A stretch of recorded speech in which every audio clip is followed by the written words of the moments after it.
Yo, yo, yo, yo, yo. YouTube stealthxknight returns for some more Overwatch 2.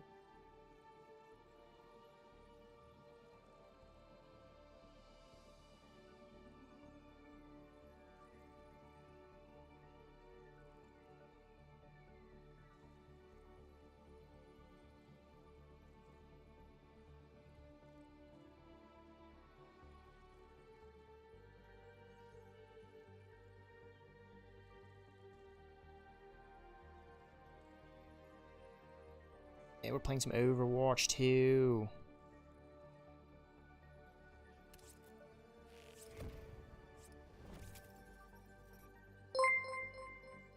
Alright.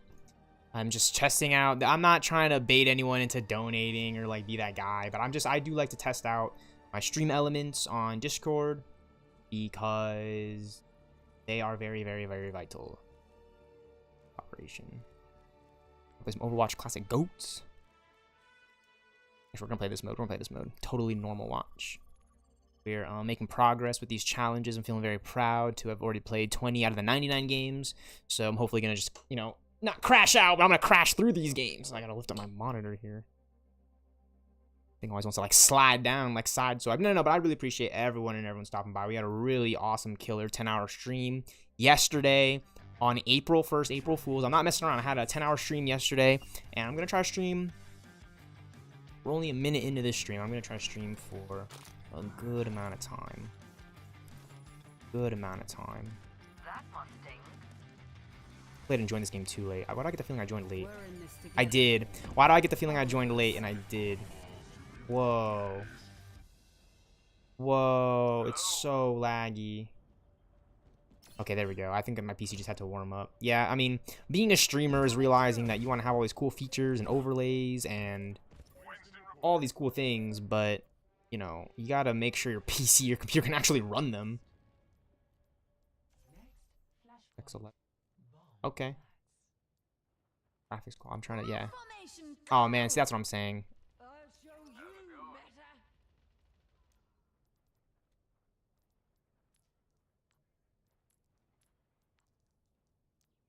Everything's on ultra, dude. Come on. Okay. Yeah, okay. I just realized like all my settings are like on ultra and high and shit. So I think what I'll do is I'll restart my game after this just so I can get some of those lower settings. I mean, low settings is good. It gives you more frames. But again, like being a streamer is realizing that, yeah, you can have all these cool features. I don't like to have a stream that has a bunch of that crap that you see. Like, you know what I mean? I mean, it's, yeah, that's what happens when you're getting sponsored and you're a big streamer. It's like, yeah, you're going to run ads. You're going to have things. You're going to be sponsored. But me personally, I don't have that. I'm an amateur streamer. I'm young. You know, I'm 24 years old, so I really don't know all the ins and outs. But I do know one thing. I've been consistent with my streams. I'm trying my best to just be. Well, I gotta be a good gamer. You know what I'm saying? Like, I gotta be decent at the games. But it's been remarkably fun. You know, getting used to keyboard and mouse through games like Fortnite Battle Royale, for example, and Marvel's Avengers. I played Fortnite when I first got my PC. It was one of the first games I got. And I also ended up getting Modern Warfare 2019, which is great because those games were just games that I would just be playing on keyboard and mouse as I transitioned away from my, you know, Xbox controller and PlayStation 4 controller. And it was sweet because, you know, in the time when Marvel's Avengers came out, I was keyboard and mouse playing that game single player, right? It wasn't stressful. It was just playing a new video game and like riding a bike. But the only difference is that this time riding that bike, which was my keyboard and mouse on, you know, my PC, was that I had never, you know, really gamed hard on keyboard and mouse before then, you know, because I'd always played games on Xbox and PlayStation. So it was just really fun just getting used to keyboard and mouse through games like Marvel's Avengers, for example, and Fortnite Battle Royale. You know, Fortnite Absolute Doom is absolutely peak. You know, it's things like that make me just really fall in love with games like Fortnite Battle Royale, and also really hate games like Fortnite Battle Royale because they're live service and they remove some of these elements that I have a lot of attachment to and enjoyment. You know, only for our particular season. That's why I keep complaining, you know, for Blizzard and Overwatch to bring back the Transformers challenges. You know, it'd be so fun to, you know, try to get the name titles that I didn't get previously last year just because I was a bozo, not fully understanding how these timed events and challenges work. You know, I mean, I know about it from games like Fortnite and COD and just other live service games, Rainbow Six Siege, but still, it's kind of annoying, right? Like, when I kind of go brain dead and I'm just not really thinking, like, oh, like, I have all the time in the world. Because you do have all of the time in the world, but you also don't have all the time in the world. You know, it's all about finding a balance between the things you want to do and like. And through all that realization, that's the reason why I only have the player icons and player name cards. I do not have Heroic Autobot or Decepticon Gladiator, and I really wish I did. Because I've seen so many people on my team, on the enemy team, have Decepticon Gladiator and Heroic Autobot. Like, it just stresses me out a little bit. Because, like, you know, I played then. You know, like, I rock the Decepticon. That's it right there. I have the Decepticon. You guys can see it. I always rock this one. Because it's, like, it's literally the Decepticon symbol in your face. I just don't have the title. I have Horde Champion. I wish I could rock Decepticon Gladiator with it. It would just mean the world to me, Blizzard and Overwatch, if you're just able to bring back the Transformers challenges and events. Like, it would really, really mean the world. You know, you did the Avatar stuff, and everyone loved that, but some people even missed out on those as well. So you could cycle them out. You know what I'm saying? Like, do the Transformers, bring back the Avatar, bring back the K-pop, Lesser for M. You know what I'm saying? Like, it doesn't always just have to be like, you know, like, bring them back. I know it's like sponsored, it's payments and stuff, but like, come on, like, we're the fans. Like, the fact that it even happened in the first place is the whole reason why I'm asking you guys to bring them back.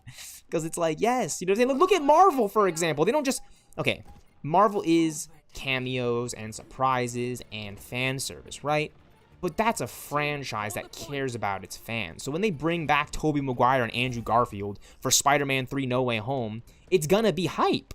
And the fans are gonna appreciate that so long as the story is good and well written. And I think the Transformers collab is like no exception in that notion, right? People like the Transformers, people like Overwatch. Hell yeah, people are gonna play. Like, I guarantee you bring back the Transformers Overwatch challenges, you will see a spike in playership within that same day. Why? Because some people are gonna find out about it and they're gonna wanna hop on the game, grind it out with their friends, squad up, play for the challenges, perhaps even purchase some of the skins that they didn't get the first time around because they were Transformers in the shop for Overwatch.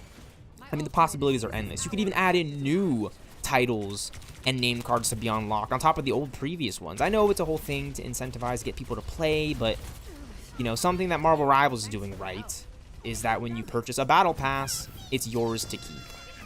You know what I'm saying? It's yours to grind, to finish. You know what I'm saying? It's not going to go away after the purchase, and all those rewards you didn't get, you know, no, it's in your inventory so long as you purchase the battle pass. You still have to grind it. You still have to level and max it out unless you purchase all the tiers. And that notion alone, that idea, that fact of Marvel Rivals, that mechanism, whatever you want to call it, you know, that player, you know, dev relationship with the battle passes, and it just makes people want to play the game, one. And two, it makes people want to play the game and purchase things in your game because we like that. You know, like, I got the first battle pass. It was $5 in Marvel Rivals, and I thought it was great. It was a good deal, Season 0.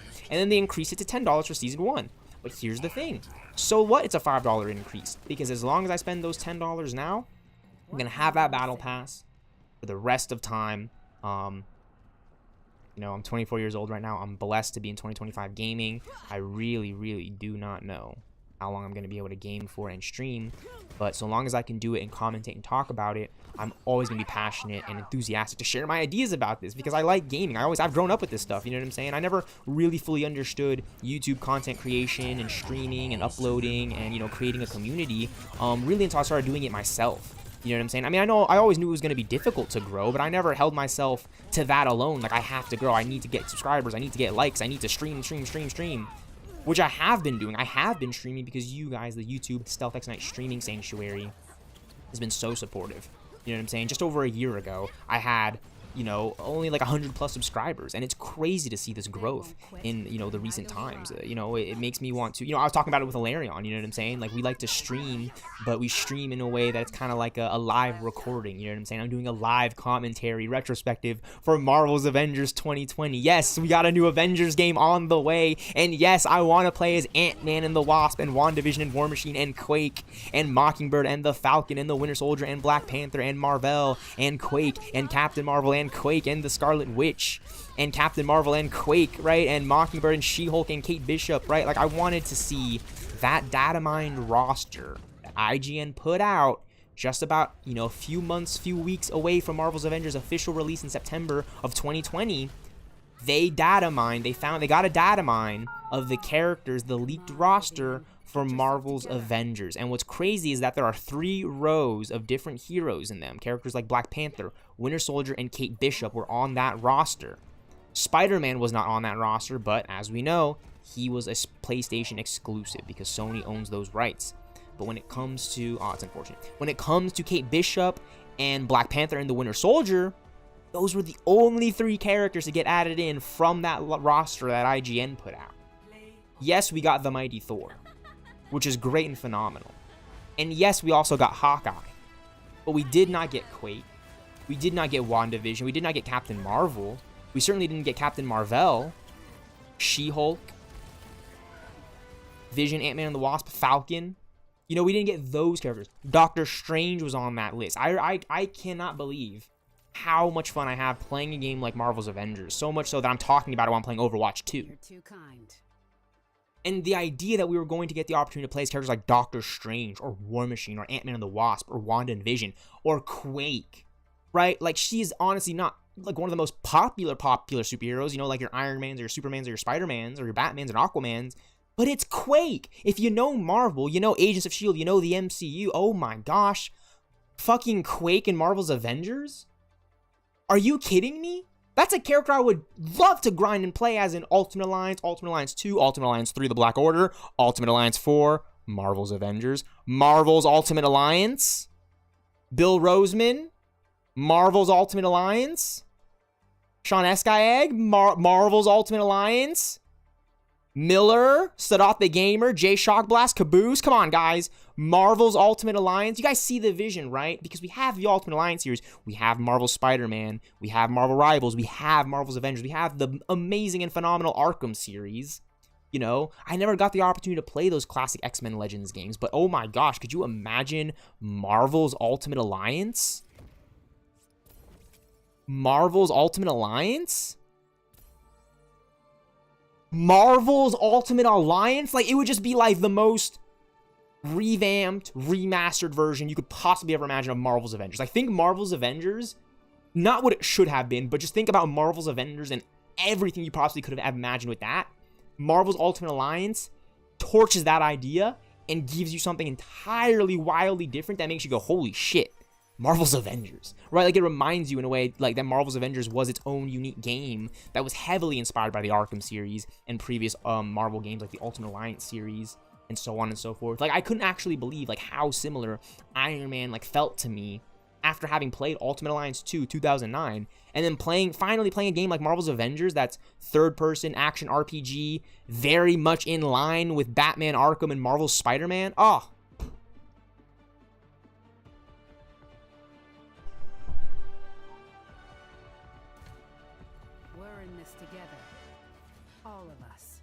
and now, of all things, we have Marvel Rivals. And I'm always going to love to talk about Rivals. Let me just tell you this. Right now, NetEase, I love Marvel Rivals. The game feels good. It's free to play, and it's fun. It's free to play, and I have paid you guys some of my money, okay, that I should not be spending. I should be saving for very important things like gas, because I'm a broke-ass nigga right now looking for a part-time, full-time job. You got other niggas out here thinking that they could be Peter Parker, Miles Morales, Spider-Man. I'm sitting here talking about Marvel's Avengers, the game that should have had Miles Morales in the game with Kamala Khan. Yeah, I'm going to bring it up whenever I get the chance to. It's just like, what? Well, that was a sick double kill. But yeah, no, I'm a huge fan. I'm always going to be just like a fanboy, passionate fan of Marvel. I know I tweeted out earlier today, I've always hated Marvel. I'm just trolling on Twitter, guys. I love Marvel. I hate the drama that kind of gets stirred up in a way, you know, like between actors and creators. Like, it's work. It's honest, true work, you know, and it's art. So it is very difficult, and there is a lot of behind the scenes drama that I intentionally try not to pay attention to, just because I don't want to like get involved in such a way that you know, I'm talking or tweeting about something that is just like kind of upsetting and it's just like not really vibing. You know, I always want to keep things light and positive, share my thoughts and opinions, right? That's why I'm always hashtagging my favorite things, right? Because I like it. You can't tell me anything different than that I haven't read from some bozo on the internet who's going to complain about one of the greatest Batman movies I've ever seen of all time, right? One of the greatest. Is it the greatest Batman movie I've ever seen? I don't know. Maybe not. But I certainly think Batman v Superman Dawn of Justice Ultimate Edition 2016 is one of my favorite movies of all time. It's got a really well-written script. It's got great action, right? The cast, they bring their A game. Like, that's That's Hollywood talent, right? Like when people talk about how, like I've had college professors and I've had people tell me like, oh, Hollywood's full of a bunch of snarky people, and you read it all the time. And I'm not doing this streaming to get into Hollywood. Like, no, it's a different time to be able to upload and share media and video imagery and sound design and things like that. And that's why I'm still in love with movies, you know, and that's why, like, no matter what the drama is, I'm always going to appreciate the people behind the scenes. That's really why I wanted to attack screenwriting, right? In my head, I come up with this notion of attacking the pages. Why? Well, because like one of my favorite creators said, Zack Snyder, everyone can work the camera. Everyone can learn the shots, the overs, the unders, the J shots, the J cuts. Like, I know that. I learned it. But you know what I really didn't understand is how they got it on writing. You know, how some of the dialogue is put to the pages, you know, through final drafts, through screenplays and writing, right? How is it translated so well, almost to the point where it's exacting and it's perfect? It's translated so well that it gives the opportunity for people who have nothing to do with the actual work, and it gives the opportunity for people to relate to it, to share their thoughts and opinions. Like, again, I think Zack Snyder's Justice League trilogy is one of the just greatest comic book achievements of all time, not only because are they just good movies on their own merits, or because they're great DC comic book adaptations, but here's the reason: the conversation, the restore the Snyderverse, the fact that that actually happened at a time when I was like, oh man, like I really want like a good sequel to Batman v Superman. Because let's be honest, Joss Whedon's Justice League 2017, while I do admire Joss Whedon a lot as a filmmaker, it just wasn't quite the movie we all wanted. You know what I'm saying? Like, I really like Avengers Age of Ultron. You know what I'm saying? So yeah, I went into Justice League 2017. I found enjoyment with it, right? I did like the cast, right? I liked everyone, right? Like the movie's fine. But when we talk about Justice League and the Snyderverse, we're not going to be bringing up the 2017 crap all the time because the fans feel disrespected with that kind of movie after having seen like Man of Steel 2013 or Batman v Superman 2016, for example, right? Like, going into 2017 Justice League was just kind of like a bit of a disappointment because we know how good and great DC movies can be, and that's why Zack Snyder's Justice League 2021 and the Restore the Snyderverse movement just like means so much to me, because it's like, yes, thank you. You know what I'm saying? You basically just showed us two ways of making a movie. You know, Joss Whedon's Justice League and Zack Snyder's, right? Like, there's no reason to have all this crazy, and then bringing it over to James Gunn. Like, do you guys think I'm gonna sit here and talk illy about a movie I have not seen? I've read a lot of stuff on the internet. I know James Gunn, you know, Among Us, it's sus, but he still has the job, right? Like that is the conversation, right? Like, how quote unquote scummy is Hollywood really gonna be if they're gonna hire, you know, people? But everyone has a background, and this is not me trying to talk illy of James Gunn. James Gunn, if you're listening, you're watching, I'm very, very excited for Superman Legacy, Superman, for, you know, Superman 2025, like the 2025 summer movie season.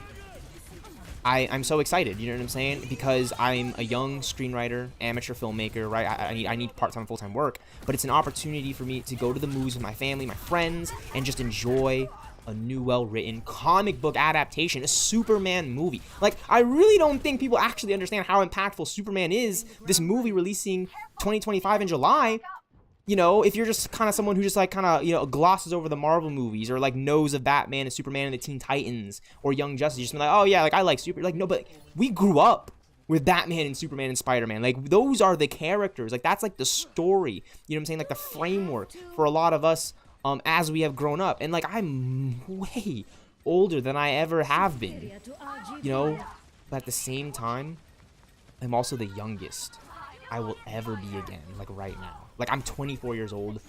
I'm so young, and yet I'm so old. I'm an old motherfucker, and I'm 24 years old in 2025. And like that is like the relationship. Like, that's why I appreciate Zack Snyder's paradigm shift and the leaps he took to get the DC movies to where they are. You know what I'm saying? To the point where like we can compare them to the MCU, and we can respect the differences in quality, you know, like, but there's so many similarities. Like, the best comparison I make of Batman v Superman is that it's the Iron Man 2 of the DCEU. Now, look at Iron Man 2. Everyone wants to dog on that movie, but it is a good movie, right? Like, people went out to see it, and look at what it did for the MCU in terms of Iron Man 3 and Ultron and the Avengers, and where things went in the Infinity Saga with War Machine and Don Cheadle's character in Endgame. You know what I'm saying? Like, and the fact that he's a Skrull.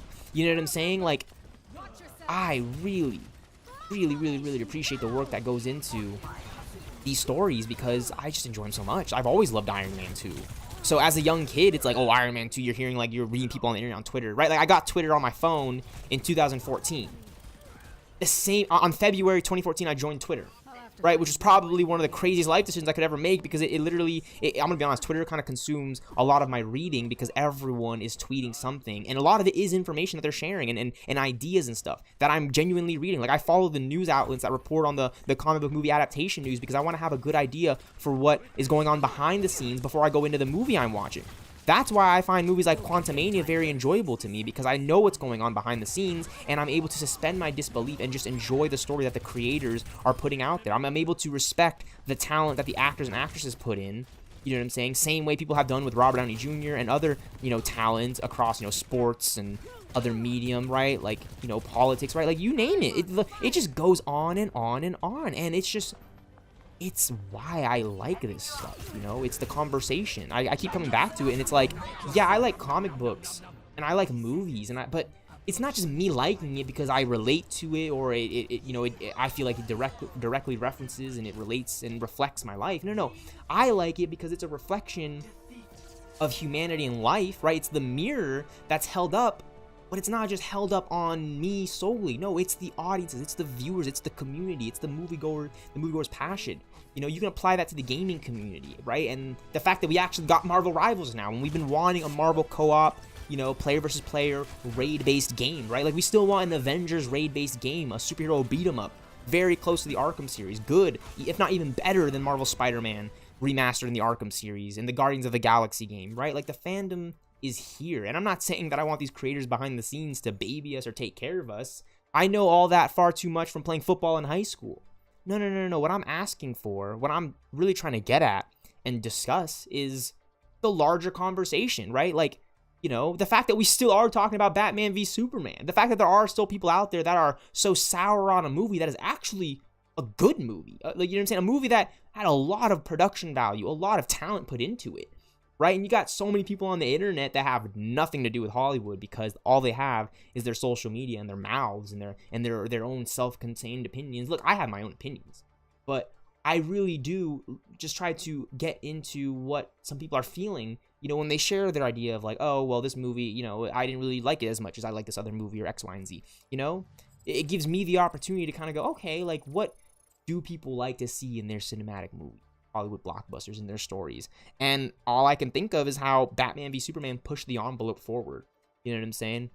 Gave people an opportunity to discuss the movie. You know, I love how Ben Affleck references, like, we didn't make this movie for, you know, the studios or anything. We made it for the fans, and the fans, like, if you're a fan of Batman and Superman, you know, I guarantee you probably like Batman v Superman, you know, in the Snyderverse and Zack Snyder's Justice League and Man of Steel.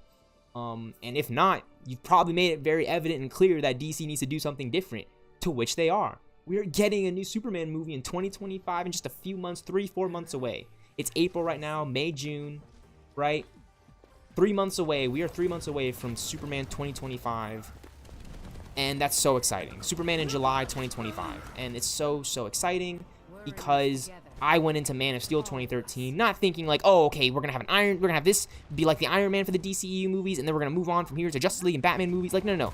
I went into Man of Steel 2013 hoping it was just gonna be a good Superman movie. Yeah, I wanted it to be the start of the DCEU, much like Iron Man was and like those X-Men movies, but the movie was different, and I enjoyed it, and through that difference, we got movies like Batman v Superman, Dawn of Justice Ultimate Edition 2016, Wonder Woman 2017, Aquaman 2018, Shazam 2019, Birds of Prey 2020, Zack Snyder's Justice League 2021, The Batman 2022, Black Adam with the Man of Steel's cameo return in the post-credits scene 2022, 2023, Shazam Fury of the Gods sequels to 2019's Shazam, The Flash 2023, the summer movie of that year that did not do well. The Flash movie actually did not do well. It didn't go for billions of dollars, you know what I'm saying?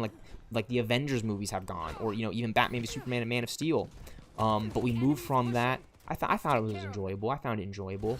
But I think the movie of 2023, the DC movie of 2023 specifically, for me, is actually Blue Beetle.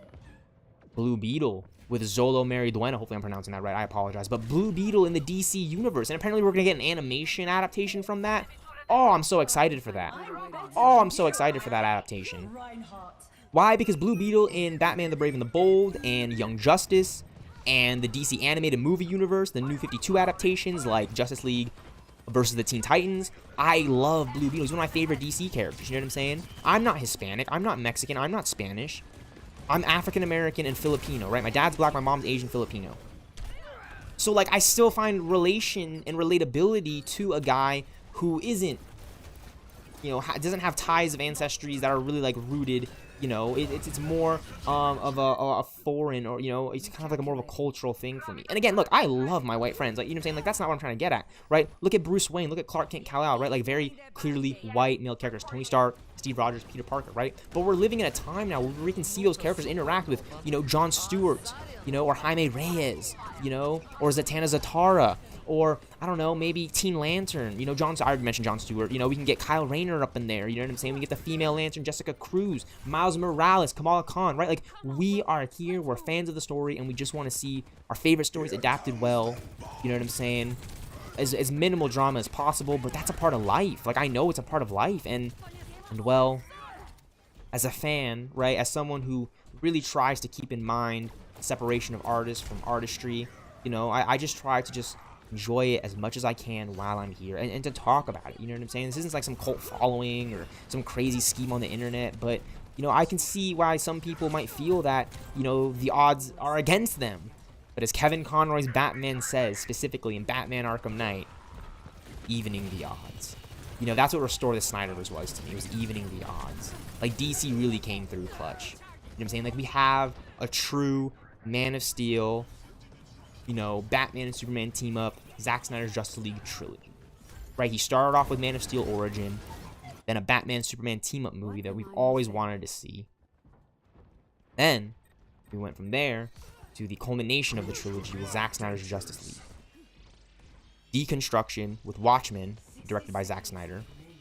Reconstruction with the 2013 Man of Steel movie, the Superman origin story for Henry Cavill's Superman. You know, the Snyderverse, the origins of the Snyderverse. And then we have the deconstruction of the superhero genre. Like, Batman v Superman Dawn of Justice Ultimate Edition 2016. I don't know if you guys know this. It deconstructs the superhero genre. You know what I'm saying? It goes against the Marvel movies. It takes a little bit of inspiration. You know, you got references to good comic book stories and Easter eggs for future movies that have, you know, paid off, you know, with Zack Snyder's Justice League, for example, or the Flash movie, for example, or I don't know, maybe like Blue Beetle and Aquaman, for example. You have a deconstruction and a very, very, very... And what I mean by deconstruction is that, like, the movie isn't, like, purposefully structured differently than... Like, no, it's a 3.5-hour movie. Most movies are, like, 2.5, 3+ hours long, you know? Like, there are 4-hour movies like Zack Snyder's Justice League, and rightfully so, because the storylines and the characters and the world deserves to be shown at full capacity. That's what Batman v Superman was to me. I think Batman v Superman to me is just more perfect. Like, I'm biased towards Batman v Superman than a movie like Man of Steel or Zack Snyder's Justice League, because it's Batman and Superman. It's world's finest. We finally got those movies. Like, so I'm always going to appreciate that. Like, I got to see that movie in theaters with my friends, with my dad. Same way I went out to the theaters and I saw Captain America the Winter Soldier with my friends, and I loved it. Like, since then, I was like, okay, Marvel. Like, I didn't know what the third Captain America movie was really going to be after the Winter Soldier. I can only assume it was going to be a Civil War Avengers team-up movie, but I didn't know it was going to be Captain America Civil War.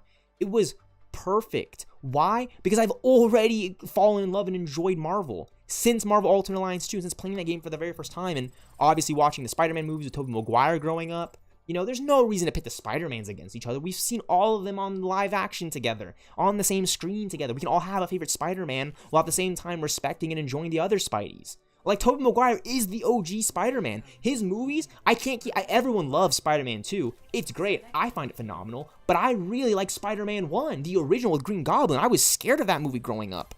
And then, oh my gosh, you got Spider-Man 2 with Doc Ock. Like, that's the movie I think people really like, because it really just capitalizes on the great storyline that is the original Spider-Man, the 2001 with Norman, with Willem Dafoe as Norman Osborn, right? And then Spider-Man 3, I mean, people always love to complain about trilogies, but I think Sam Raimi, for what he was trying to do, what he was given, he just closed out his Spider-Man movies. Why and how? Well, he started off the movie with the New Goblin, right? A lot of conflict already between our main characters, Harry Osborn and Peter Parker. right? He had him be a villain in the beginning of the movie, so that way the arc of his redemption can be set up, which ultimately led to Harry Osborn's death, you know, by Venom. Venom killed Harry in the Spider-Man trilogy. That's crazy, you know? And, oh, man. Man, like, that's crazy. Right? Like, I like Spider-Man 3. And obviously, Sandman as the main villain. You know, I've read reports that if Sandman was just the sole villain of the movie, you know, it would have worked better. But I don't believe that anymore, you know, especially now that I'm older and I've studied most of this writing. I think that the story is very well written. Maybe it could have been a better movie, but I find Spider-Man 3 very, very enjoyable. Why? Because I've seen all these superhero team-up movies now, and there's not many superhero movies where it's like 1 or 2 heroes versus a plethora of villains. You know, you got Batman v Superman, but the main antagonist of that movie was Lex Luthor and, like, maybe the government. But it was really Lex Luthor was the villain, you know, while they were setting up and teasing Darkseid, right? I mean, you know, there's always little minion bosses in movies, you know, like the fact that it's apparently Firefly that's in Batman v Superman is awesome. Played by the same actor that's in Captain America the Winter Soldier, right? Like, he's in Captain America the Winter Soldier 2018, and he's in Batman v Superman. That guy, you know what I'm saying? That guy, everyone knows that guy I'm talking about, the guy in the elevator scene. The guy in the elevator scene. Never actually. Callan Mulvey as Jack Rollins. He was in Avengers Endgame because they brought him back, and he was in Batman v Superman. Apparently he was, well, I don't know for sure that he was Firefly, but we could assume that he was. He's Anatoly Knaizev. So I guess he's KG Beast.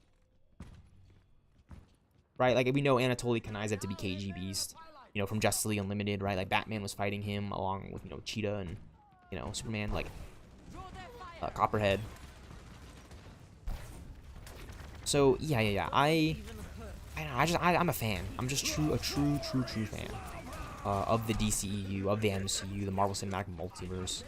I'm going to continue to be a fan so long, you know, as I feel the passion for it, right? Like, I never really once feel entirely disrespected by the studios and stuff. I would say the most disrespect that I have felt was Restore the Snyderverse. And what I mean by that is the fact that we were really unsure of what was going to happen until we got Zack Snyder's Justice League 2021. Like, that was how they won me back as a DC fan, because after Batman v Superman and the Justice League 2017 movie, I was just like, well, like, what's next? You know what I'm saying? Like, I like Batman v Superman. Maybe it could have been better, but I really liked it. You know what I'm saying? Like, I really just want to see, like, a sequel to this movie. One that kind of, you know, like, hammers down, right? And, like hones in on what made BVS and Man of Steel so good, right? Like, a real world's finest movie. You know what I'm saying? Like, one where it's like Batman and Superman already know each other, right? They already have an established history. You know what I'm saying? Like, they're working together, both on par. It's not like a Civil War kind of superhero team-up movie, right? Like, Civil War was a good way to deconstruct the MCU and set up Infinity War. Because Infinity War was like a deconstruction / reconstruction. They deconstructed the MCU by having Thanos snap, but it was a reconstruction of the MCU at the same time, because we haven't really had that many impactful stories like that, you know, since The Winter Soldier, since Civil War, you know, Spider-Man Homecoming, Thor Ragnarok, Black Panther, right? They're very, very grounded emotional stories while still being fantastical. Avengers Infinity War pushed the fantasy limit to its max, but the circumstances were very, like, grounded and real and dire. You know what I'm saying? Like, we actually lost those characters, and, you know, characters like Loki, Gamora, and Vision. Like, they actually went away in that movie. Yeah, the snap happened, and they were able to bring them back in Avengers Endgame, but there were still some finite deaths in that movie, too, with characters like, you know, Iron Man, Tony Stark, and Black Widow, you know, not being around for this, you know, multiverse saga. And I like that, you know what I'm saying? Like, I wanted my Avengers 5, The Kang Dynasty, to be a movie about characters like Chadwick Boseman's Black Panther, Jeremy Renner's Hawkeye, Scott Lang, you know, Hope Van Dyne. I wanted to be those characters fighting Kang the Conqueror, right? You know, give us a bit of an Avengers, Earth's Mightiest Heroes type vibe, you know, in the MCU, right? But it's not focused on, like, Iron Man or Captain America. You know, yeah, we still have Thor and Hulk and the new Black Widow, and, you know, maybe Nick Fury's out sliming around, but, you know, skeezing around, but, you know, it's just different now. You know, it's a different time now to be a Marvel fan, and we're going into the next Avengers movies, people. The new Avengers movie. Like, I've always loved to talk about the Avengers movies, you know what I'm saying? Like, I always love to talk about the Avengers movies. Like, the more I think about it, Avengers Age of Ultron was the Avengers movie for me as a freshman in high school. And then I graduated with Avengers Endgame. And then I graduated college with Deadpool and Wolverine. I'm just blessed and thankful and grateful to be able to, like, reciprocate the experience of that and, like, actually be able to talk about it. Like, no, it was real. Like, I got a good feeling out of that. Like, you know what I'm saying? Like, a feeling that makes me want to continue what I'm doing.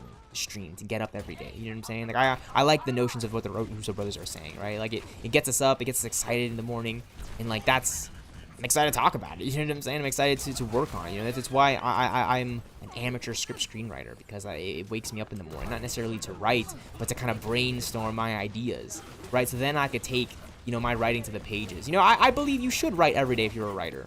You know what I'm saying? I should write every day. But my kind of notion is that maybe I want to brainstorm my brain and pick my own brain out and just kind of just commentate and yap and get my ideas out there. And then share that with other people, my friends who are passionate as I am, these ideas, and then really like kind of lock down on something, an idea. That's kind of what YouTube stealthxknight is in the YouTube stealthxknight streaming sanctuary, is to stream these commentaries. You know, I'm just gaming right now. Yeah, I'm playing to win, but I'm not just sitting here like dead silent, you know, just gaming, right? Like the game is my background noise. Really, the main bulk of this is to commentate and to share my ideas with you guys. Like my idea for the fact that we could see like a new Justice League movie focused on characters like Tim Jace Fox, or Jonathan Kent, or Yara Flores Wonder Woman, right? Like, you know, or, you know, Teen Lantern, the Green Lantern of the Far Sector, right? Like, it's a Green Lantern who's an African woman, who's not Jon Stewart, who's not Hal Jordan, a white male. It's an African woman with a Green Lantern ring. You know what I'm saying? Like, that's like DC has its own Star Wars, and I love that. You know what I'm saying? Marvel feels like it's a precursor to Star Wars through the Guardians movies and Iron Man. You know what I'm saying? Like, I could easily see the MCU being like, you know, the groundwork for everything that becomes in Star Wars in the galaxy that's far, far away. You know? Or not, maybe not, I don't know. It's just really, really cool. It's exciting. And I'm just a huge fan of what they're doing with Marvel, with DC. I'm excited for James Gunn's Superman. I want him to knock the ball out of the park to prove the haters wrong. You know what I'm saying? Like, if anything, I would really like if DC fans really came together and, like, they were like, no. We have Henry Cavill Superman. Man of Steel 2013 is a good movie. Superman 2025 Legacy is a good movie. You know what I'm saying? I really think Zack Snyder's going to pull a clutch one and, like, really pay respects to the tone that Zack Snyder had went with. You know, because it wasn't entirely dark, but it just wasn't happy-go-lucky, like, you know, like your Guardians of the Galaxy movie, you know what I'm saying, that James Gunn worked on. And not to say that Guardians of the Galaxy is happy-go-lucky. It actually opened up very, very real and emotionally if you've been watching the movies. What I'm trying to say is that Zack Snyder has a certain style to his movies, right? To some people that comes off as very grounded and grim, and James Gunn's style to other people maybe comes off a bit, you know, whimsy or more whimsical, right? Which is why it's kind of nice to hear that he went with the Suicide Squad as his first movie with DC Studios in the DCEU. It's really cool that he went with Suicide Squad because he felt that it was in more of his wheelhouse. But to push the envelope with that, with Superman, oh, I'm really excited to see all the craziness and weirdness of the DC universe that we haven't really seen yet. I mean, we've seen it in movies like Man of Steel with the Phantom Zone and stuff, but like, I know I want to see like here's like Metamorpho, you know, or maybe Guy Gardner or Hawkgirl, for example, or Hawkwoman. You know, like I would actually like to see these characters interact with Superman and them interacting with like the larger DC universe. That's why I'm excited for Superman 2025 for me personally. You know why? Because I was excited for Man of Steel 2013. I like Superman as a character. Now that I'm older and I actually see what's going on and I read what's going on behind the scenes, I just kind of reserve myself as a fan. I still get to be a fan that goes and sees Superman 2025 in July with my family, my friends. I'm still that fan, and I'm going to have my own opinion, right? I'm not going to be blind to just enjoying a Superman movie. Like, no, I'm going to go in wanting to enjoy a good Superman movie. That's what Man of Steel 2013 was to me, a good Superman movie. A lot of people don't feel that way, but I certainly really enjoy it, and I certainly stand by Restore the Snyderverse because of what those movies gave to me. You know, they gave me an experience. That wasn't necessarily a roller coaster ride. You know what I'm saying? Like, no, it was still a story about a guy in a world. Yes, he has powers, but there are very real things going on in that guy's life. You know what I'm saying? Falling in and out of love. You know, wanting to connect more to your heritage and your roots. You know what I'm saying? Finding your place in the world. You know, finding a career. You know, finding who you are in this world. And how you are going to reflect your own passions and ideas while being respectful to what the world is and the state that it's in at the moment. You know, it's a good time to be alive for me to talk about. I'm really excited for Superman. I don't know what the true plot is, but I think one of my favorite things, I think this is what hooked me on James Gunn's Superman, that a lot of people aren't really going to give credit to, is he clearly showed his Superman bleeding, and he took a hit in that official, you know, trailer release.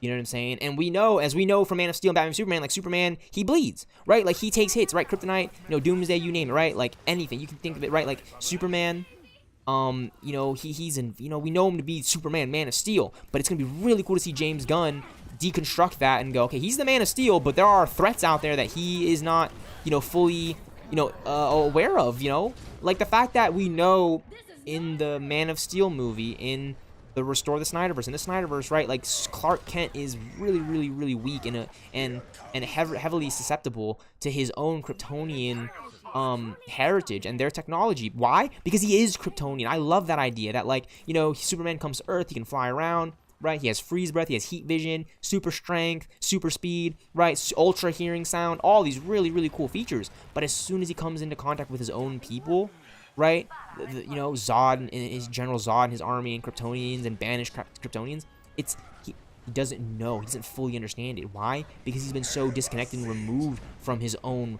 his true heritage, that he's become more adapted to Earth and what it has to offer there.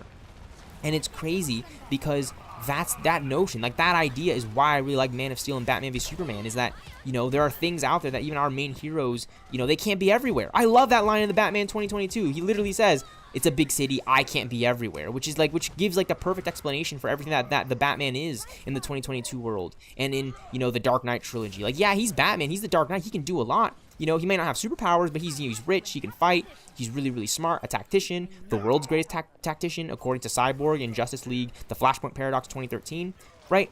And, like, that's why I like these movies, why they're grounded in DC, because, our heroes, our main characters, this is what I've learned studying scripts and screenplays, is that our main characters and our main heroes take hits. They're not always, sitting pretty all the time. They take hits. Much more real, much reflection and relatability to what real life actually is, though they are superheroes and powers.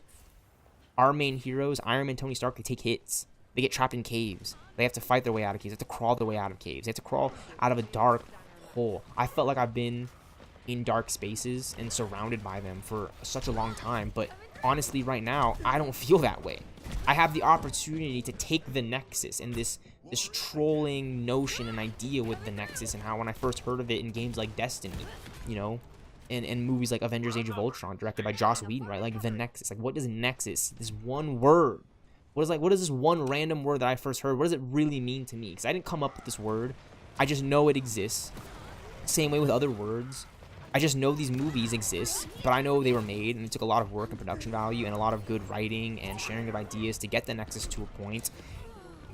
That's why I'm a fan.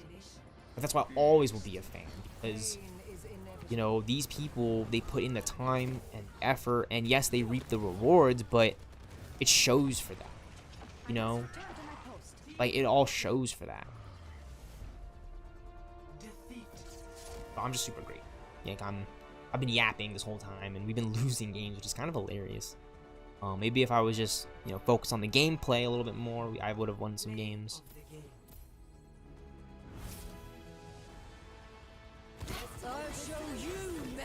Oh, but it's all good.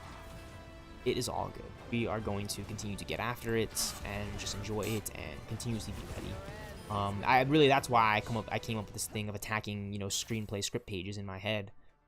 Because I'm not always writing, scribbling down in my journal and my notebooks. I should be, though, because I'm an aspiring screenwriter. No. What I mean by attack the pages is, like, circulating the ideas in my head, brainstorming. Yes, writing them down and typing on my computer or my typewriter, computer, laptop, Final Draft.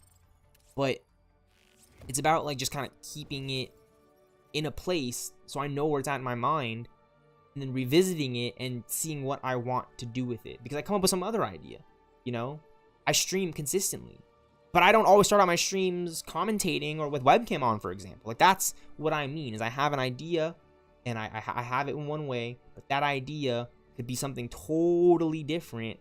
There might be a base skeleton design somewhere in there, but I might have another notion that I want to put right next to my other notion. So now I can look at the two, right, and compare them and parallel them, and then we paradigm shift them into one thing. So again, I'm really excited for the future.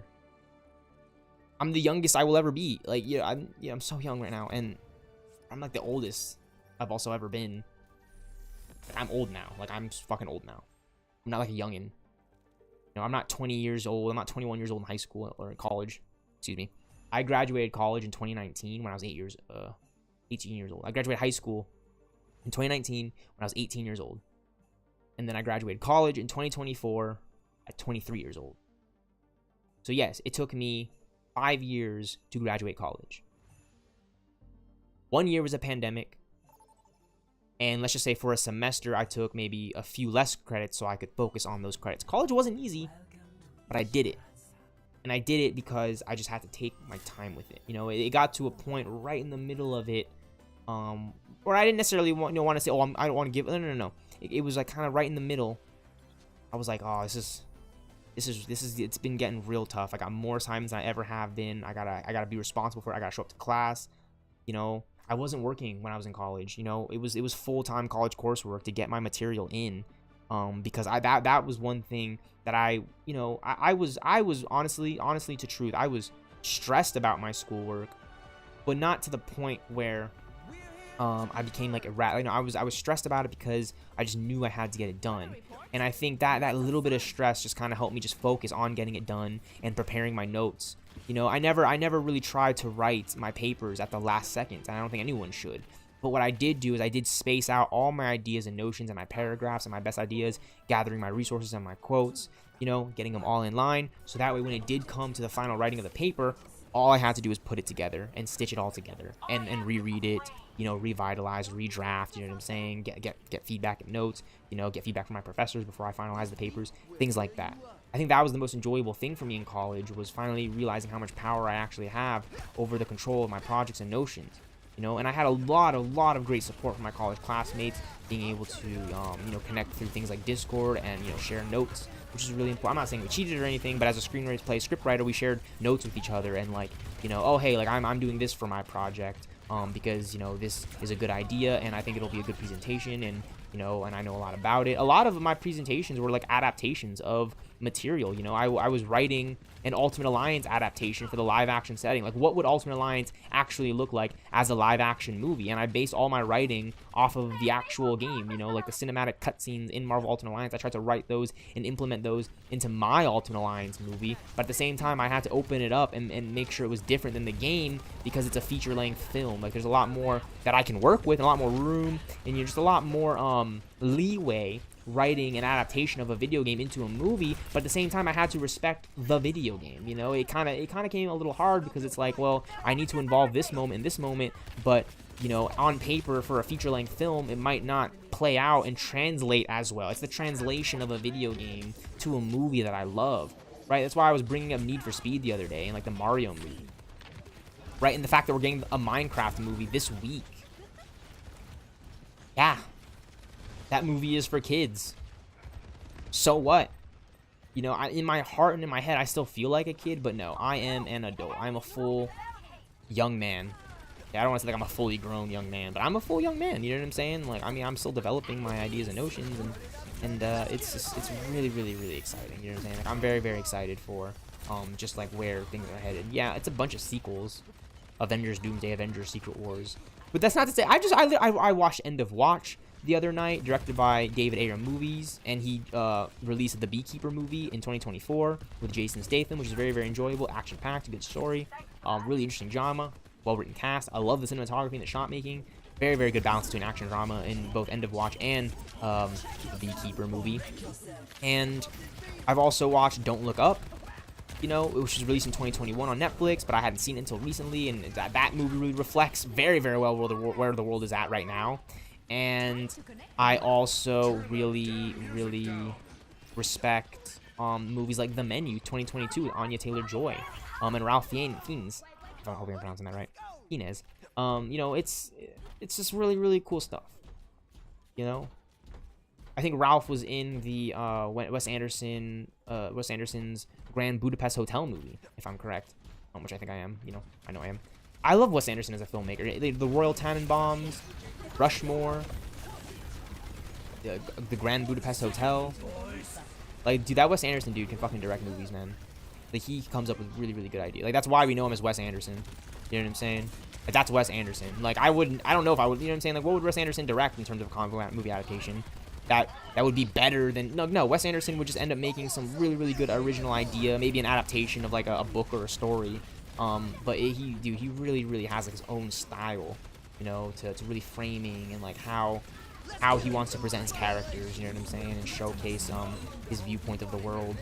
I don't know, man. Like, there's just a lot of talent within these filmmakers, so much so that it kind of irks me in a way when people like to hound on one filmmaker for having a difference You know, like we love Christopher Nolan, but people have such an issue with Zack Snyder, when Christopher Nolan was the guy to basically endorse Zack Snyder, and he helped produce Man of Steel because he knew as a Hollywood filmmaker, right, both him and Zack Snyder share the same notions as Hollywood filmmakers. You know what I'm saying? They have different styles to their working frameworks, but that's still Zack Snyder and Christopher Nolan pulling resources together to create a good a Superman movie where you would have Batman team up with Superman in the next movie. That's what Man of Steel was. Man of Steel was the setup to a world's finest movie that we know now as Batman v Superman, Dawn of Justice, Ultimate Edition, 2016. That's the year it came out, man. I was 15 years old in high school, and I'm still obsessing over that movie. Why? Because Batman's one of my favorite characters. You know what I'm saying? It's a very, very, very, very interesting reflection and mirror that is held up to the world. You know, and even the comic book movie culture. You know what I'm saying? Like, oh man. Oh man, is Batman v Superman such a good movie. Oh man, it's such a good movie. I really, really, really just love the final third act battle and how it all comes together, right? You got Wonder Woman stepping off the plane, Diana Prince, right? And then Kal-El, Clark Kent, Superman, Man of Steel. He bursts through that skyscraper, busts through like the roof of it, and just blasts Doomsday up into the atmosphere, taking him to space. And then they get nuked, right? Batman's in the Batwing. He's in the Bat. Batfleck's in the Bat. Batfleck in the Batfleck is flying around in the Batwing, dude. Right? There's nuclear radiation going on in the sky. That whole, and it just comes together. We get the dawn of the Justice League trilogy, the Trinity, in Batman v Superman Ultimate Edition 2016. Like, that's so cool, man. It's like I get geeked out every time I rewatch that movie. You know what I'm saying? It makes me want to pop a bottle of Trulies, right, and get a little tipsy and watch the movie while I'm drunk. You know what I'm saying? A little bit, right? And enjoy the movie on more heightened senses, right? And it's just like, yeah. Thank you, Zack Snyder. Like, I'm a fan. Like, I always have been. I know it's difficult to create these movies and such, but I would be there day one, midnight release, with my pre-ordered tickets and my self-reserved seating for my friends and family to see a sequel to Batman v Superman. I don't know what it would look like, but I would honestly hope they would capitalize and finally give the fans that Deathstroke versus Batman fight, that Batman v Deathstroke movie, right, where Batman's taking on ninjas and assassins, but that are a threat to him. Not necessarily because they're skillful like him, but because they got beef with Batman. You know what I'm saying? Like, they're a threat to Batman because they genuinely hate Batman, right? They're not just like goons in a warehouse trying to get paid for taking Martha, who think they can kill the Batman by shooting at him and like blocking the one doorway. That's a fucking warehouse scene, man. Like, like, he threw the Minecraft box at the dude's face. Like, he threw a crafting table at the thug's face and blood came on the wall. Like, that was so crazy to see in the Ultimate Edition because it didn't make it. From what I remember, that blood splatter on the wall was not in the PG-13 Batman v Superman. Why? Because it really showcased how just raw and gruesome Zack Snyder was trying to make a Batman and Superman movie. I mean, like, the amount of sex he actually showed off in the movie between Lois and Clark and the blood and, like, all these things. You know what I'm saying? Batman v Superman is most definitely, you know, a very provocative film. You know, PG-13, rated R, soft R. You know, it's not hardcore R. It's not like a porn or anything, you know, crazy. You know, Zack Snyder doesn't get crazy with it, but he really respects the realism of the worlds. You know, he respects he respects it. You know, he respects the DC universe. Like, I love the fact that Lois and Clark are getting it on, and at the same time that Lois and Clark are getting it on in the bathtub scene in Batman v Superman, you know what's happening? Batman's going down to the Batcave. Right, it's Batman, it's Bruce Wayne, it's Batfleck, right? Like, he's working the crimes, he's working the case, he's on the scene. Yeah, it's early on in the movie, it's because he has a hatred for Superman, but that's all story, right? While Superman is falling in love with the human Lois Lane and trying to just fit best into the world, Batman is in the Batcave. And, like, it's that paradigm, it's that duality between the characters, that parallel in Batman v Superman that I've appreciated so much, right? Like, literally, Clark jumps into the bathtub, right? He's getting it on with Lois, right? It's a sexy scene. And the glasses come off. The glasses fall on the floor, right? You know, they're showing, not telling. Something that I've learned very, very extensively through my studies as a young amateur wannabe filmmaker. They're showing, not telling you that Clark Kent and Lois Lane are in deep love. And then the scene cuts to continue the story, because there are cuts, right? The next scene transition cut. I love that transition, right, to the elevator, you know, shot of Bruce Wayne going down into the Batcave. You know what I'm saying? He's going into the Batcave. Why? Because Bruce Wayne is supposed to be like this loner, moody kind of guy, right, who really just doesn't really know much, but he knows one thing. He is the Batman. He is Gotham City's Dark Knight, right? He is the guy to come in and scare the living piss out of these criminals, so much so that everyone knows Batman and everyone should get clear of the fucking Batman. You know what I'm saying? Like, that's awesome. That's badass. Finally got a win. Our first win on today.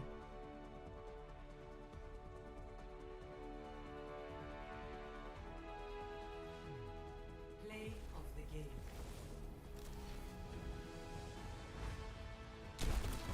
Gotta plug the YouTube.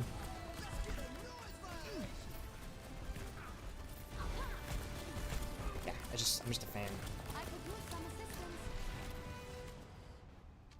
I continue to be one so long as I have the opportunity to, you know, open up my mouth. You know what I mean? I think I was thinking about this the past few days. I was like, man, like, why do I feel like I don't wholeheartedly believe this notion, but like there was just like this feeling in me that felt like I had been in a way just put on the back burner, and I just can't speak.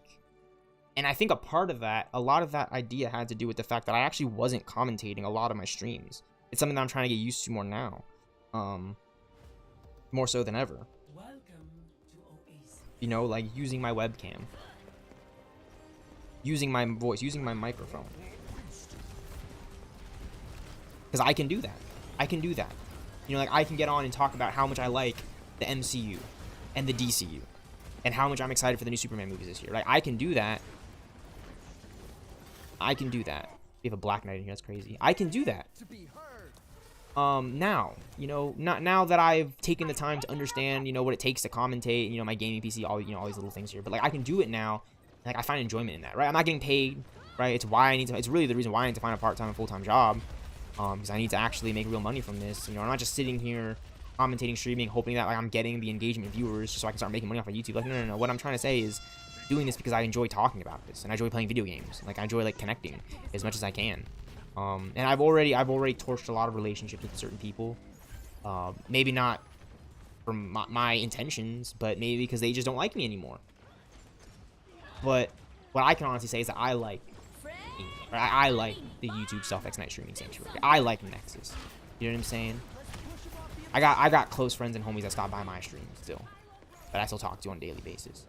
Like I never needed some of these other people that, you know, want one thing to do with me or believe that I'm this sort of person. No, I need the people, and I enjoy being around the people that believe in me, that build me up, that really truly do support me, and don't tear me down, and don't like instantly shoot down my ideas, because they might not relate to them instantly or click with them. You know, I like the NeXus, and I have a whole hell lot of apologizing to do on my end again. Talked about it in my last stream VOD, about NeXus specifically. But I'm no perfect person. I never claim to be a perfect person.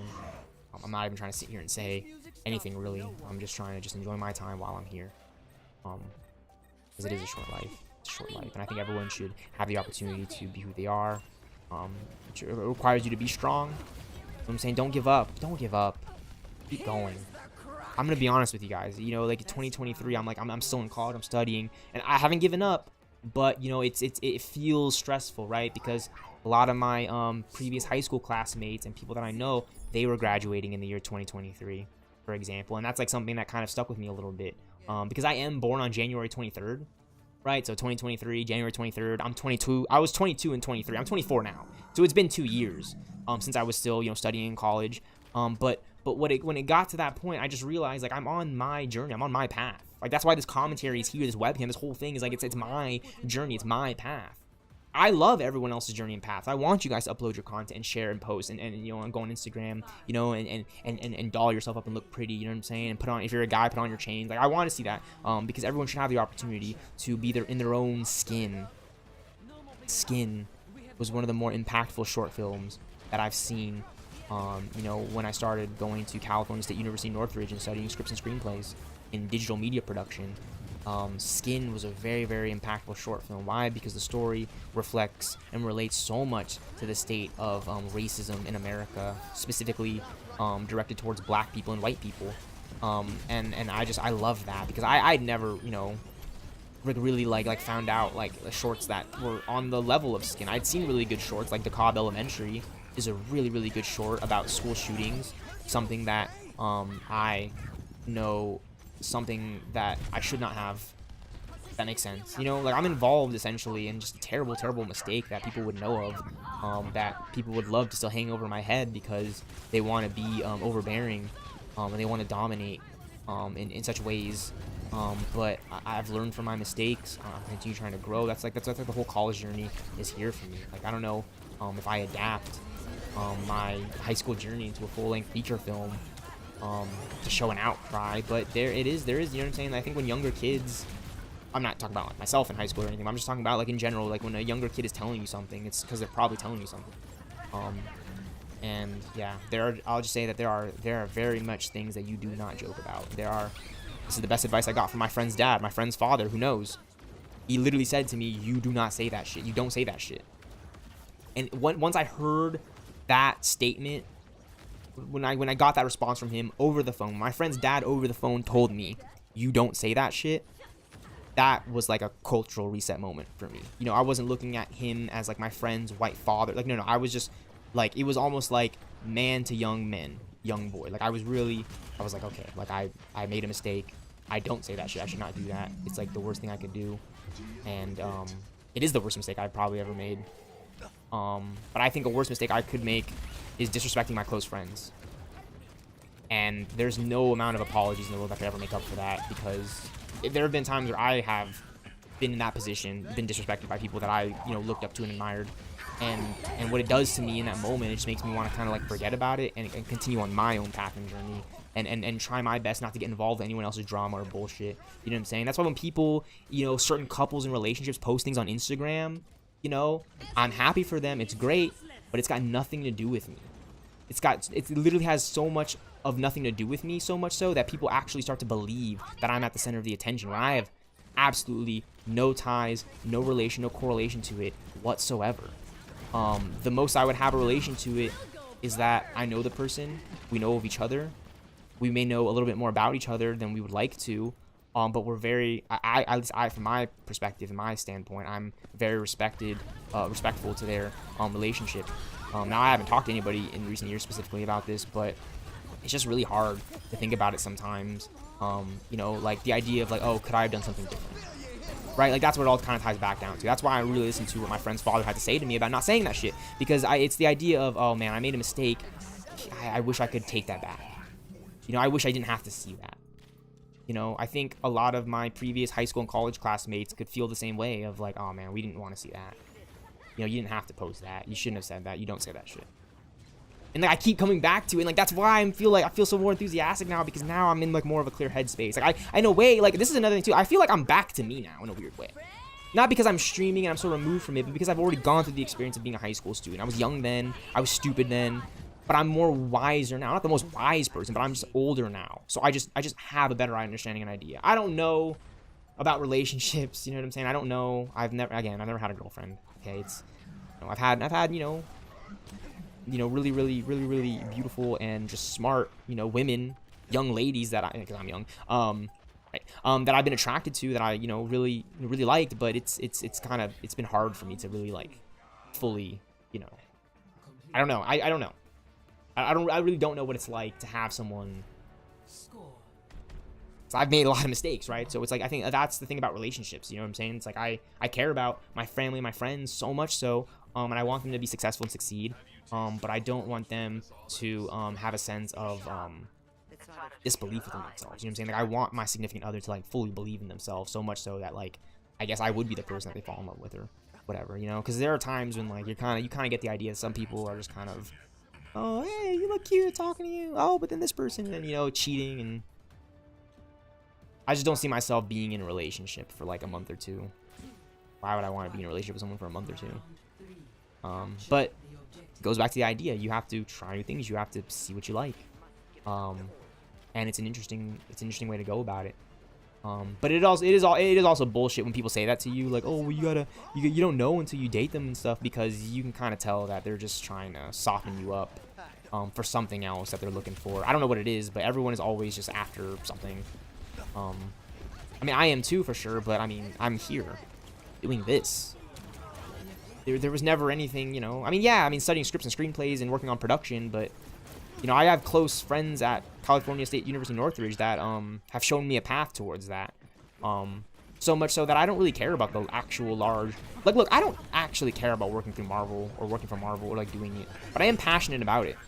So what it does to my brain is it tells me that there's an opportunity out there for someone such as me to be a writer, a creator, an author, you know, a person who is just really, really, really knowledgeable when it comes to some of the best of story and screenplay writing.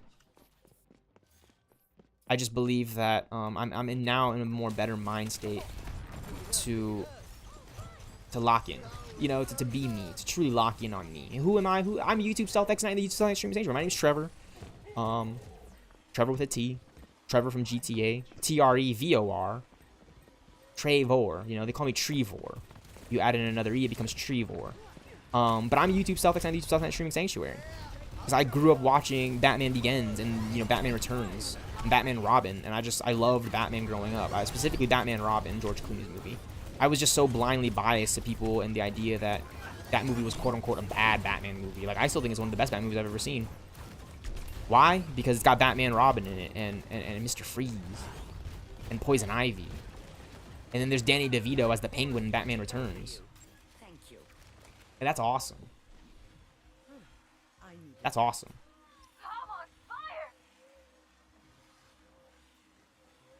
Yeah, I'm in my phase right now of really trying to continue what I wanted to be at a time when I didn't know. Like, you know what I'm saying? Like, you have ideas like, oh, I want to you know, I want to have a good job.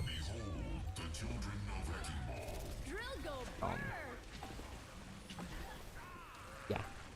It's just who I am at its core. And a lot of it does have to do with video games. Because I grew up playing video games. Like, I grew up with my best friend living across the street from me. One of my best friends, okay? I have a best friend. He's a great guy. But is he my sole best friend? No, because I've met other people who I consider my best friend, closest friend. But my best friend, one of my longest, oldest friends that I've known for such a long time, right? It hasn't been easy. You know what I'm saying? We've had falling outs. We've had beef before. You know what I'm saying? But I can honestly look at him now. And he's a great guy. You know what I'm saying? Like, he's there for me. If I really need, you know, like someone to contact, you know, about, you know, to talk to, you know, like I'm in a situation. I talk to my best friend. I talk to my best and closest friends. I'm streaming here for my best and closest friends to let them know, like, I'm doing all right, but I'm also kind of in, you know, I'm always gonna be me, like, you know, like, so that's like my things. Like, people are gonna try, like, no, I can't change, and you should not change. You should always own up to being yourself. You know what I'm saying? Always aspire to being who you truly want to be, because that's the only way to live life. Is to, like, go after what you want. And that's why I'm here streaming right now, you know what I'm saying? That's why I haven't, again, you know, I'm not, like, in, like, you know, for a while, it's, like, the whole dating spectrum about that. It's, like, you know what? I think about it too hard. And they always tell you, especially in football, I know this from playing football in high school and basketball, don't think, just do. But you gotta think about it, you know what I'm saying? It's that duality of, like, you know, how much do, you know, I'm a talker, I'm a yapper. And over time, I've learned, you know, especially being in college and stuff, I just gotta just... Bye-bye, bad guys.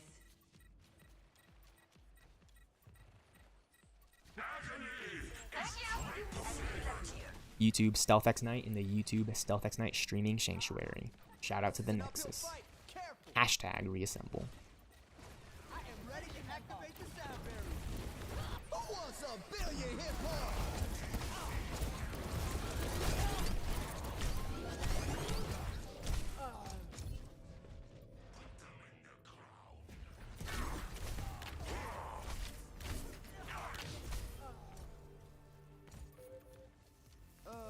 Next track. Waste of my ultimate ability, but it's alright.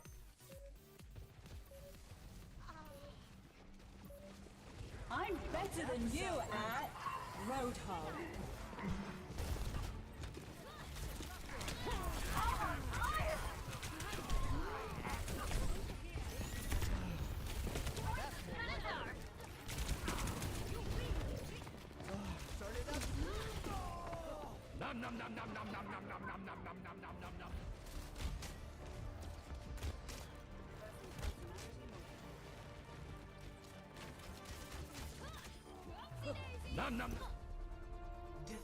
Oh, we lost. Unfortunate. We almost made a comeback on him. All good, though.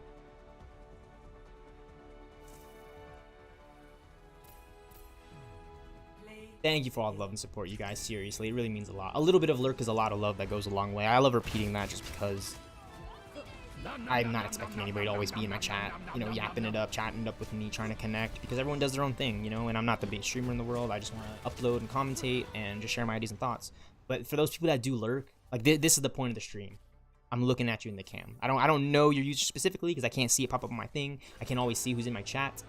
I can always just see the participants, you know, but I can say that you guys, the little bit of lurkers, it's a lot of love and it goes a long way here on YouTube stealthxknight. You know, you guys are engaging with me and I just love it. Smallga player titles. We played 8 games. We won like 1 of them. Played like 6 games. Won 1, so that means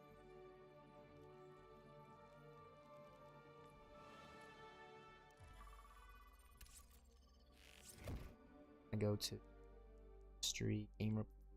So we've only won 1 an hour ago. So 1, 2, 3, 4, 5. I played 5 games and then I just won the one before. I just like, right, like, you know what I'm saying? It's difficult, but it's fine.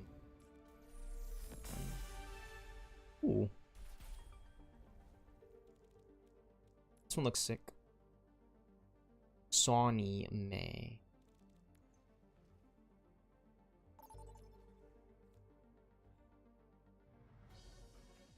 Traveling to Mumbai.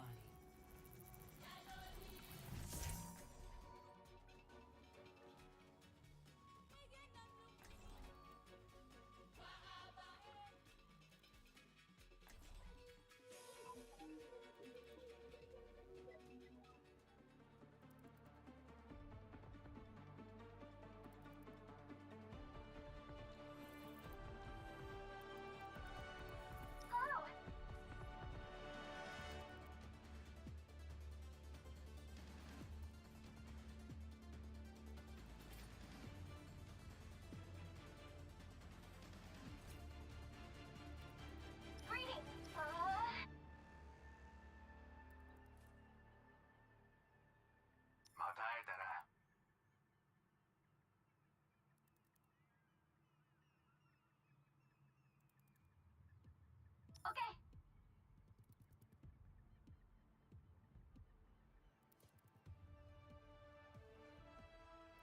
Five, four, We have supports. Oh yeah, we got Mercy. 1. Attackers We need DPS.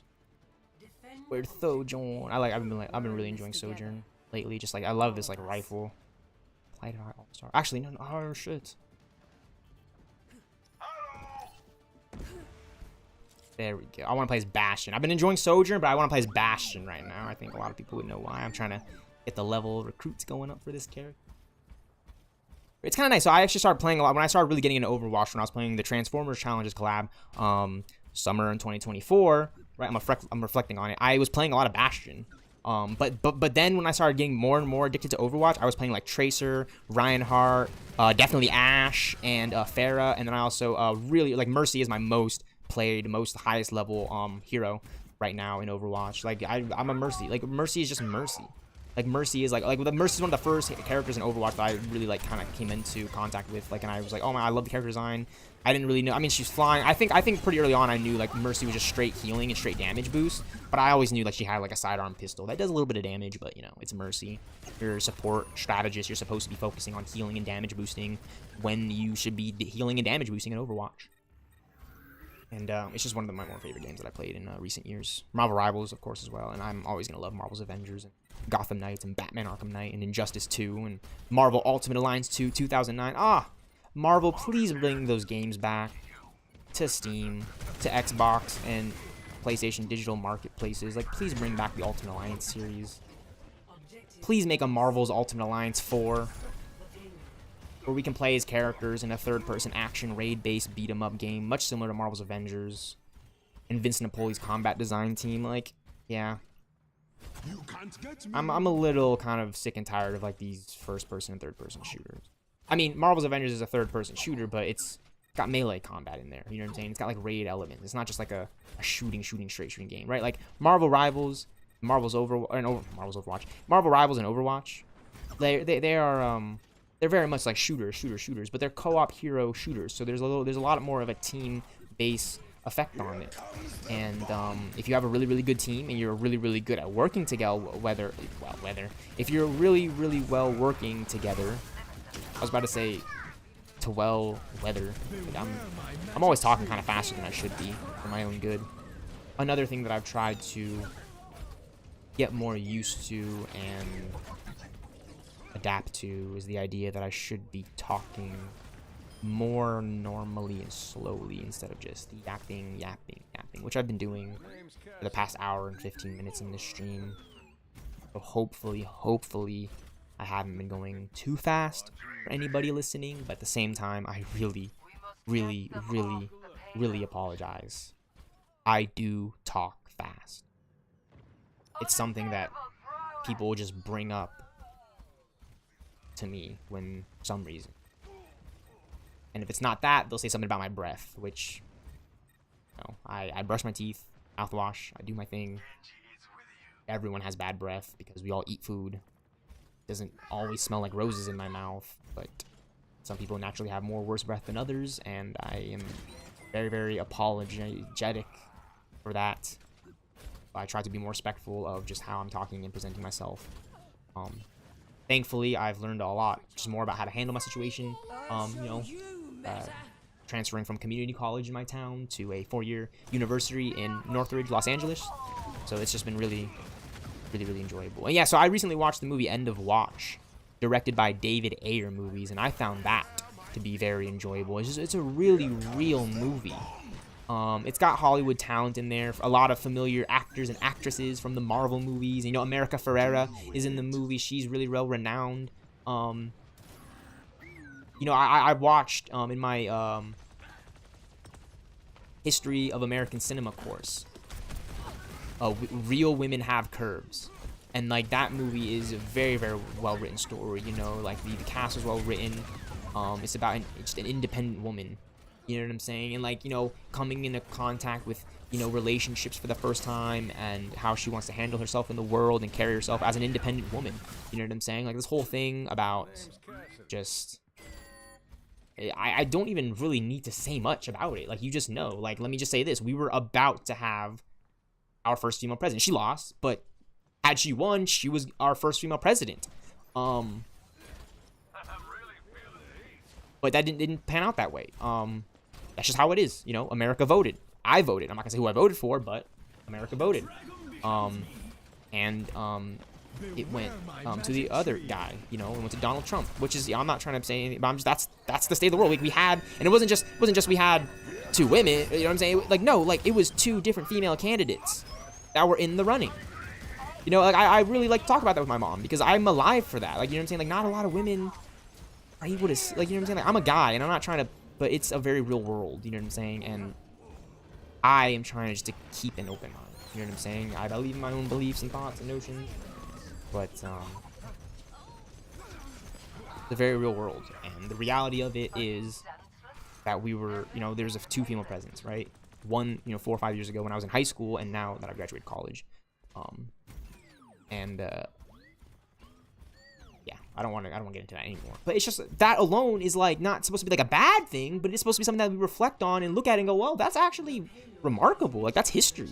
That's significant. You know, like the 2020 global pandemic, we were living through history. Like that, my college screenwriting professor told me that. He said we are literally living through history right now. As I sat in the Zoom class online, that was a live, like American history. I was a part of that. How was I a part of that? Well, maybe not in any, you know, Hollywood famous, you know, face value way, but I was a part of it because I was a college student who wanted to graduate, who needed to graduate. So I took courses online, and I was patient, and I took the time, I did the work, I contacted people, and when we got the opportunity to go to in-person classes, I took that opportunity right away so I could meet all my classmates that I met online, and it was just wonderful. Like that was probably the best thing, you know, meeting some of my college, California State University classmates, meeting them in person though. You know what I'm saying? It was nice to kind of meet them introduction through online Zoom, but I don't think we would have wanted to do that, you know, for their first time around.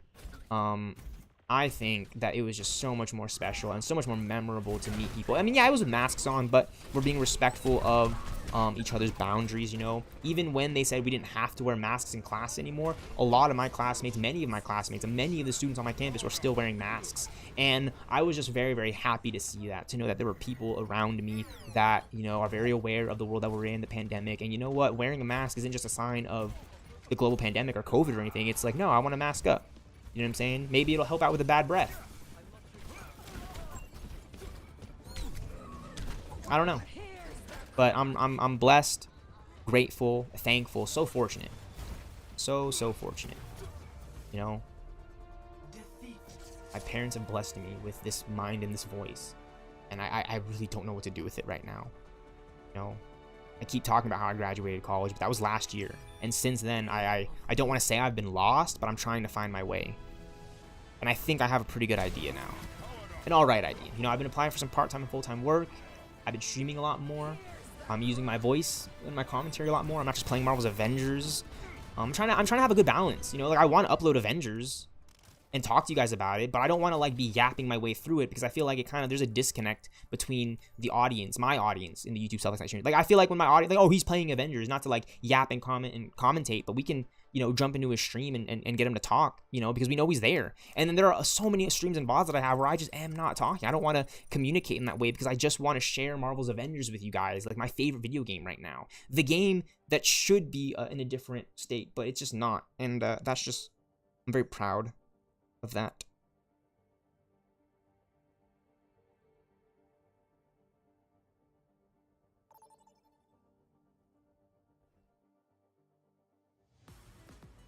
Welcome to Samoa.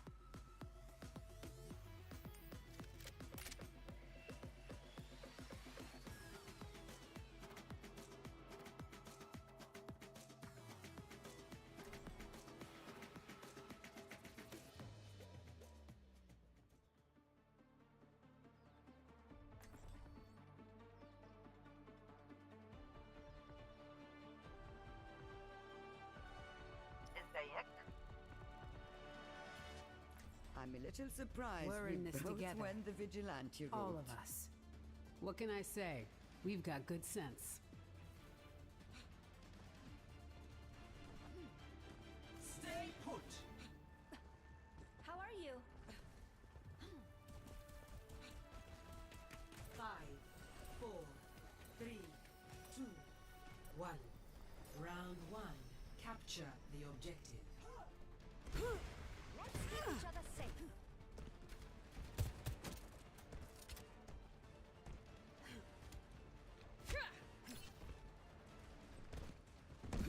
Enemy!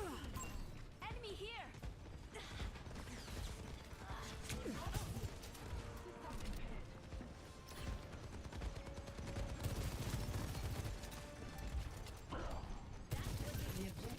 now. Yeah, it's a good time. It's just a good time to be alive. We got Superman dropping this here, guys. Come on. I can't escape my past. And I know for a fact there are people that don't want me to escape it, no matter what. No matter what I do, no matter what I say, no matter who I am truly at my heart. You know what I'm saying? No matter what my intention is. Motherfucker, if I wanted to kill you, I would have... Ooh. Not saying that I want to do it to anyone. I don't. In my heart, I don't. But, you know, I think we all get a little cynical at times, right? Honestly, like, oh, man, I wish this person... And no, just... You got to get that out of your head. That's what kind of made me do the mistake in the first place. Is I thought that I could go around posting things, thinking people would believe my side of the story, no matter what I do or say. But the fact is, if I mention very specific things, right? Like, you have to be very careful with what you say. The economy, the political and economic state of the world, right? Like, that's a joke to some of you guys, but it's a you think about it, right? Like, you know, socially, right? Mentally, like, where are we at in this point in time? You know, what's going on in the world, right? What are people saying? You know what I'm saying?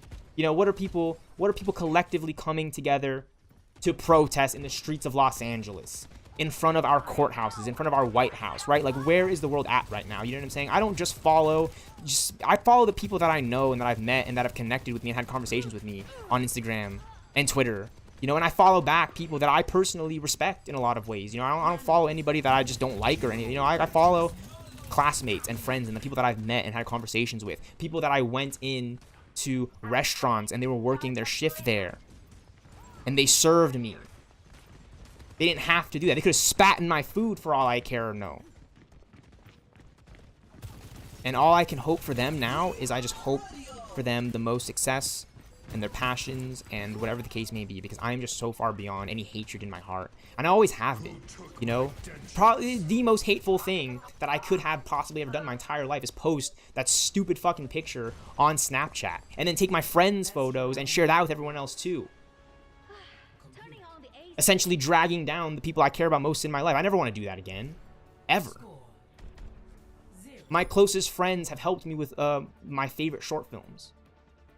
And my very early college projects. And this is why I commentate. This is why I stream. This is why I talk about it. Because I'm still that same person from years ago. But I'm trying to do better and be better.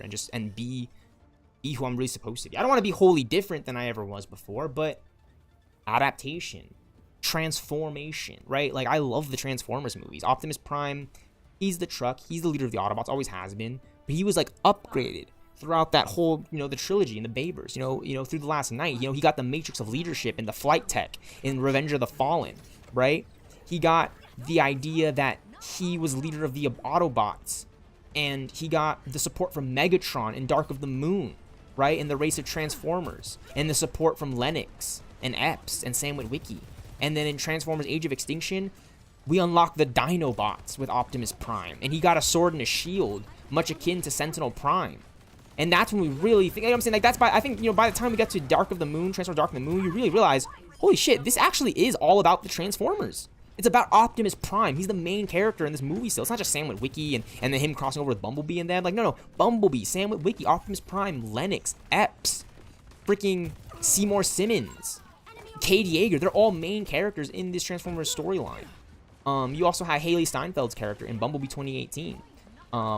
She was really, really, really well interpreted. I think people really, really enjoy Bumblebee because it's still Transformers, but it's not like the hardcore, freaking military propaganda. You know, 2007 Transformers movies like a straight up war Transformers movie. Like, they have freaking fighter jets and Pavlos and tanks and freaking police brawler cops and special ops unit in Nest in Transformers Revenge of the Fallen. Like, those movies are very, very, very well made because something that I've learned studying scripts and screenplays at California State University Northridge is that a lot of film in the early days, I'm talking like really, really early filmmaking, like black and white film strips, it was used as military propaganda because of where the world was at.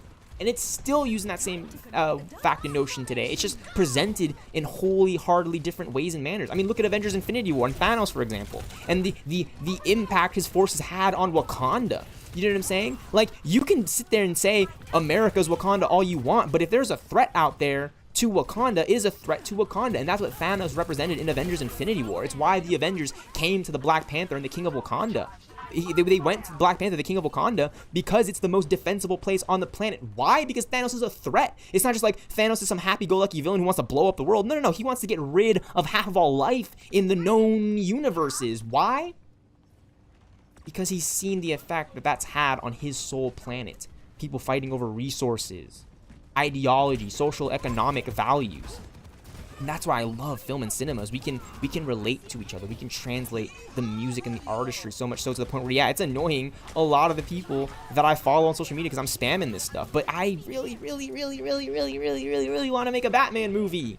I have ideas for my own future state Batman movie. I have ideas for a Bruce Wayne movie that hasn't been done before, that has him teaming up with the likes of Green Arrow in Gotham City and fighting off villains like Bane and Deathstroke and Harley Quinn and the Joker. That's my Batman movie. You know what I'm saying? Straight up do the Batman The Long Halloween Part 2, right? Get Batman. I cannot wait for the Batman Part 2. I want to see Pattinson and Selena Kyle Catwoman team up against Two-Face and the Riddler again. Well, maybe not the Riddler again because we've done them, but I want to see that Batman and Catwoman team up, much akin to the Batman Long Halloween Part 1 and 2, because they fell in love, they met each other, but there was still a threat in the movie, and that threat culminated with Two-Face in one room, and letting loose the Joker and the Penguin and Poison Ivy and Solomon Grundy, like all these very, very renowned and infamous Batman rogues gallery villains. Excuse me. And that was awesome. I love the shot of Batman and Catwoman like rolling through the roof in the skylight together. Like, I watched that movie in December, Christmas of 2021. Right, like around the time of Spider-Man No Way Home, right? I watched that before 2022 as we were going towards Moon Knight and the Batman and Doctor Strange: The Multiverse of Madness. I watched the Batman The Long Halloween Part 1 and 2, and like, dude, that's like one of the best Tomorrowverse animation movies. I really like those movies, the Batman The Long Halloween Part 1 and 2, and I like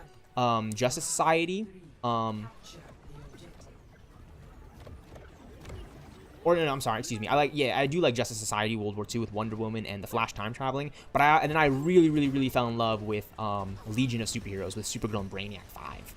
That movie is a really good movie. Why? Because it really relates to the younger audiences, but it's a very like real grounded story of like growing up and like finding your place in the world again. You know, very young, you know, teen movie, but it's still got the action. It reminds me a lot of Young Justice, and I just love how the movie ended. Like they would okay. I thought it was this is dorky, but it was like really cool and cute, right? Like I found like my heart kind of got warm in this moment, right, when Kara is showing off Brainiac to Kal-El, right? She's like, "This is my boyfriend," right? And that's so comic book because we know Brainiac is one of the most infamous and famous Batman villains ever. Or not Batman, I'm so sorry. Well, Brainiac is a Batman villain. You know, he's more a Superman villain, but Brainiac is a Justice League villain. So when Brainiac is a Justice League villain, he is therefore a Batman, Superman, Justice League villain. But Brainiac is a Man of Steel villain. Let me just make that clear. Brainiac is a Superman villain, right? Like much how the Joker is a Batman villain, but the Joker is a threat to the Justice League. Why? Because he's a threat to Batman. It's the Joker. So you can assume that Joker is a Justice League, right? Like paradigm shift, parallels, you get it. But I like that because it's like so comic book. I know Brainiac 5 to be a hero from Legion of Superheroes, the classic animated cartoon written by Brandon Vietti, right? They had some work on that. Brandon Vietti works on Young Justice. And with that, I really love the Legion of Superheroes movie that puts some emphasis and focus on Supergirl. Like, I really hope Supergirl Woman of Tomorrow just has a really well-written story. Because I've seen really well-written stories about Supergirl time and time again, right? You even have the live-action series. You know, in the Flaro universe, in the Flash Arrowverse, you have the Supergirl series. And that's really good. I think the best of the series is actually when she's crossing over with the Flash. I'm not saying that like the rest of the series isn't good, but think about it. The reason why we like the stories is because we want to see Supergirl and Barry Allen, Grant Gustin's Flash team up with Stephen Amell's Green Arrow and Batman and Superman. What a gem would it have been to actually see Stephen Amell and Batfleck on screen together, and then maybe like a multiversal movie, and then you get Grant Gustin's Flash and Ezra Miller's Flash working together, and it's not just some cameo scene reference in the live-action television. Like, no, it's a plot line of the story to get these heroes to work together. That's why I love the Marvel Cinematic Universe. That's why I really respect the MCU and Kevin Feige's whole squad, the Russo brothers, Joss Whedon, everyone at Marvel Studios, Peyton Reed. Why? Because they understand what it really takes to craft an adaptation to get Ant-Man and the Wasp in a room fighting Kang the Conqueror, who had been wiping out timelines and killing off Avengers, but but Scott Lang and Hope Van Dyne are this guy's threat, and they are able to hold him out. Why? Because they are a constant throughout the multiverse. Ant-Man and the Wasp. They are a constant. Like, I don't know if anybody knew that really, but Ant-Man and the Wasp are a constant. It's always like Ant-Man and the Wasp. When people know Ant-Man, you know the Wasp. She's a founding member of the Avengers. And she has like her own trilogy across the Ant-Man movies, right? The character was set up to become the Wasp at the end of Ant-Man, but she was a badass in Ant-Man, Evangeline Lilly. I would love to see her return for Avengers 5 Doomsday to team up with Scott Lang again to defeat Doom. You know what I'm saying? I love that the writing in Civil War offered the idea in the rough and early drafts. Like, that was cool. Ant-Man and the Wasp were actually Team Iron Man in the early drafts of Captain America Civil War. And I love that. It really put more of Team Captain America on a back burner, right? It kind of put more of a threat towards them, right? Why we wanted to root for Team Cap. But things turned out differently, and they left out the Wasp out of Civil War because she made her debut in her own movie, Ant-Man and the Wasp 2018. And then they had Scott Lang set it up by teaming up with Captain America. With Team Cap. We call him Cap. Cap? I love those lines, dude, because it's like, I'm a fan of the Avengers, and it's like, yeah, let's talk about Cap. You know what I'm saying? That's what we call him in America, right? He's going to be like, dude, Scott Lang, I can't wait to hear the comms between Paul Rudd and Anthony Mackie in Avengers 5 Doomsday, right? Between Cap and Scott, right? What's going on, Cap? You know what I'm saying? Cap, what's going on over there, right? Like, that's going to be so badass to hear.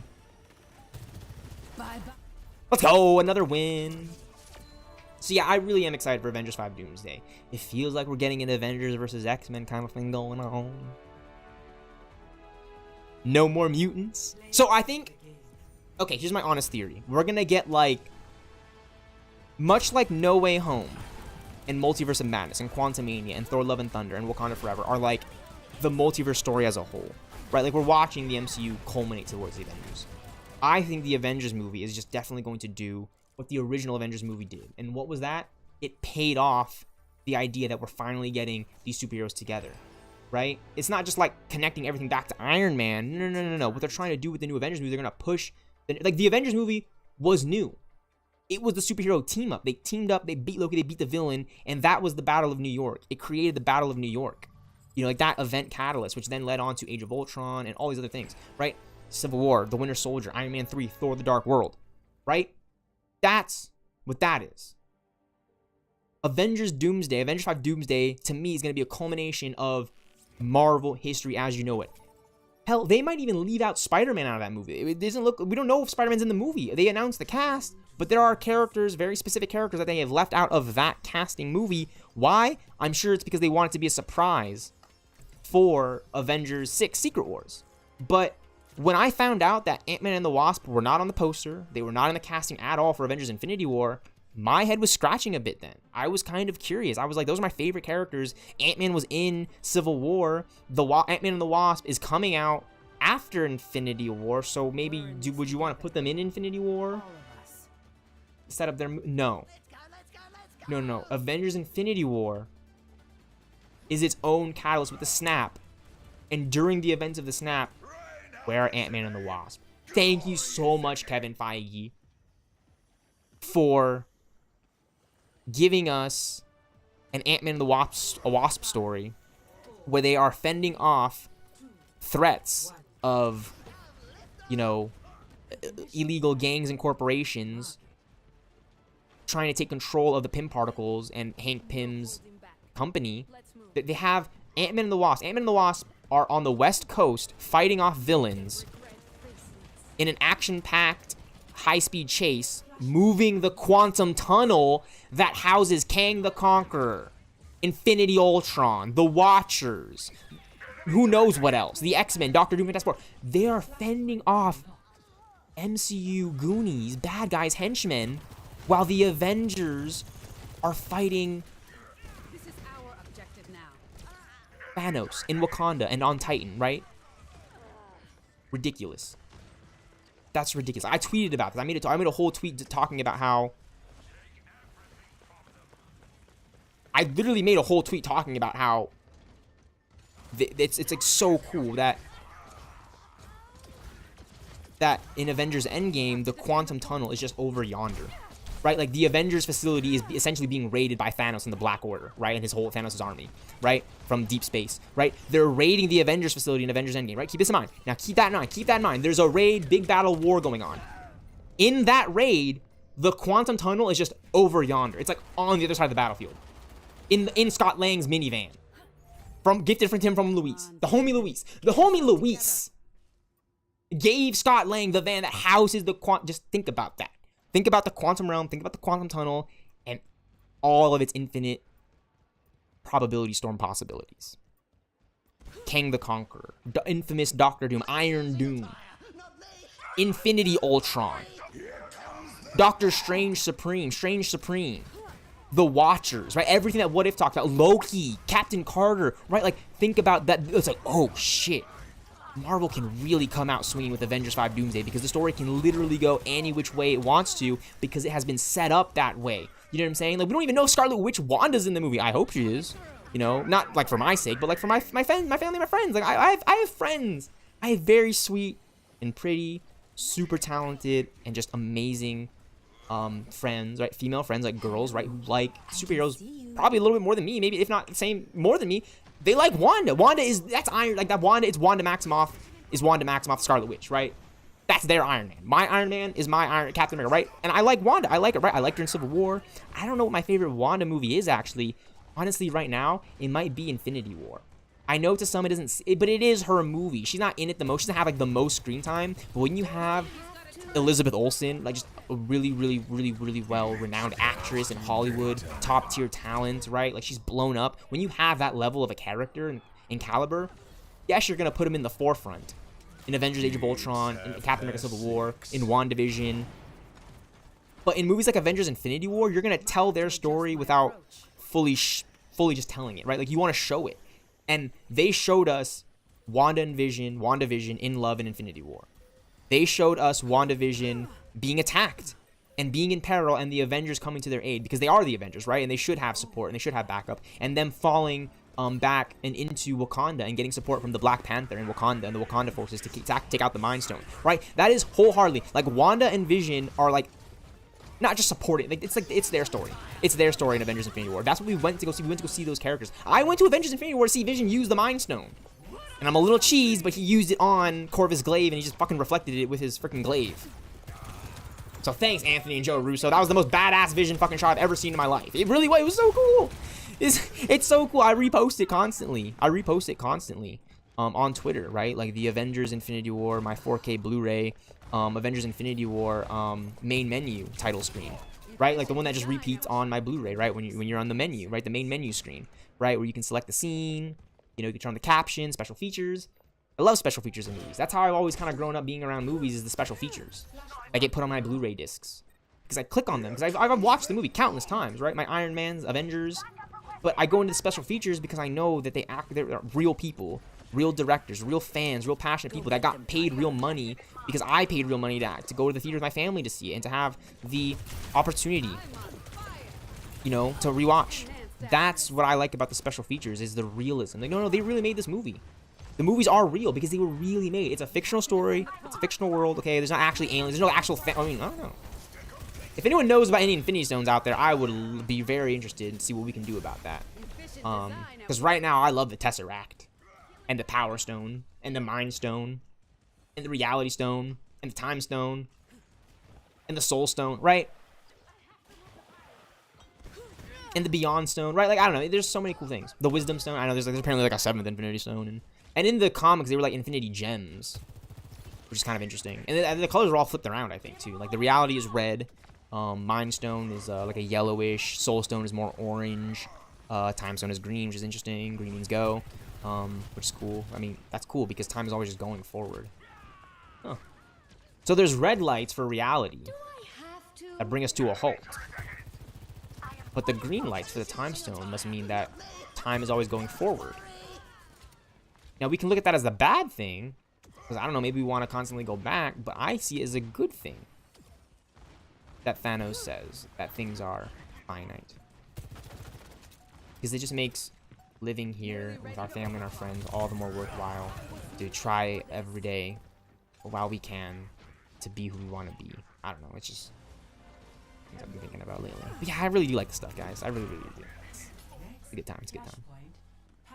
Real good time. I'm super excited for Avengers 5 Doomsday. Like, we all got theories.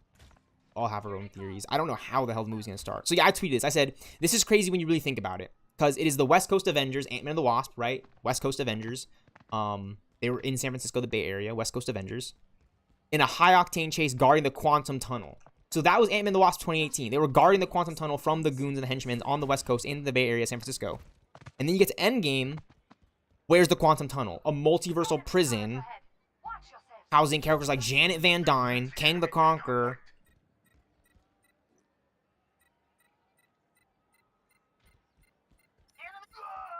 right?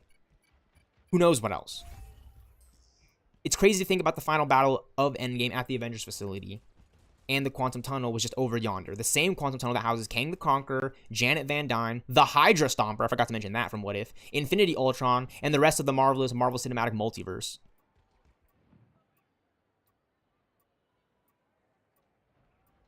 That's crazy to me. That's crazy to me because I'm a fan of Avengers Earth's Mightiest Heroes, and they just connected it so well to that animated series just by having the Quantum Tunnel and the Pym Particles like be its own thing in the multiverse. Put on your sunscreen. We're going against the odds.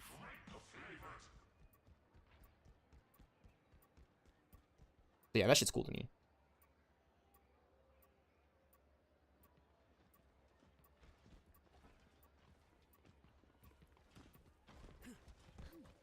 Time to connect the dots.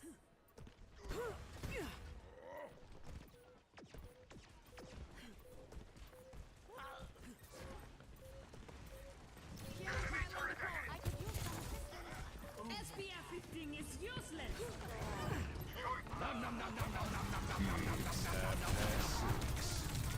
The enemy's got a turret.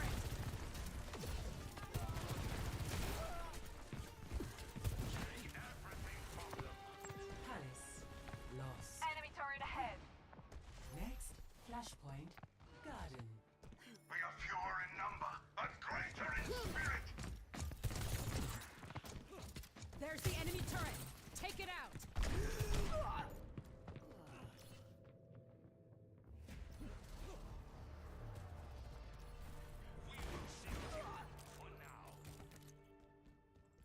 need a new paint job Flashpoint after this. unlocks in 10 Who's seconds. using a tire? Not me! Don't worry!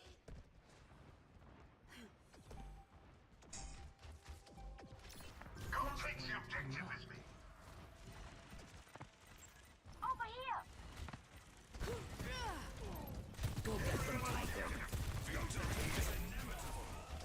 Bye-bye, bad guys.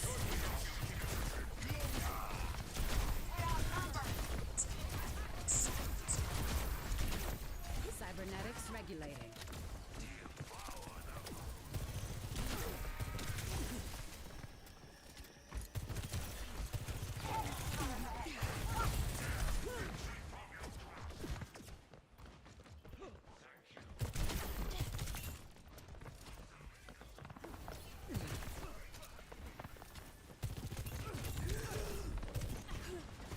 Clear out.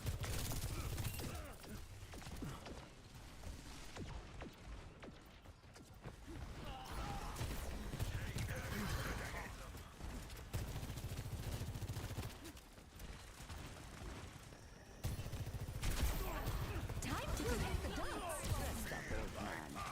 The enemy's got a turret.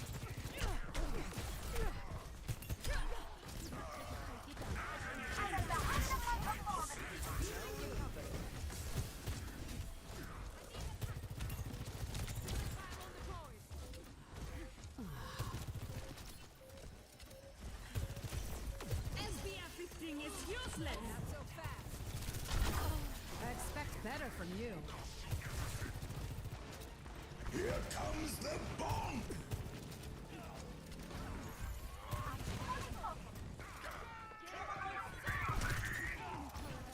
Put on your sunscreen.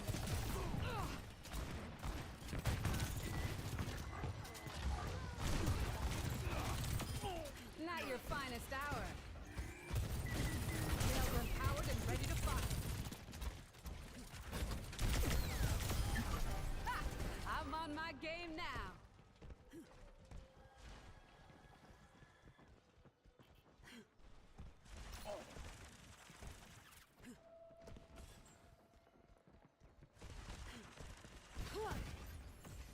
Ready to overclock. You with me?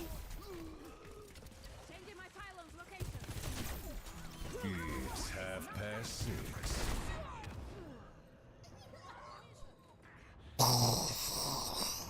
It's 6:30.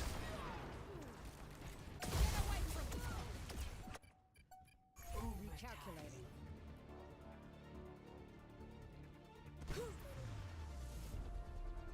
Defeat.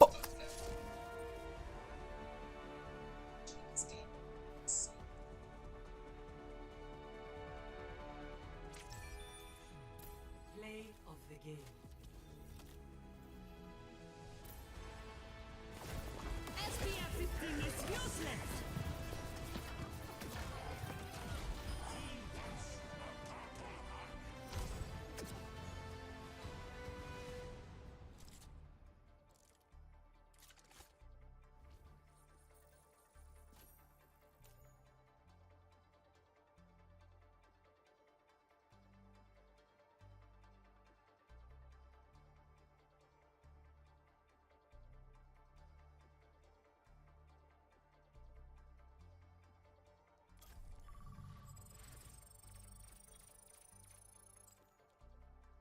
Gotta play a lot more games to get these titles, but we're ranking there. We're a quarter of the way there. We got 30 games played already, and we got 60 more games to go, which is great. Oh, I got the name title. This is sick. Welcome to Blizzard World.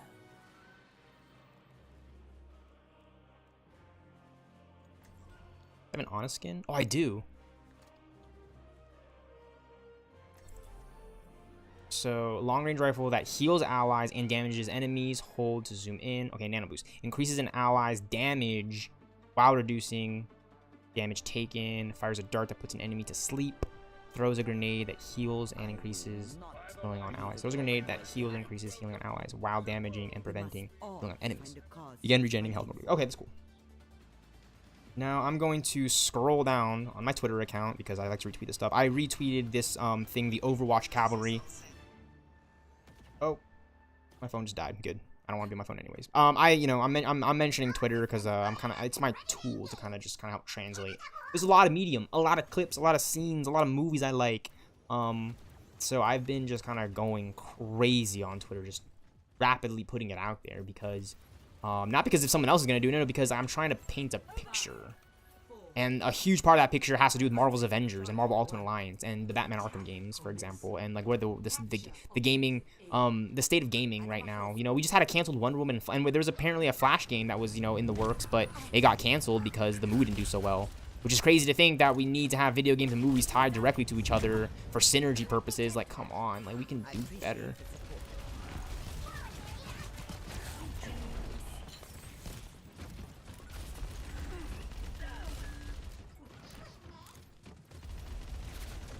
Taking care of you.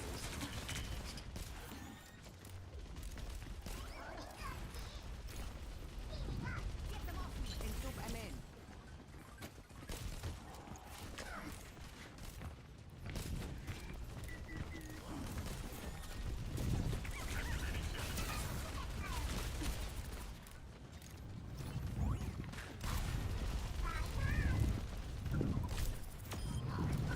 No wonder I can't retire. Mob formation, go!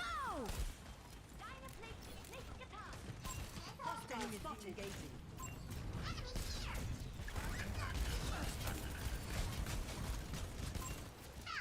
It's got like one thing before you can reload. This is crazy.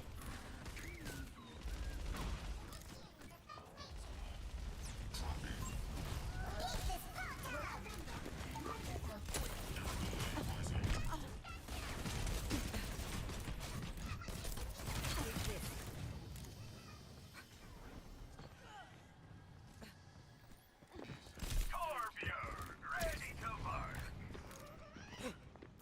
Over here.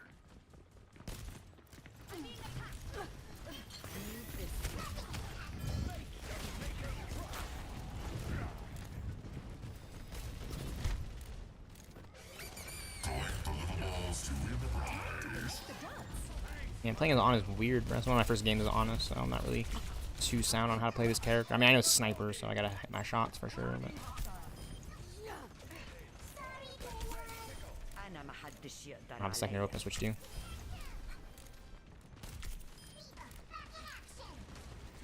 Mob formation, go! Go get them, Tiger.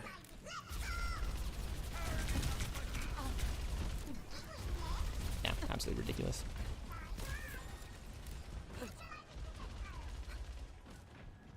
Absolutely ridiculous.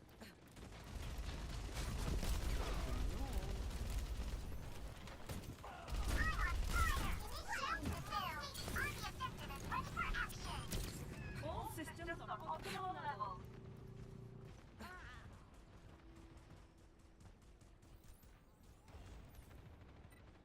Yeah, I don't know. Excuse me, I really don't know. Occupying the objective. Oh, it's like I swallowed my own little. You know, when you drink water down the. You know, water goes down the wrong hole and you go get scratchy. Yeah, I just had a trip out moment, and that's a waste of my thing.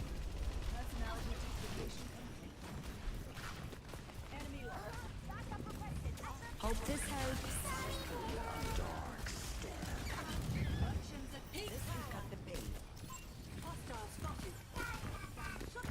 Dude, that's crazy. She like did like a twirl in the air as I went for the freaking snipe. Let's go.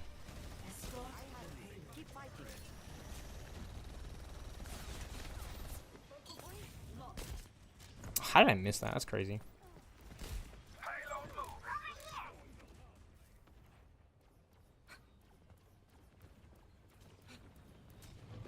Enemy target located. Taking damage.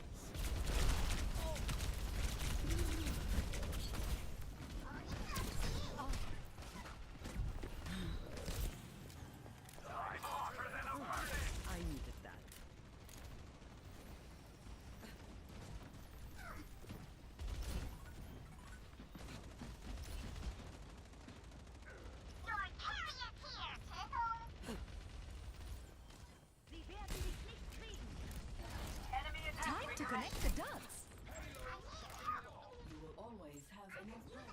Nano boost is charging.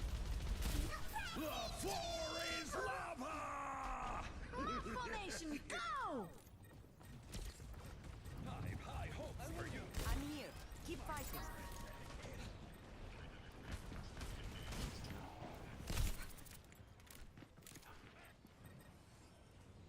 Targeting hostile.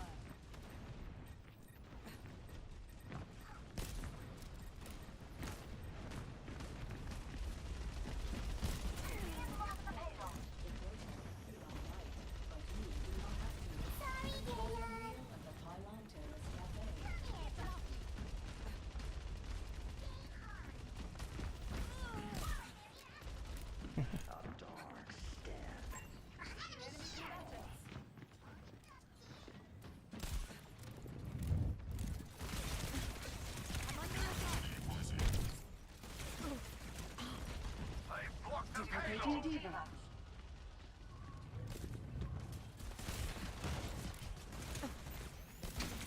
Healed up. Go get them, Tiger.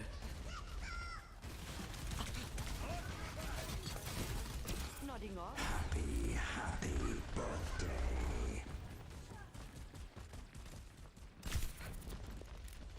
I still have use for you.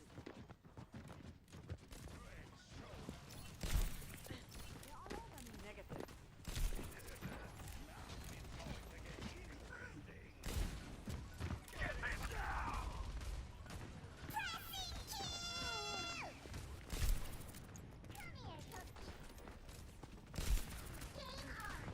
Hope this helps. Go! Just like wasting my ult over there. No, I don't know how to play Ana, so it's just gonna be kind of like this. I got slept. Yeah, she threw the healing thing down on. Wow, that's crazy. And then yeah, she slept me.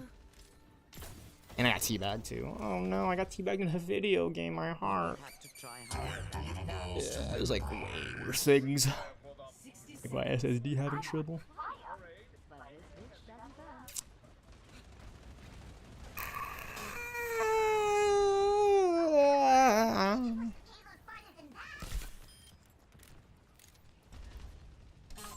Enemy in sight.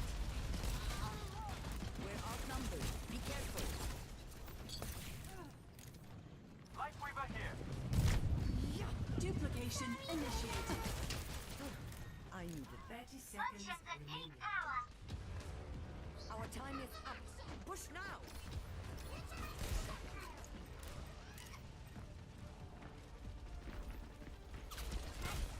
Capabilities left. Snipers. Time to connect the dots. Sniper. Scout sniper.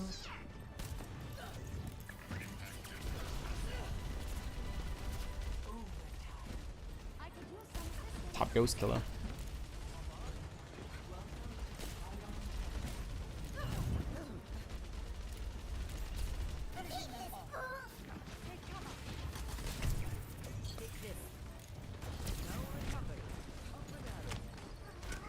Go get them, Tiger.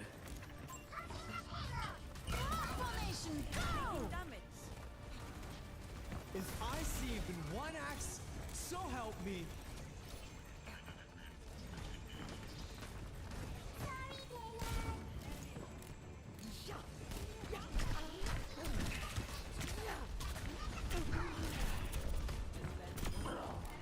Beat up. Yeah.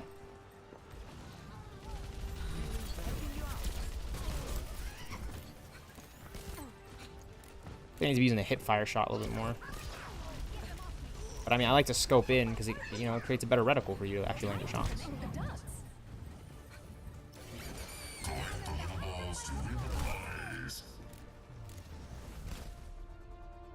No, he popped his ult right on the objective, so it was just like really hard. Like, I didn't want to get on that thing with those fucking balls around there. All good, dude. I need to play as like Bastion or someone next game because I've just been getting. Wait, is that person name? It's Wired Wiz. I thought it was Wired in.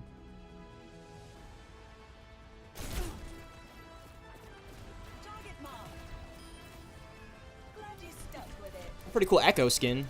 Wired in. Wired in Nunez.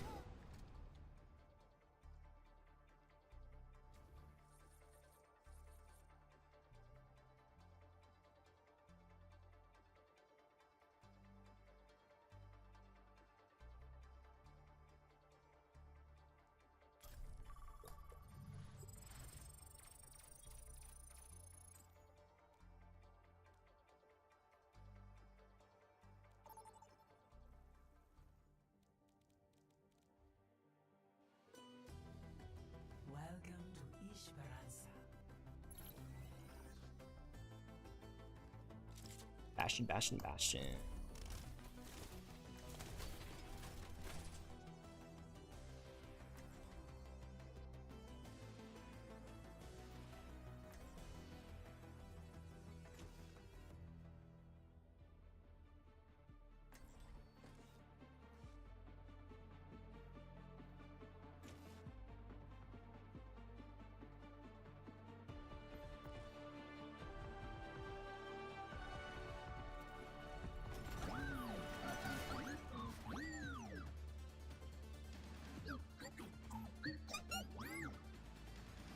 Rubber dicky.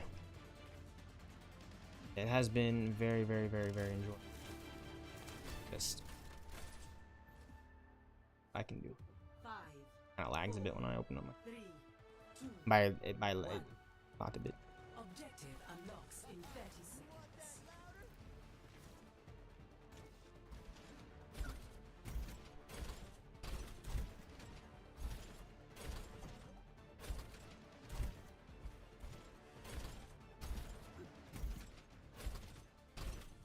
Bum, bum, bum, bum, bum, bum, bum, bum, bum.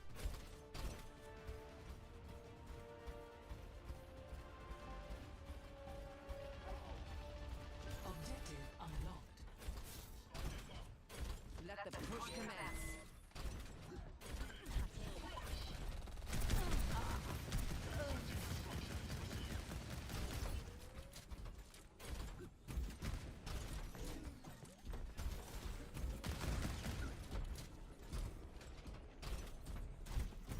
Oh, hey, that's not right. Moving ahead.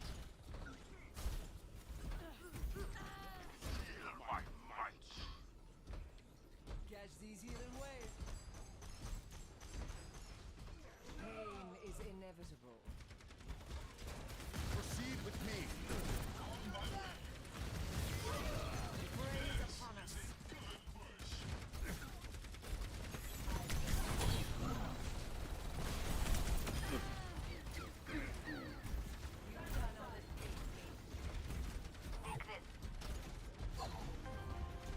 Forward spawn activated.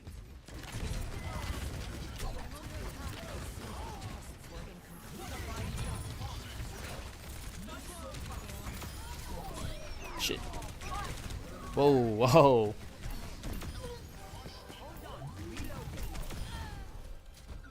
That's what I'm talking about. That's why I like Bastion. I feel like a walking turret.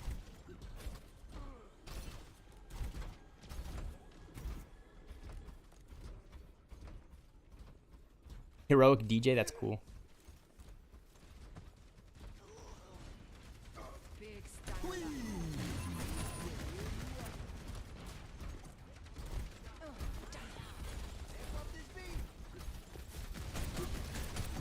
Formation, go! Oh, I got by Hanzo. I was on a 7-player kill streak. I died. The Hanzo, man. Sitting there holding this thing down. He actually hit me with that from over there. Crazy. Check yourself or wreck yourself. They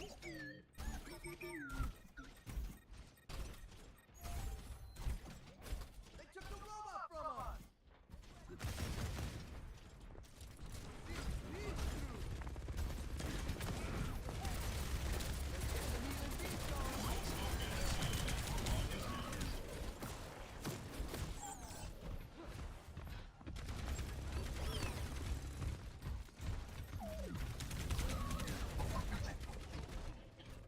I need help healing, dude.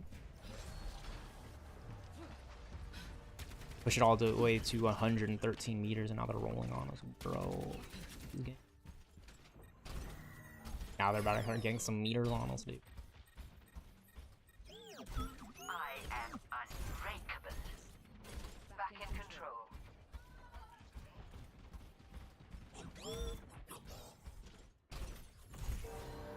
Artillery.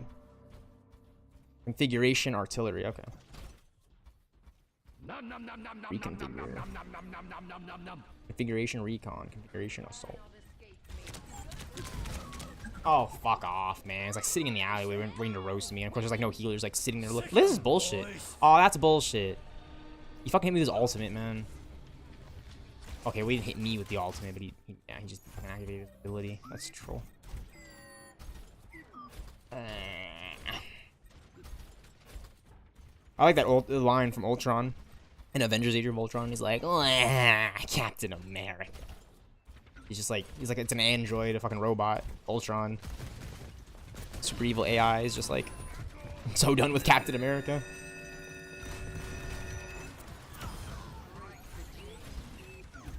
Claiming the robot.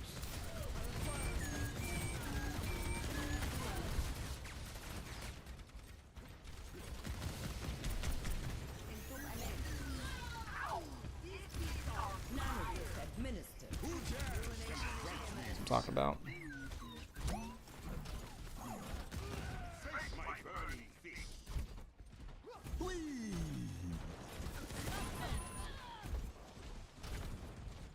Now we're moving on him. That was a good play. Activate my ult right there and start clearing him out. I was gonna save it for right here, but I guess I really need to. Approaching final.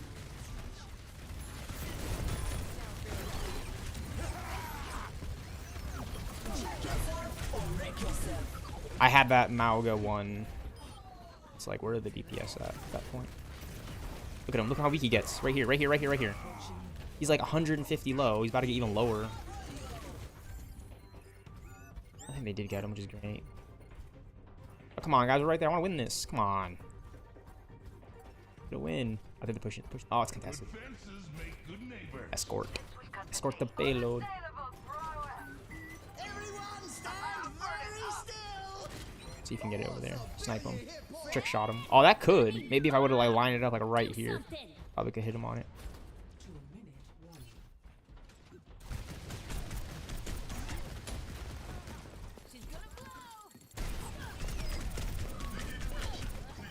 No way, dude. And the whole team is respawning. That's fucking great, man.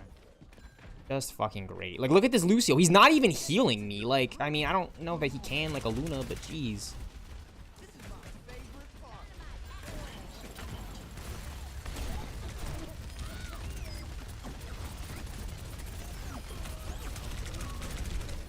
Really? That diva is just flying around. Nobody. Oh my gosh. Why? Why, dude? Like, why is it always like these weird ass teams that I get freaking stuck on, dude?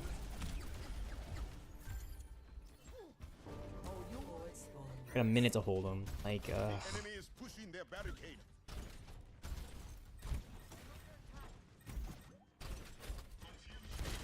guess I just wanted to keep playing for elimination XP, maybe?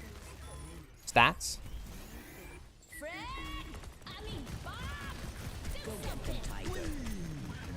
Stanger left. Your actions are 40 seconds left. Love to see it. But they're going to contest it, too. Hard contest.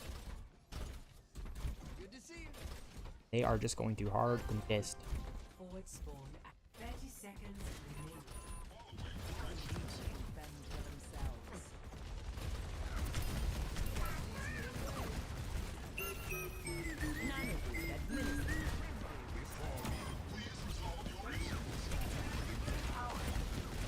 Nanoboost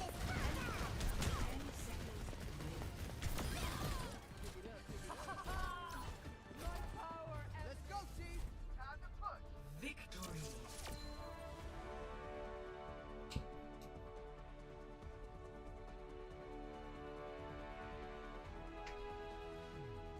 Play of the game. Kiriko low.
That's kind of cool. There's like a big letter T up there. I wonder why. I think it's really sad when people like go over to you to remind you or tell you like, no, you're conceited. Right? I think if that were the case, wouldn't I be a little bit more, I don't know, Instagram reticulate? That's not even, I don't know what I'm saying. I guess what I'm trying to say is I am just sick and tired of all the bullshit claims and remarks when I have been here. YouTube stealthxknight. And again, shout out to my closest friends. Like I literally over the loud. But stay close to me, and we might manage it anyway.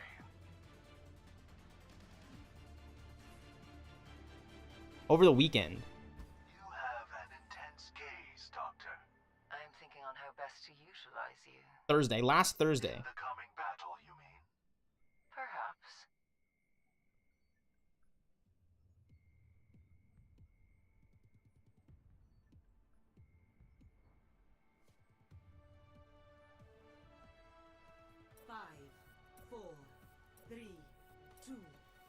Yeah, my close friend, he really came in clutch a few days ago. So I'm not gonna mention his name specifically, but he knows who he is. I was driving home, and you know my car got low on gas, and I've been having just a lot of troubles, you know, finding a part-time and full-time job. Maybe so my YouTube career journey is a part of that, but I gotta do something.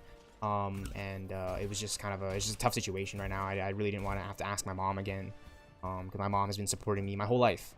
She's the reason for my being, and so I reached out to my close friend, hoping that to be able to help me out, just because, you know, at that time, at these points in your life, who are you going to reach out to?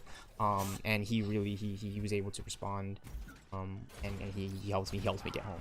It's a very real thing, you know what I'm saying? I wasn't out there buying weed, you know what I'm saying? I wasn't doing anything hood rat shit. I was going around getting my applications in Northridge, and you know, I still don't know, you know, there's no guarantee, you know what I mean? I have to, and it's kind of unfortunate because I'm kind of in the position where it's like, oh, apply online.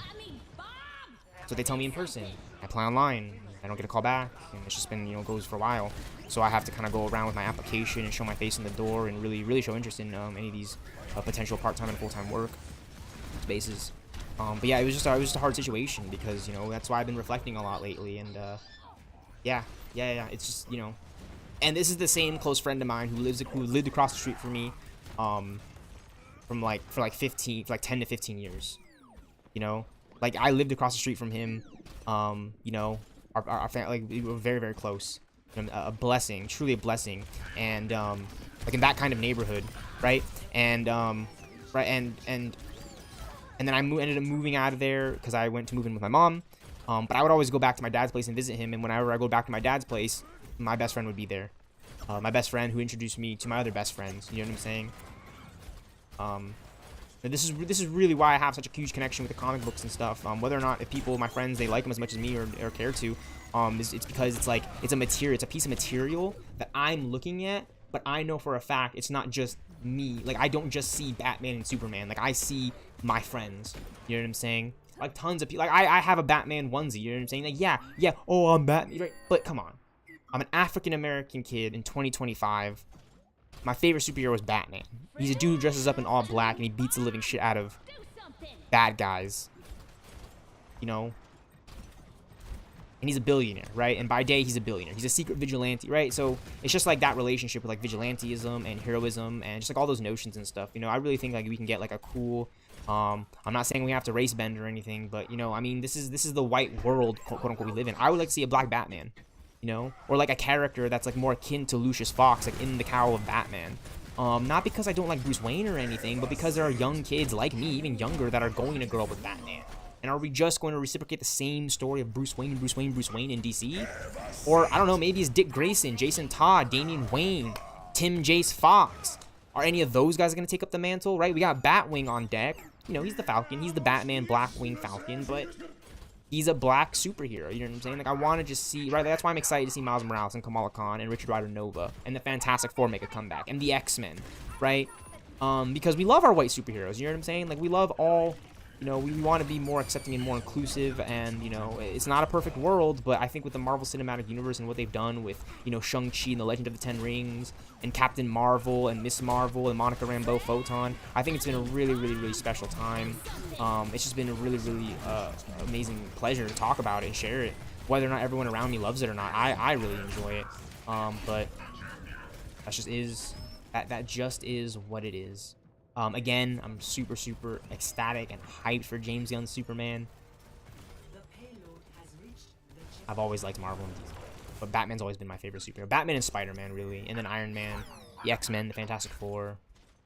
The Guardians are a little bit more new for me, honestly, because I really got introduced to them through, like, Avengers, Earth's Mightiest Heroes, and the Marvel Cinematic Universe. But I always knew, like, Marvel had more, like, space-based operations and teams. You know, Annihilation Conquest is, like, one of the stories I just want them to adapt, because I've seen the cover art. You got Ronan the Accuser, Drax, Silver Surfer, like characters that I know, but they're not like Iron Man or Spider-Man, like the characters that we've seen before time and time again. And we love them. We love the Spider-Man movies. We're getting Spider-Man Brand New Day, but I've seen Spider-Man movies time and time again. Like, can we get a Daredevil, Spider-Man, Punisher team-up movie? You know, can we maybe get like a Spider-Man, Ant-Man team-up with Moon Knight? I don't know. You know what I'm saying? I don't know. And I'm not going to act like I know or what should be done, because I'm just a fan. I'm just a fan of what can really be done with the art form. I would love to hopefully have like my own handle and tie onto. Wow, he ulted me when I was on my ult.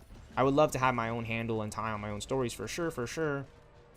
But I need to have a lot more patience with myself. I need to acquire a hell of a lot more experience and knowledge, specifically on the material when it comes to writing. But I have a very, very good foundation now, thanks to the opportunity that was given to me by my family. To send me to California State University, Northridge. Like, I will never ever regret making my decision to go to community college first, because it was about my journey. You know, yeah, it's special to go to your 4-year right out of high school and continue on your journey, but that wasn't me. You know, that wasn't me doing that. I was really still kind of figuring out, like, what do I want to do specifically using film as a career path with the knowledge that I can acquire. You know, it was mostly like directing. Like, oh, I want to direct movies at first. I think everyone says that. But when I got more knee deep into the work of it, I was so sick and tired of looking at the whole picture of every single little production department team when they know what they should be doing is what they should be doing, because that's why they got hired and why we picked them. I wanted to focus more on what the story actually is, like what the characters are all saying to each other and how the thing all culminates to each other. Now, it was nice to kind of get more into the back burner and learn about, like, okay, the director chooses the script and X, Y, and Z, but, I mean, I feel like aren't the best directors writer and director? Like, James Gunn, he wrote and directed Superman Legacy. Obviously, he had help writing the movie. I don't doubt that he had help writing the movie. You know what I'm saying? He's a director in Hollywood. He's going to have so many other collaborations and given story credits, but I think he's the sole, from what I'm aware of, he's the sole writer of Superman 2025, or as it was formerly known, Superman Legacy, which I think is still a phenomenal title. I think they should just stuck with that, right? I mean, I know you dropped the Legacy because you just want people to know Superman, but Zack Snyder went with Man of Steel. Now, to some people, it's like Man of Steel, and then Superman, Man of Steel. He's the Man of Steel. Like, that's like, you know what I'm saying? Like, that's why I love that. Christopher Nolan got the Dark Knight trilogy. That's just a weird tactic. I don't get that. Christopher Nolan got the Dark Knight trilogy, right? Batman Begins, right? Like the Dark Knight trilogy, right? I'll never forget seeing the Dark Knight Rises with my dad, my mom, and my younger brother midnight, and we were walking up to our IMAX theater, right? In this really beautiful location. You know what I'm saying? It was a really nice gallery with a bunch of restaurants, expensive stores, and we had one of the best theater experiences for the Dark Knight Rises. And I remember walking towards the theater, and I remember seeing a very I remember seeing a very, very cinematic lineup like that you see at the movie theaters of the Dark Knight trilogy movie posters. And I'll never forget looking at the Batman Begins poster with Batman's wings spread out, or his cape, you know, like when he does the drop in Arkham Asylum in Batman Begins. I'll never forget that. And my dad pointed at it. He pointed at the Dark Knight poster in Dark Knight Rises, and he said, trilogy, the Dark Knight trilogy.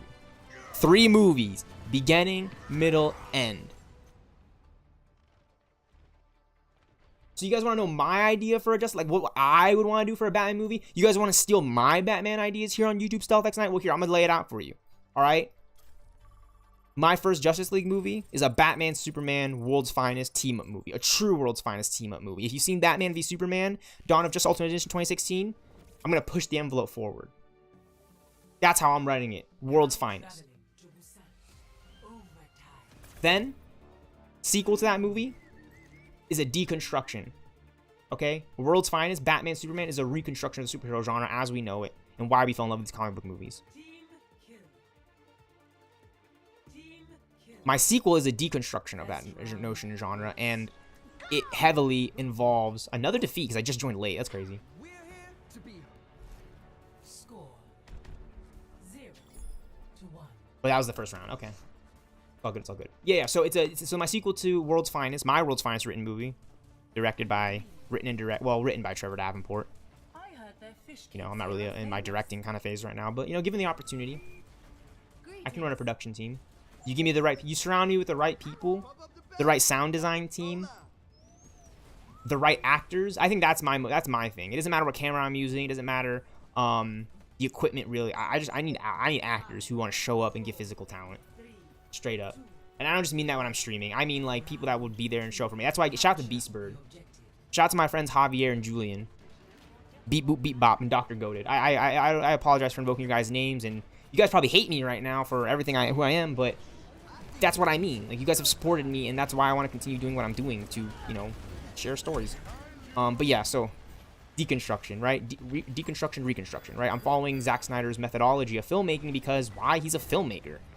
Like other filmmakers have been inspired, right? I have to have my own ideas, but I have to respect the past so I can embrace a new future.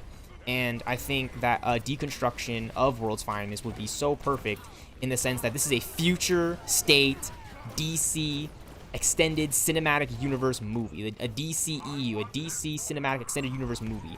All right, my personal favorite of all of this trilogy would wholeheartedly be DC Comics Future State. We're going into the future. We're taking a look into the far future, right? One where Bruce Wayne isn't around, a post Terry McGinnis Batman world, or maybe, let me just say this, maybe it's a pre Terry McGinnis Batman world. A little bit of a spoiler for how I want to structure my Batman story. Maybe we haven't actually seen Batman Beyond quite yet because we're not in the far distant future. We're just in the future state of DC extended universe. So Terry McGinnis might not be born yet, but people like Tim Jace Fox, whose father is Lucius Fox, Jonathan Kent, son of Clark Kent, who would still be Superman in my movie, and Yara Flor, a young, diverse, cultural woman who's not new to the mascara and has been there growing up for quite some time, but wants to see the world of man as it is right now, as a future state is beginning to unfold and unravel very multiversal way. Right? I don't know. Is it a multiversal DC future state movie? Maybe. But I would love to see a crossover between a Batman and a Batman done right and done well. You know? Like, I'm not saying I want to see Batman No Way Home. No. I want to see World's Finest, Justice League, Batman, Superman team up in our modern era, sequel to Batman v Superman, essentially. And then a sequel to that movie, World's Finest, would be a jump into the future. Maybe not the far future, but a different time period, different characters, but a world that's still lived in by these people. A world that recognizes that these events have happened, okay? A world that recognizes a man can fly.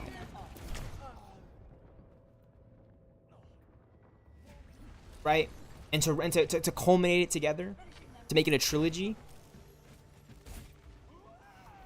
The Dark Knight Returns. A true The Dark Knight Returns movie. You know, maybe not like but I mean like The Dark Knight Returns, right? Like, I don't know. There's so many ways to go about it, but I've always thought, like, you know, oh, hey, could there be a sequel to The Dark Knight trilogy? I don't want one. I don't ever want to see one, honestly, personally. But I'll say this. The relationship between Selina Kyle and Bruce Wayne in The Dark Knight trilogy, right? Like Catwoman and Batman, right? Like that, right? Like The Dark Knight Rises, right? Like that movie that was really, really laid out and planned out well and set up from the first two films, Batman Begins and the Dark Knight, right? I really, really liked Catwoman's involvement in The Dark Knight Rises because she's a main character in that movie. She screwed over Batman, essentially. That's like the more... I don't know how the hell I would ever fall in love with someone who intentionally screwed me over for their own personal well-being, but that's how the best of relationships are built, right? You know what I'm saying? You know, again, I've made so many mistakes, and I'm sitting here right now trying to just be removed from whatever it may be that I I feel so afraid of. You know, I have a feeling of fear within me, but that's a good thing to be afraid. You know what I'm saying? It's actually also a good thing to be afraid because it's a real emotion. You shouldn't be afraid or fearful. But if you are feeling those things, like I have been for the past year and a half, where I've been feeling a little like, you know, I just don't know. I'm not sure. The future is, you know, I'm getting older, guys, you know. I'm not doing this. I was never able to do this when I was in high school. When I was a freshman in high school, I couldn't. You know, I had to move on into other avenues and fields and try to take on different educational experiences to really learn how I want to handle myself, you know? This is all unscripted. Like, you think I'm in my head, I'm planning out this. I mean, I have an idea for it. I might line it up in my head, but it comes out differently, and I've been talking fast.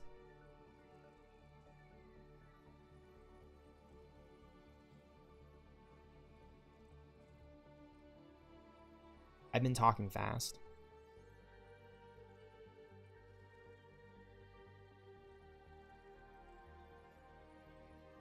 Because I'm a fast talker. I always will be. Nice, nice, nice. Leveling up. 37 out of 99. We've been losing games too. It's just like it only counts as one. Only counts as one game if you lose. Truth is what the truth is, right?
Five, 4, 3, 2, 1. Attackers incoming. Defend That objective must A. sting.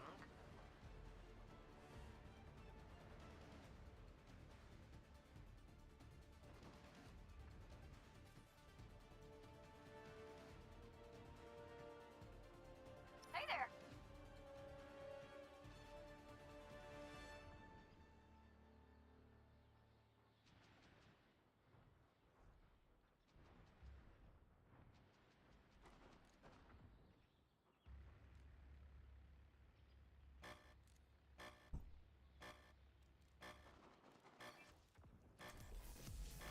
We're here to be heard.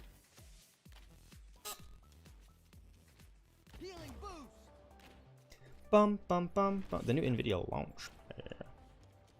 A launch pad from Fortnite. I missed the launch pad. See, that's why I stopped playing Fortnite, dude. Straight up. Where are the launch pads? Where's the War Machine loadout? Where's the freaking gravity hammer? Where's the samurai katana sword? Like, where's the cool shit that they put in? So they can just put in the dumb shit that no one really cares about. Like, okay, like, I know I'm complaining gaming, but like, seriously. Epic Games, you guys did a remarkable job with Fortnite Battle Royale. Like, that's why, like, when I think about my time in high school and I reflect on it, it's not so much as like, oh, I'm holding, like, no. Like, I'm a human being. Like, I had experiences in high school, like very real emotional ones that I would like to carry because I still talk to my high school friends. Why? Because I went to high school with some of my closest, bestest friends that I don't necessarily talk to every day, but they are still in my life to some way, some capacity. Like, again, you know, one of my best friend, the longest best friend ever. He literally just helped me out last week on Thursday, you know, Wednesday and Thursday night. When I really didn't have anyone else to go to. You know, I could have, tried to contact my own dad or my mom, but they're my parents. You know what I'm saying? I'm supposed to have a lot more responsibility and not stress them out so much. You know what I'm saying? So I brought that stress over to my best friend, and I was like, hey man, is there anything you can do to help me right now? Look, I'm just really in a situation, and then he really helped me. You know what I'm saying? And I'll just never forget that. You know what I'm saying? It's a huge. I'm in debt. I'm always gonna be in debt. You know, my college degree is one way to go about it, you know, but I need to get a part-time, full-time, start getting work experience. So I can have work experience to get more work experience. You know, it's the kind of the thing that the young people, at least in my opinion, I'm facing nowadays. You know, I'm trying to get out there. I'm not just sitting here streaming for hours and hours on end, but I have been sitting here streaming for hours and hours on end because this is the space that I, you know, it's not just that space that I feel most comfortable in, but it's my YouTube gaming area space. No one was gonna do this for me. No one was gonna set up the YouTube stealthxknight streaming sanctuary and just hand me 5 subscribers, right? Like 500, right? Like you guys didn't hand me 500 subscribers. Like, no. You guys showed me why I earned this subscription number right now in 2025. And I honestly thank you guys so much for your love and support recently. It's only gonna keep getting better, and I just really, really appreciate you guys stopping by. A little bit of lurk is a lot of love for me, and it goes a long way. It goes a long way because I don't have a lot of people subscribing or viewing or donating in and out. You know, I don't have that. So anytime somebody stops by and says what's up to me in the chat, even just for a little, and leaves a kind comment on my streams, you know what I'm saying? Or even if you're just lurking in the background because you just want some good background noise while you're doing laundry or your homework or something, thank you. Thank you. That's why I fell in love with YouTube. Because after a long day of just schoolwork and the grind and just, you know, being, you know, somewhat stressed as a young person, I found solace in YouTube, knowing that the things that I probably enjoyed the most, you know, other than actually going to the movies and hanging out with my friends, all the video games, the highlights, the funny moments, the movies, the special features, it's on YouTube. The music, it's on YouTube. The television, that's why I think YouTube stealthxknight is so important to me now, more so than a time than ever, because no one is trying to really, like, show. I mean, I always try to talk about it like I know what's going on, but no. Like, I mean, you know, I stream so much Marvel's Avengers. That's my favorite game, you know, and I don't want to let that go away. You know, to everyone else, that's a ones and zeros thing, like Dwight Schrute said, but it's my favorite video game right now that I'm not playing because I'm playing Overwatch 2 to do these challenges. That's my favorite video game, Marvel's Avengers, and I've put in so many hours in that game. And this is the reason why, like, YouTube stealthxknight is YouTube stealthxknight, and the YouTube stealthxknight streaming sanctuary is because I've been playing Marvel's Avengers and trying to share the idea that, like, these kinds of games, these kinds of co-op, raid-based team-up shooters, you know, they bring a lot amount of joy, just not to me, but to everyone else in the community that, like, really connects with them in a lot of ways. It's just a really wonderful time to be alive. And, like, and then I'll tie it back to my high school experience. Marvel's Avengers was announced my sophomore year of high school. At a true time when I was in a dark place. You know what I'm saying? Like, I had no idea what I would be feeling 6, 7, 8 years from then. Like, right now, today. I feel great right now, today, by the way. I'm not, like, reflecting on it a bad thing, but I am reflecting on it as a sign of my own maturity. You know? Like, oh, you need to mature. Well, I mean, I did graduate college. It's not like an excuse for anything, but I bring that up because that was, like, a part of, like, my well-being. Like, it's like, no, I need to do something. College is a huge part, to have a degree, for my educational experience, to be able to set me up with a job, like a real well-paying job that I could be good at and work at. That's my college experience, and that all culminated and was all transformed from the person that I am and was throughout my high school years. You know, meeting and connecting with people, losing friends, finding out all these people that just absolutely abysmally hate me for some reason, but they don't love to show it because numerically and digitally speaking, it's just not the time and place for that until a certain time and place presents itself. I don't know what that is, but that's just the idea of the notion behind the story. I'm just one guy who does care about a lot of other people. My friends and my family. My family and my friends. My family friends. That's who I care about most in the world right now. And this part is saddening because I feel like I've disappointed them in so many ways. And, you know, honestly, I don't want to continue to disappoint them, but it's probably going to be a lot more disappointment until I finally reach my own success. Because the truth is I'm not successful on my own. I'm nothing without them. You know, like, that's the whole reason why I do this YouTube stealthxknight streaming sanctuary. This isn't a call for help or anything. This is a sign of me showing, like, I'm trying to figure it out. I'm trying to figure out my own mind. You know what I'm saying? Much like Bruce Wayne and the Batman, like, I don't think people get it. Like, this is why I don't feel any relationship, anything. Why? Because it's a young, I'm like, you know what I mean? I'm still figuring it out. I can't be asked to do what some of these, no. Because it's just not for me. I think some of the best advice I ever got was just learn to let go. And that's all I've been doing, was just Learning to let go. It's a hard, sad truth, but it's a very real world we live in. You know, falling in and out of love. You know, trying to really show who you really are. You know, trying to fit in. Come on. If it's anything, I've always fit out. I always fit right out. I try not to stand out, but it might be something that's just more akin to me than the average thing. It's true. It's just true. It's just the truth serum and the truth bomb. It's just the truth serum in the truth bomb, really. Is that I'm no perfect person, but I sure as hell care. Like a perfect person. I don't know what a perfect person would, how they would care. Truly, I don't know how to do it. But I believe in my friends. You know why I believe in my friends? Because they were there for me during the dark time, the dark moments. And I know for a fact people went behind my back at very, very many times. It's a real thing. You can't prevent it. You can't even see it coming. But what I can see coming now is a really successful and bright future for myself. One where I can hopefully provide and help out and assist and aid my friends like my close and best friends have helped me. You know, you'll never forget the time you played Batman Arkham City with your best friend. You never forget that time. Like, I'm a fan of Batman. I've always liked Batman. He's my favorite superhero. I always imagined my best friend as Superman. Because I always thought I was Batman as a younger kid. And we would team up and, like, go out and maybe not necessarily save the world, but we get it done. World's finest. World's finest. Not the world's finest. Not a world's finest. World's finest. You know, Henry Cavill had a really good line in Man of Steel. He said, "This is my world." Oh, excuse me. Batman v Superman, actually.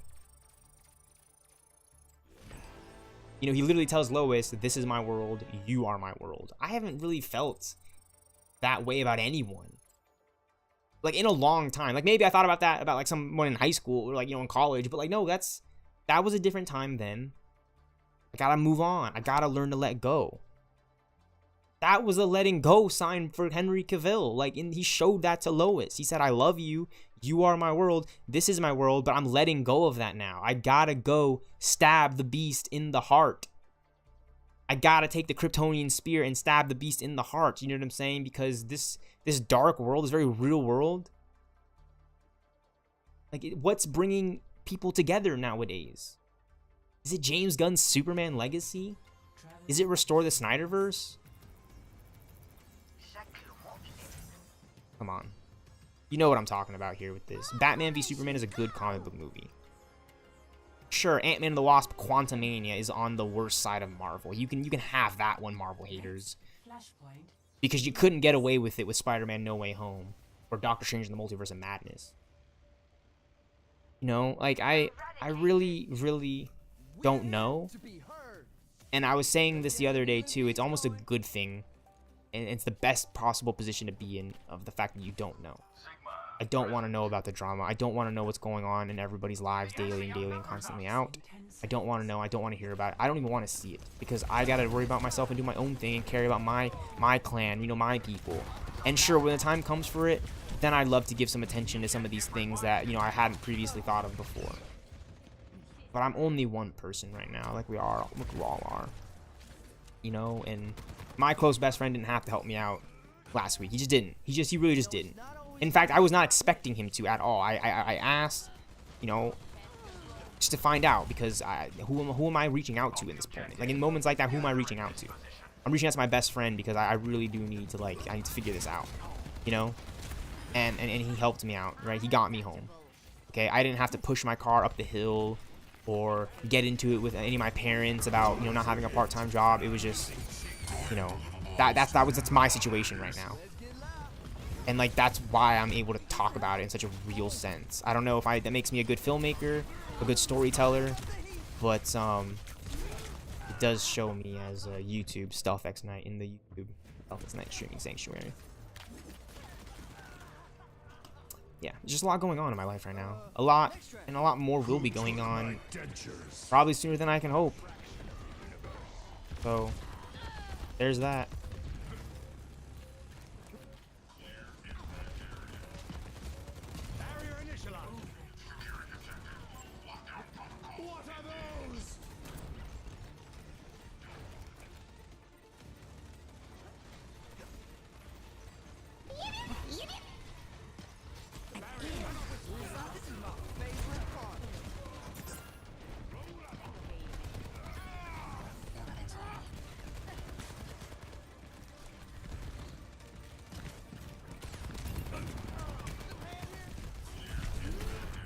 I see the back chief.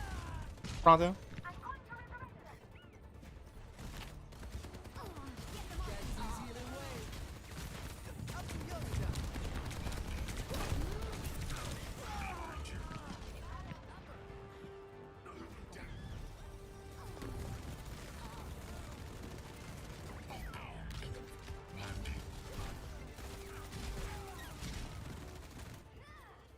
Time for a remix. Time to connect the dots. Efficiency rating. Maximum danger. Helping you out. You want that louder? My duty is being done. Who took my dentures? Holy shit, my thing is lagging. I'm not even getting any encoding error overload on my OBS. It's just lagging.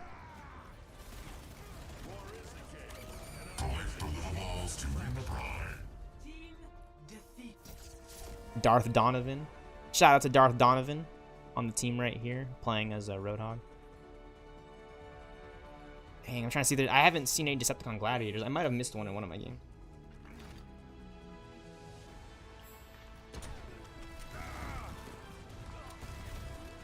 I'm gonna miss ya.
Yeah, I don't know. I'm just kind of just in my head a lot, you know. Just, you know, a lot of uncertainty, you know. But, you know, Christopher Nolan said I'm quite enjoying that uncertainty. And like, when I really heard that, like because you know I'm a young freshman in high school or college at the time. You bring up high school. I'm a young freshman in college, right? Like I'm studying. I'm really listening to what producers, directors, and writers are having to say about their material. You know, like what Christopher Nolan has to say about the Dark Knight trilogy, as it was coming to an end with the Dark Knight Rises. You know, when he closed off the Dark Knight trilogy with the Dark Knight Rises in 2012, he said in an interview, referencing and regarding Zack Snyder's work on Man of Steel that was beginning to drop in 2013. So the year after the Dark Knight Rises, and I saw with my dad, I got to see Man of Steel 2013 again. Like not again, but I got to go to see a new DC movie again with my dad. Unbelievable experience. He brought his wife.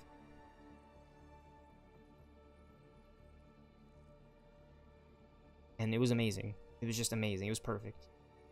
And I can honestly say that I remember watching Man of Steel in theaters because I remember falling asleep through like the midpoint of the movie. And then waking up when he was fighting in the streets of Smallville and then the final battle. Like that whole movie is just... yeah.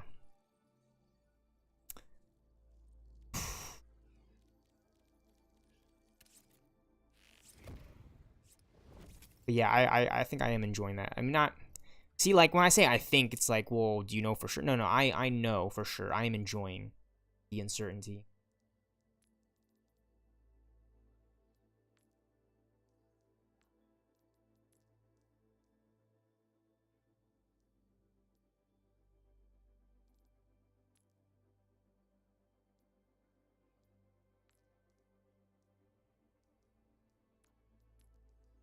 Everything should just be on low. I can get better performance. That's why my shit's lagging.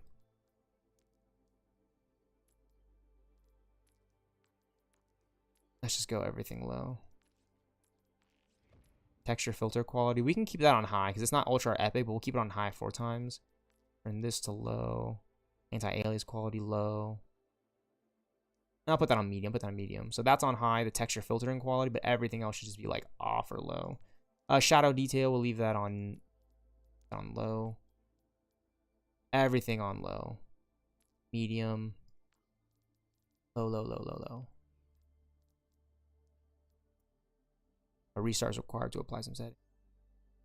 Sweet. Exit desktop. Restarting, yep. Because I'm still gonna play some Overwatch before I hop on to something like a Rivals. But I just noticed, I was like, oh my gosh, like I'm always like lagging in like my streams. So this is game capture mode for anyone who's wondering, and this is display mode for anybody that's really, you know, curious about my desktop.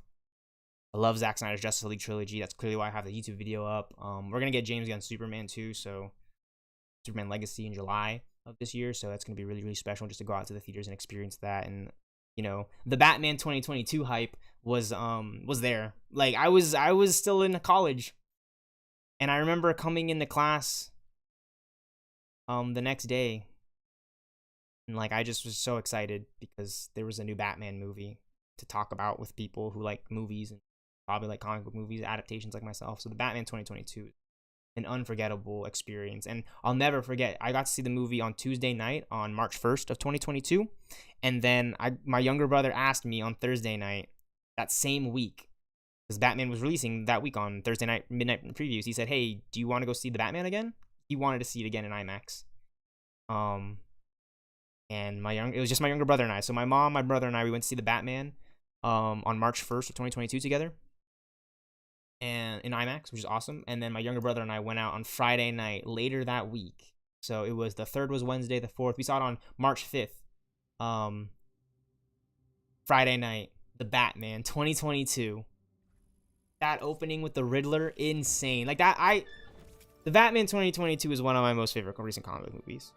I don't bring it up a whole lot because I think you guys should know on YouTube stealthxknight with the Dark Knight trilogy. And like, yeah, I like the Batman.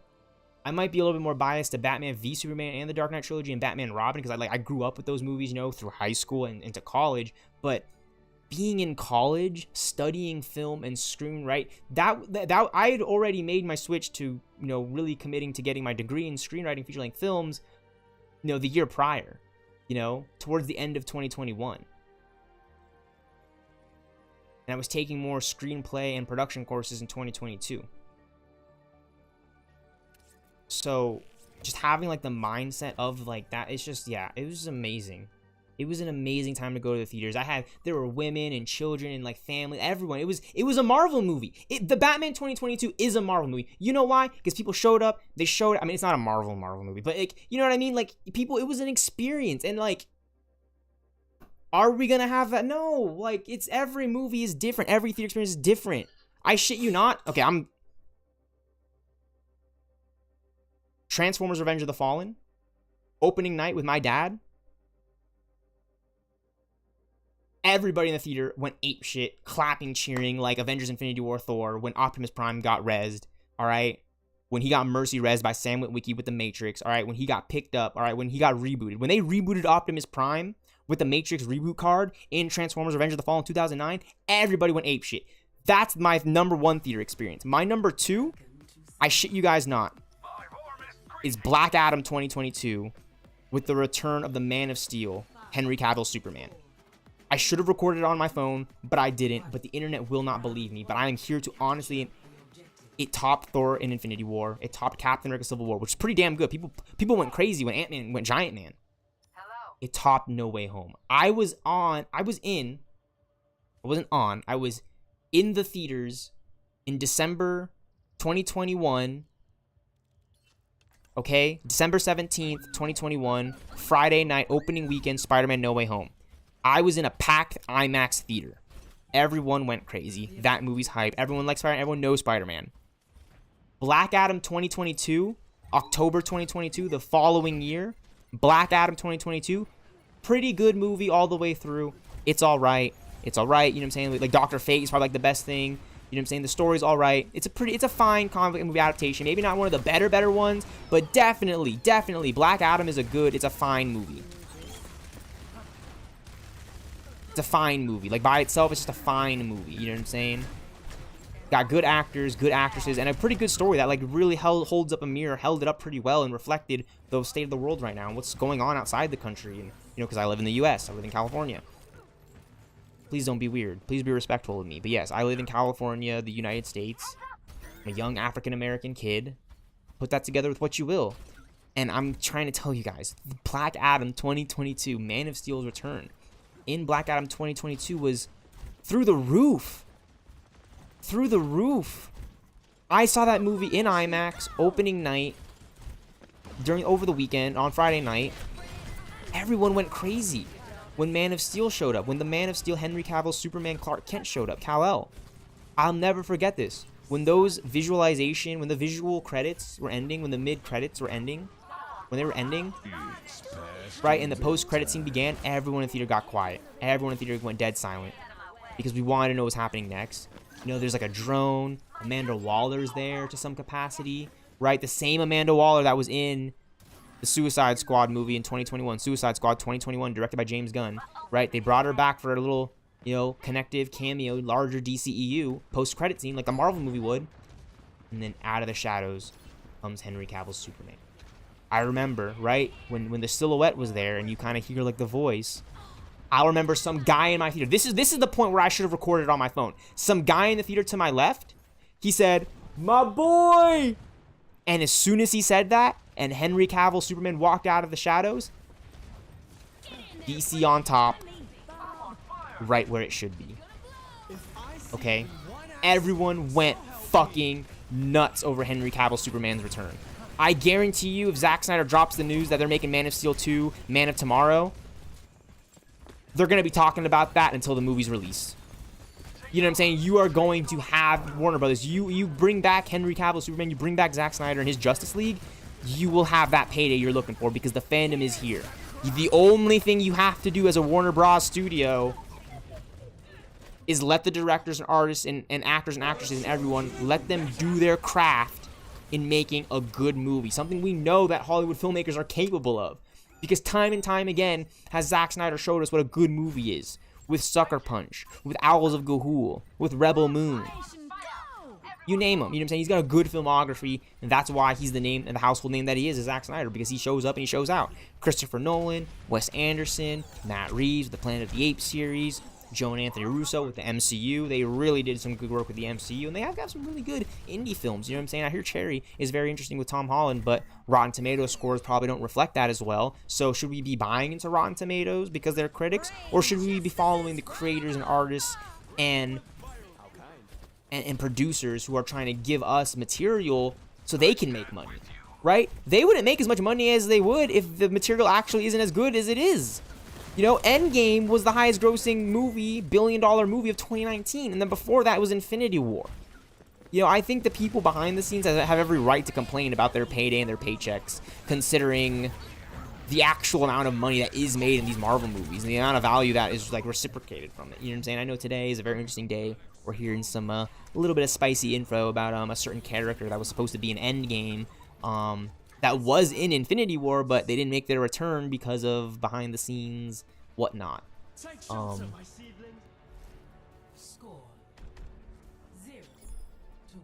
Yeah, I just find all that interesting. Take care. Sorry. Biolite has such potential for medicine and agriculture. Sadly, Vishkar agrees. They want their hands on it, and they're willing to cut mine off to get it. Sounds about right. 5, 4, 3, 2. Right now we got the internet talking about Round 2. Capture the Tobey Maguire and Hugh Jackman's Wolverine meeting together on screen for the first time. You know, Wolverine and Spider-Man. The Wolverine and Spider-Man that we know growing up. They're all in the same universe, by the way. Like Sam Raimi's Spider-Man, the Fox X-Men movies, the classic ones. They're all in the same universe. They're all in the same universe. There's a few Easter eggs here and there. It's not the Marvel Cinematic Universe, but there are a few Easter eggs here and there. There are a few Easter eggs here and there. And that's what I appreciate most about Quantumania. It's a good Marvel Cinematic Universe multiverse movie. Quantumania is my favorite post-Endgame movie. You know, I like No Way Home. I like the majority of it, but like personally for me, Ant-Man and the Wasp, Quantumania. You know, it connects so well to Loki. You know, it connects so well to Multiverse of Madness, clearly with the multiverse and all that, you know, the shenanigans and like the quantum realm. Like the quantum realm is so cool. It's just like another plane of existence. Like I like the concept of it when we got the taste of it in Ant-Man and the Wasp 2018, you know, through Infinity War. Like I like the idea that like, you know, oh, there's a city over there, you know, in the quantum realm, which apparently is Kang's city. That was Kang the Conqueror. He's in the quantum realm.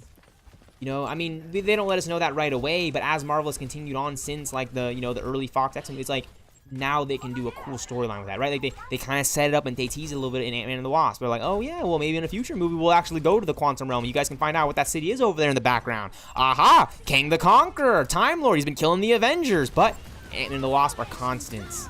Ant-Man and the Wasp are constants in the multiverse. It's Ant-Man and the Wasp. Like, they are a constant in the multiverse throughout time, space, and history. You know, they're classic Marvel. So Kang the Conqueror, though he's killed many Avengers before, he hasn't killed our Ant-Man and the Wasp, the constant that we know. That's awesome, man. I really appreciate the performances, the artistry.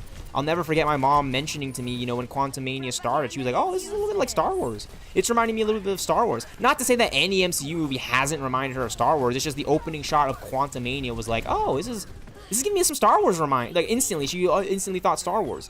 You know, maybe in a different way than, you know, Infinity War. Because, you know, when Infinity War first released, and, like, we opened up with that slow shot in space, and you just see the Asgardian ship floating, and then a bigger Titan, Thanos' mothership, just filling up the entire background frame. I was like, holy shit, like, I love Star Wars. Like, I like Star Wars, you know what I'm saying? Like, that stuff's cool. Don't get me wrong, but these Marvel movies just, like, you know what I'm saying? Like, I don't know how to explain it, but everyone's got their own passions and fandoms, you know what I'm saying? People like Harry Potter and all these things. I'm a huge fan of, like, the Avengers and the Justice League, Young Justice, and the X-Men, and the Fantastic Four, and the Defenders. Like, I'm a huge fan of DC and Marvel. And the Transformers. I love those stories so much. I'll never forget seeing Transformers 2007 with my family and my friends. They just evaded my artillery. Which is ridiculous. I can't believe that.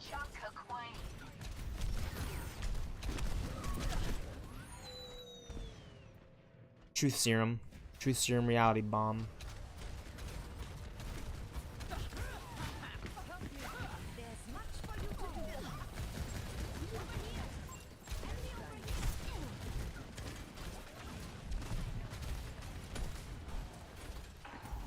Time to connect the dots.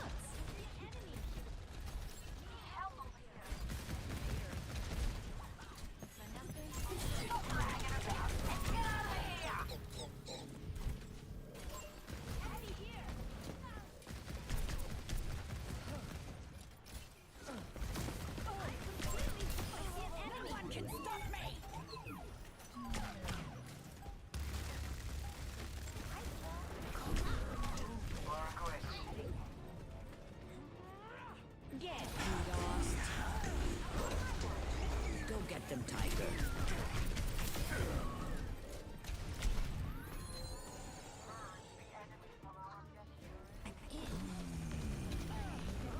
Away.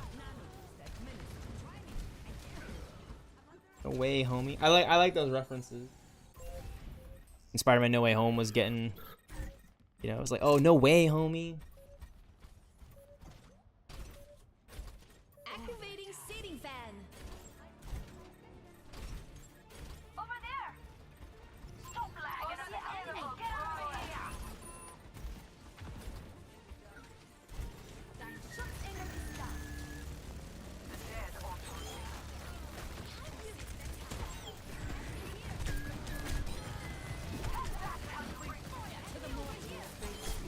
My duty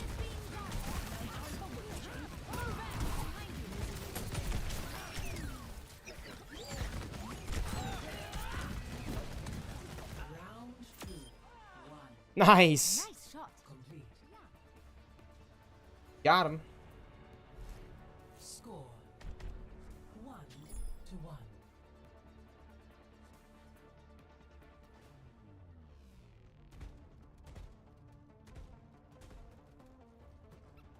Think you can keep up?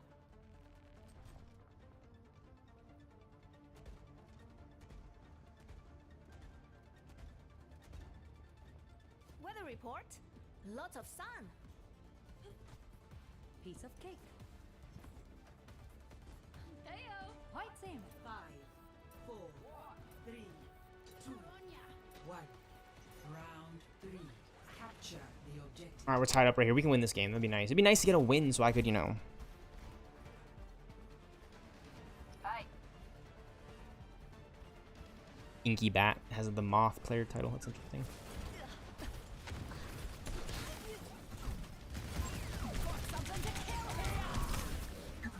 Ah, it's tough.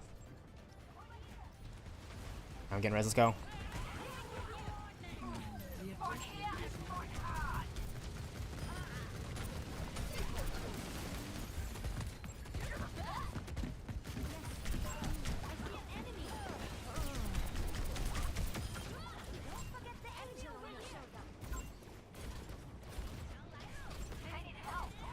Pick up your feet, you drunk. Get out. I bounced off the wall there, dude. Seriously. Ice wall coming up.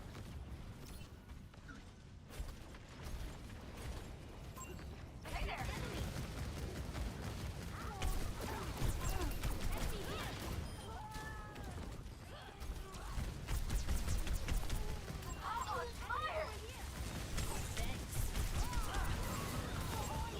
No way I died to the Symmetra like that.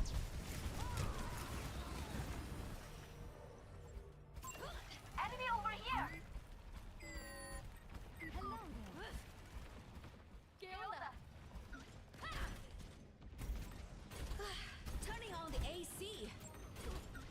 Wow, I'm actually on fire. Enemy here. Oh, thanks. I see an enemy.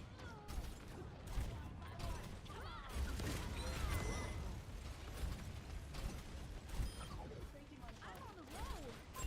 Enemy here. Enemy over here. You think you can touch me? Let's find out. I need an attack. Who's out? I got an enemy over here.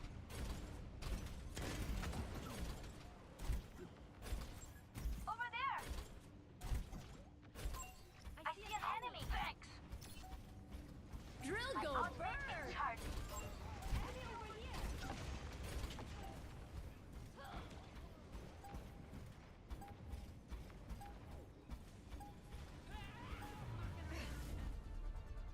Victory.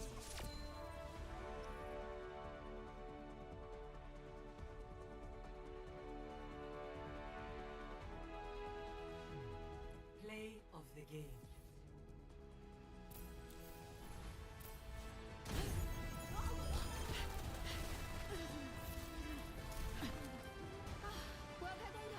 Did we win that?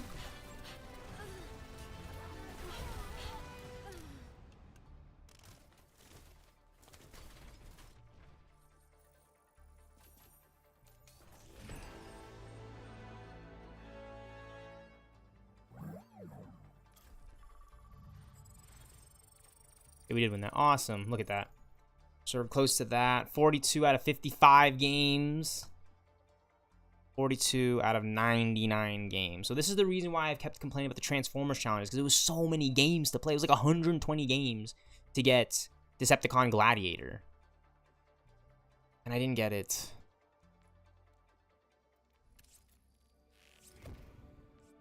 For some strange reason, I just didn't get it. I don't know how. Like, when I woke up and I realized that it was gone, that's when I was just like, oh, like, I felt like something in my heart kind of go away. So it was season 11 right there, Decepticon Gladiator. Like, why are they in the game if they're just sitting there, man? Overwatch, you're trolling, dude. Traveling to New Jump City. But that's the name of the game, right? Overwatch. You gotta play this game overtime in order to overwatch yourself into it.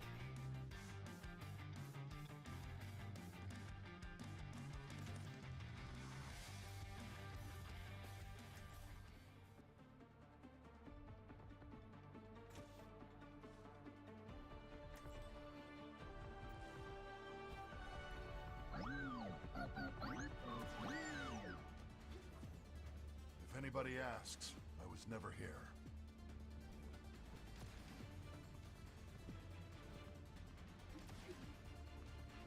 I'm hoping for an easy mission.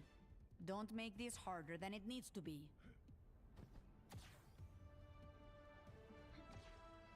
Five, four, three, two, one. Let's increase our pace. Initial flashpoint. Arena. Some good time, some good time.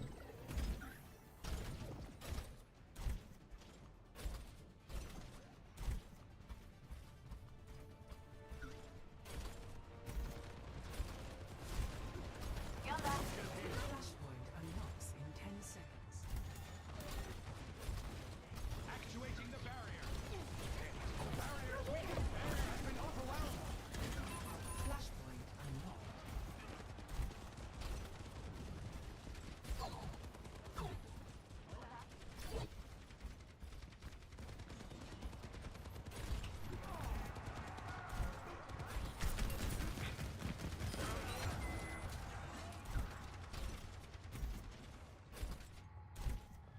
What's good? Losing the objective. Let's take it back.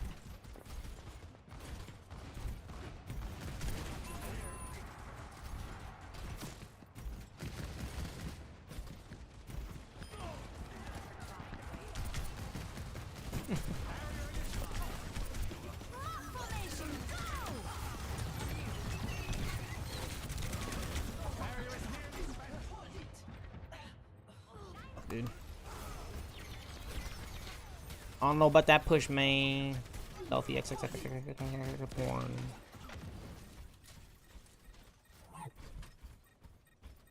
Alright. Securing the objective. I am on fire!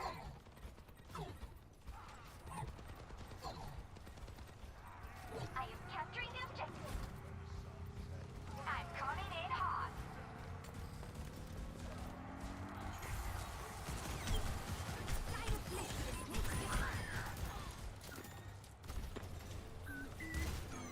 Over 76.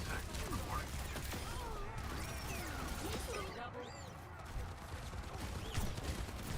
The barrier appears.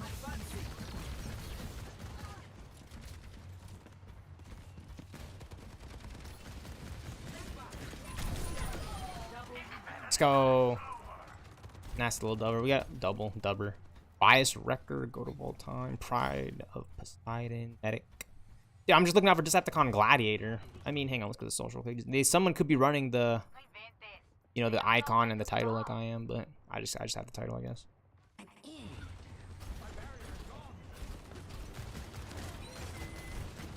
mean, I like it though. See, when people see it on the social, it's like it's a Decepticon. It's a Decepticon. So they'll assume I have Decepticon Gladiator, but I don't. I just have the player cards and the player icons. I just don't have the titles. And what I've learned in recent years is it's actually all about the title. And you know how I know I'm telling the truth? Avengers Infinity War. That's the title of one of my personal favorites. Doctor Strange in the Multiverse of Madness is the title of one of my favorite movies. WandaVision is the title of a really good television series. I'm gonna be honest, I don't know if it's like my favorite straight up, but I did watch WandaVision. Okay, I like it. I just prefer Multiverse of Madness and like just kind of that. Like we're just you know what I'm saying? We just dropped into that story. You know what I'm saying? Like I would love to be someone who hadn't seen WandaVision, but I went to just go see Multiverse of Madness. But I kind of already knew about the MCU. Like I may have seen like the Avengers before and Civil War, so I already know Wanda. You know, that kind of thing. I don't know. I think that they just did really good job with characters like Ant-Man, Wanda, Sam Wilson, Hawkeye, Loki. You know, characters that people like we actually really like. That's the Marvel universe for a lot of us. It's not just Iron Man and Captain America and like the heavy hitters in the big Avengers movies. Like no, we like Ant-Man, we like Guardians, we like Wanda and Vision. You know what I'm saying? Like the new Vision Quest series can be really cool, you know, for the people who are fans of WandaVision. I'm certainly really excited for WandaVision, right? Like not because like, oh, I'm a guy, so I like no, but like I liked WandaVision. It was really good and how that connected to Multiverse of Madness and like for the Scarlet Witch's journey potentially in Avengers Doomsday and Avengers Secret Wars. With Vision Quest, that would be like a really nice like continuation of the storylines that were left a little untouched in WandaVision season 1, and maybe we can be set up with future projects, you know, for Armor Wars and you know, such. You know, there's a lot they can do with Vision Quest, and I'm really excited too because that sounds really cool. You know what I'm saying? Like a Vision storyline about Vision, like just, you know, that's really cool. I'm really excited for that. And they can bring back Ultron. They can do so many things with that. Very, very exciting times. I'm certainly really excited for Vision Quest because I was excited for WandaVision. Like I was excited for WandaVision because I knew it was going to be Wanda Maximoff's story. Like I think the origin of the Scarlet Witch is one of my favorite episodes. The Halloween episode is really good as well. I like the episode where she walks out of the portal and we get that classic, you know, Sokovian Civil War, Age of Ultron Wanda. You know, she throws the drone at the fucking guy. Well, I mean, I've seen like TikTok edit memes, like, you know, comedy ones where it's like they cut it. And like it's like someone throwing a chair at somebody's fucking face. It's like this yours, and it's like it'll cut from the WandaVision scene of Wanda, and then it'll cut to like some low res quality video, someone getting whacked in the head with a folding chair or something. And those were just so funny. Like the WandaVision memes, Mephisto, that was all really well done in WandaVision. Much actually kind of similar a lot to you know, the Batman 2022 hype, and then, you know, there's memes about the Riddler and like, you know, Batman being all emotional and vengeance moody. You know, I'm really excited for Matt Reeves' work on the Batman Part 2, and honestly, take another 2, 3, 4 years, Matt Reeves. Please take another 2, 3, 4, 5 years on the Batman Part 2. What the movie came out in March 2022, it's 2025. It's been legit 3 years. Good. Between The Dark Knight and Batman Begins. Right, Batman Begins 2005, 3 years, The Dark Knight 2008. Are they going to shadow drop the Batman Part 2 by the end of this year? Have they secretly been working on it this whole time? I doubt it. Because, you know, as we know, technology and social media nowadays, it's like if anything is anything in Hollywood and production is going on for a movie, they are not going to keep it under wraps. They are going to wholeheartedly, someone's going to get set photos and pics. You know, something's going to get out. You know, there's always official word of mouth and news, and things are going around. So, I don't know, man. It's 2025. We could see the Batman Part 2 in 2027. That would be really cool, actually, because if you know Justice League, the animated series, Justice League Unlimited, the original 7 Justice League, there's 7 Justice League original members. You know, Batman, Wonder Woman, Superman, Green Lantern, Flash, Hawkwoman, Martian Manhunter. That's 7. Right, Hawkwoman, Martian Manhunter, Green Lantern, Jon Stewart, Wally West Flash, Batman, Wonder Woman, and Superman, right? That's the lineup for the classic Justice League the animated series. Now, for me personally, as a comic book fan, that's the earliest. Like, not like the movies aside, the animation television series for both Marvel and DC, Justice League Unlimited, Justice League the animated series, right? I just love binge rewatching it on Max. It's so cool that they brought it back to Netflix. Because it seems like James Gunn not only is going to pull from some of his favorite comic book adaptations, like, you know, Nightfall for Batman, or All-Star Superman for Superman. It seems like we are also going to be getting, you know, Grant Morrison's run, from what I'm familiar with. That's what James Gunn is using as a good framework. You know, he's been reading that. I'm pretty sure that we are also going to see just so much heavy inspiration from Young Justice and Justice League the animated series, because I think James, and even Zack Snyder knew this. Zack Snyder clearly, obviously, and time, multiple times throughout Man of Steel, Batman v Superman, and Zack Snyder's Justice League trilogy, he referenced the Justice League the animated series. I mean, why do you think we had a black Green Lantern? You know, why do you think the whole Green Lantern scenario is so fucked up over at DC's? Because they were trying to lock down a Green Lantern, right? But how do you top Green Lantern after the Ryan Reynolds Hal Jordan movie? I'm not saying that it was bad. I actually really liked that movie as a kid. Green Lantern's still one of my favorite superheroes. But I think the best Green Lantern movie I've honestly seen, where Green Lantern has a role, it might be a supporting role, he's not the main character, because there are Green Lantern movies that, you know, animated movies where he's the main character, like Green Lantern Emerald Knights and Green Lantern First Flight. Those are really good animated Green Lantern movies. But my personal favorite Green Lantern movie right now, The Death of Superman 2018. They just got straight to who Hal Jordan is as a character, okay? Why he's overpowered as Green Lantern as a character. Like, they showed Green Lantern being overpowered, and then they also showed you the deconstruction with that character by just incapacitating him, you know?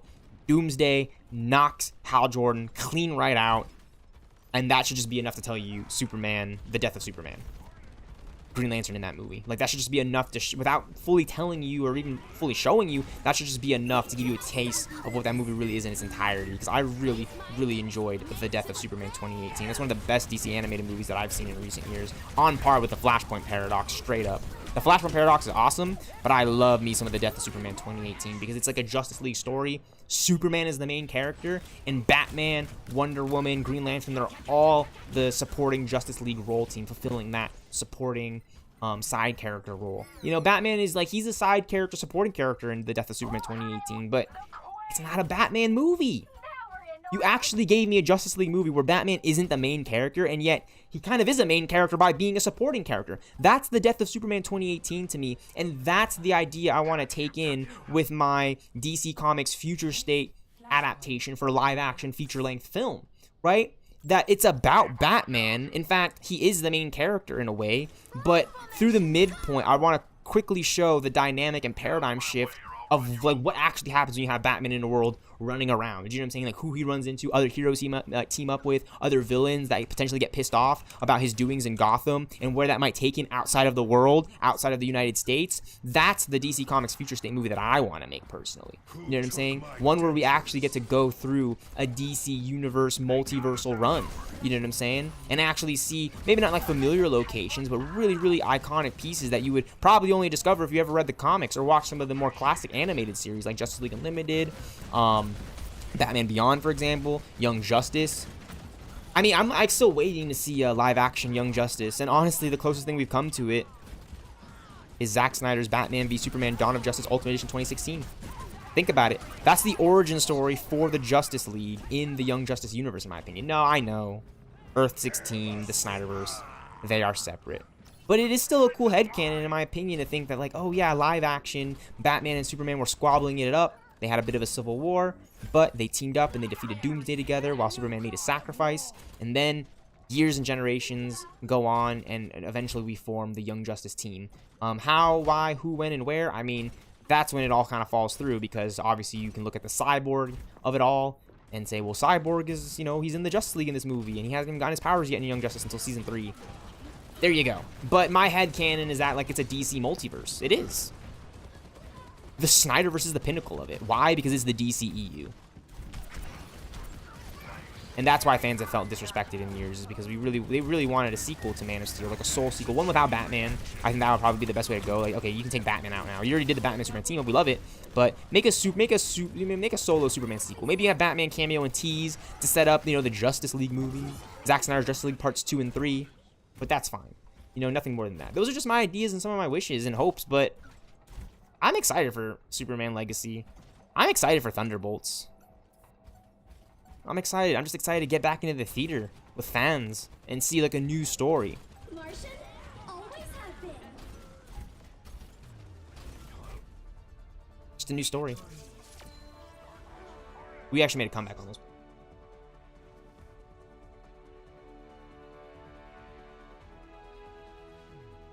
Play of the game.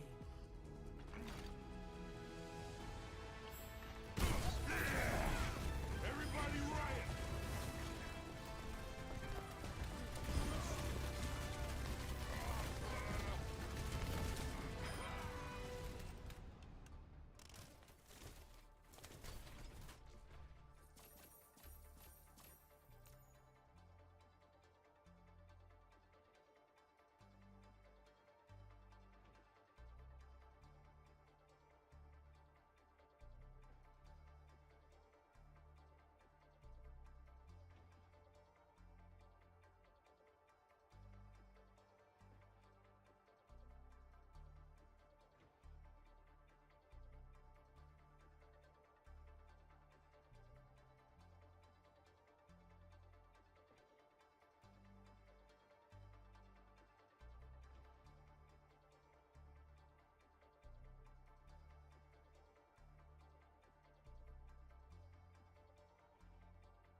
Absolutely ridiculous. 42 to 55. Love to see it. Love to see. I've been grinding this game, guys.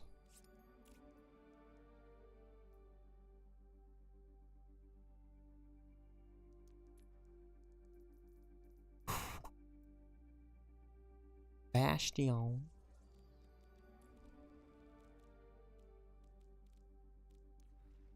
Level 9 with Bastion. Crazy. Kind of crazy though.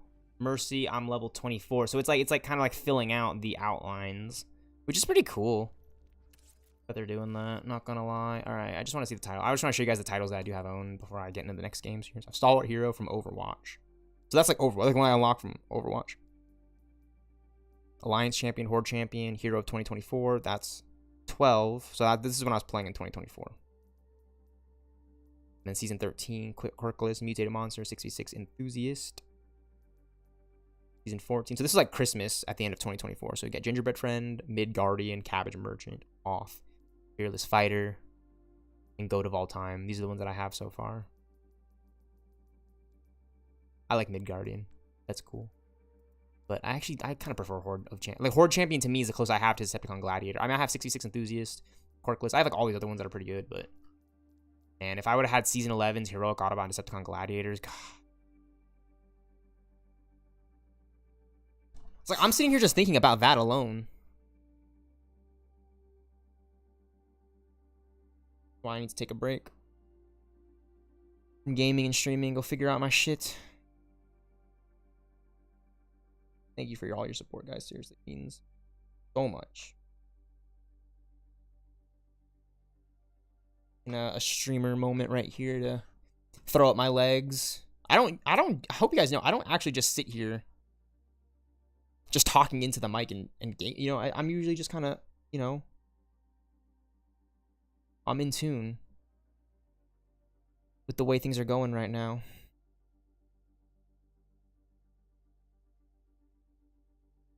Where things are gonna go. Yeah, I'm trying to just come up with theories for the MCU. I do think they could bring back King the Conqueror.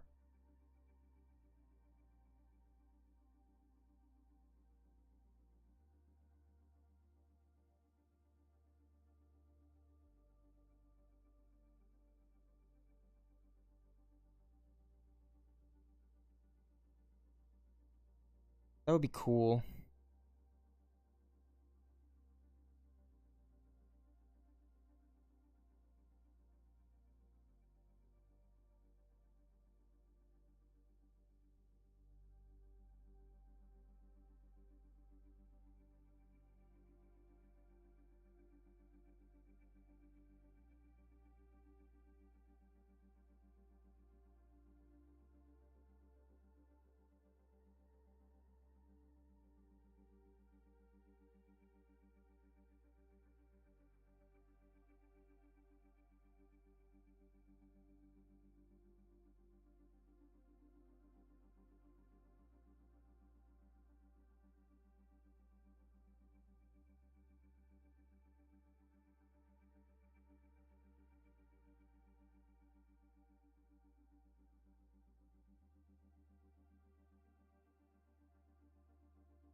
Crunch, crunch, crunch! How long have I got to chew these?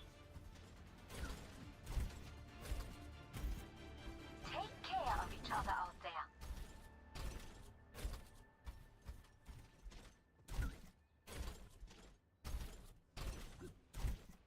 And draw near.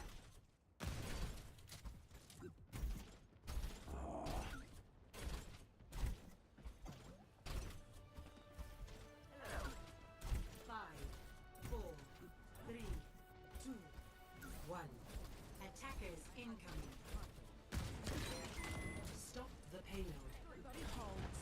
Nobody runs. Get them off the payload.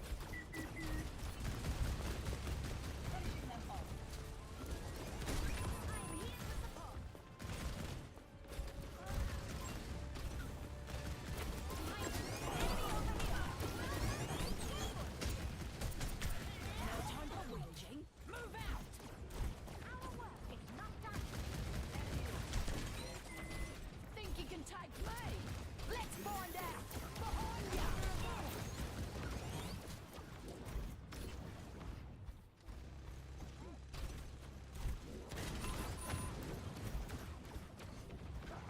They're pushing the payload. Cut them off.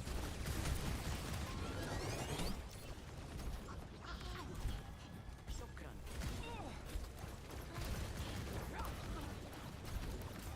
Exciting myself.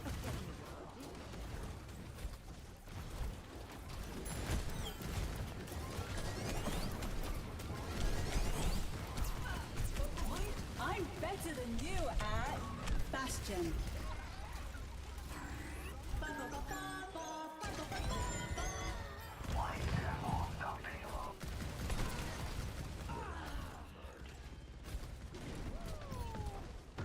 The payload has reached the checkpoint.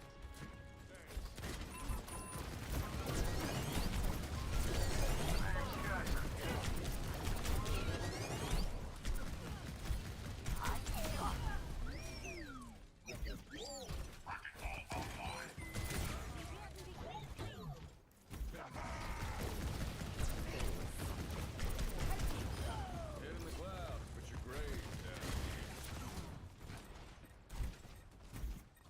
Bad guy. There's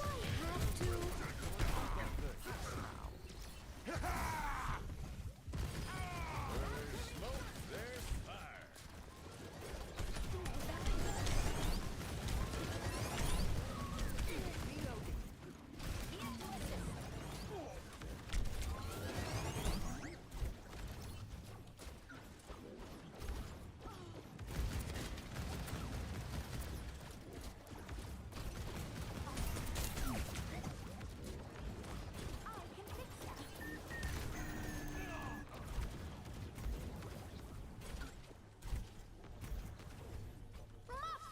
Go get them, Tiger. Better than you at Honor.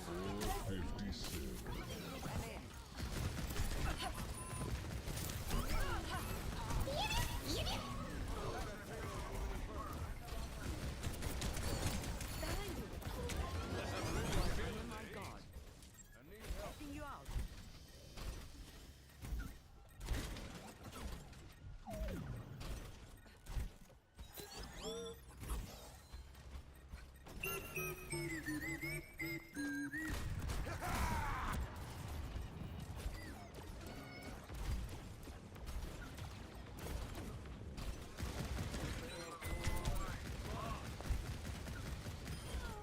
Grounded.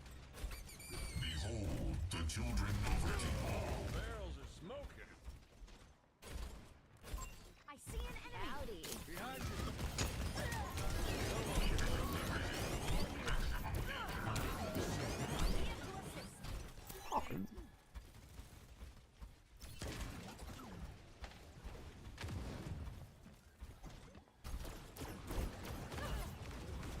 Don't let that payload move any further.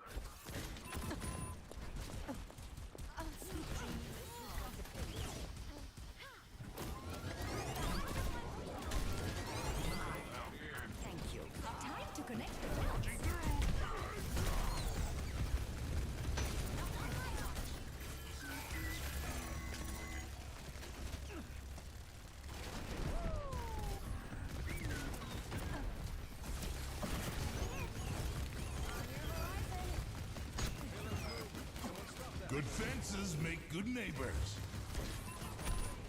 Now that's a sight for sore eyes. Let me see what I can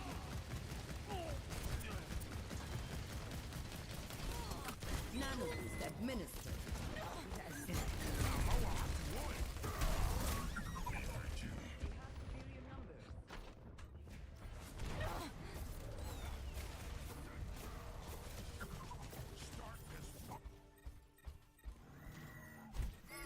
Don't let that payload move any further. Thank you. It's a country minute shy of the devil's lunch break. Ultimate charger. Need a hand here. Where there's smoke, there's fire. I'm better than you at honor.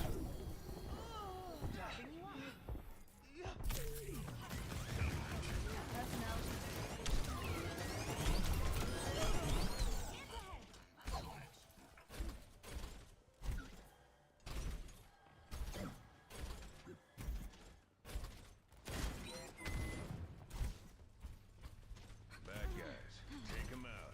Go get them, Tiger. Time to connect the dots.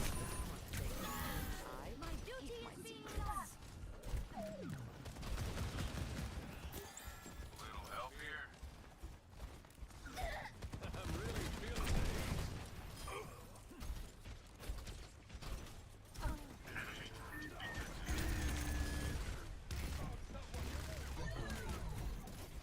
The Eye of Horus watches over you.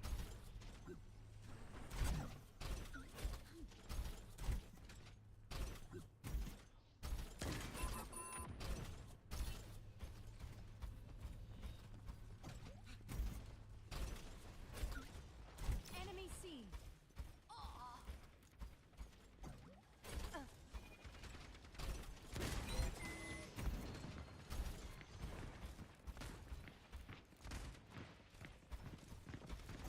Over here.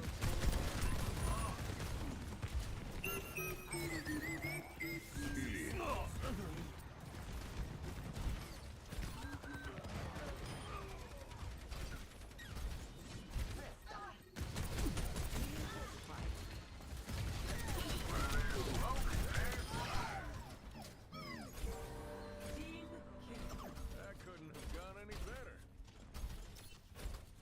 Good kill.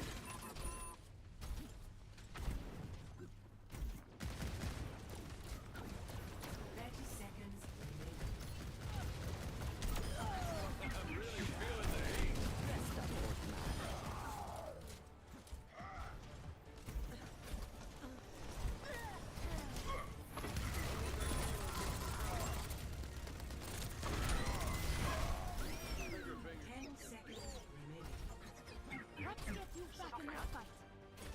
Do I have to? Nanoboost Decepticon Gladiator. Oh my gosh, there's one on my team. victory.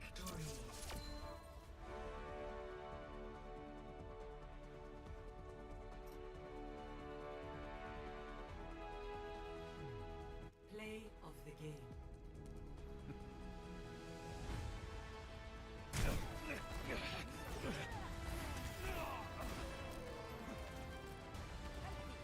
I'm better than you at honor.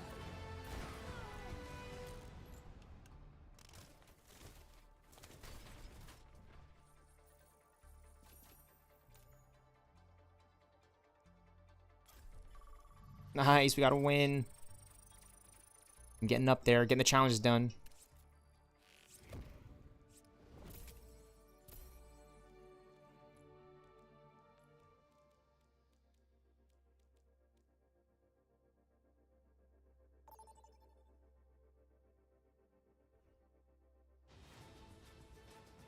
Welcome to Mosaki.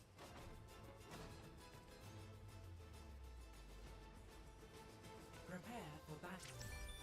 Select your hero.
Dance as one.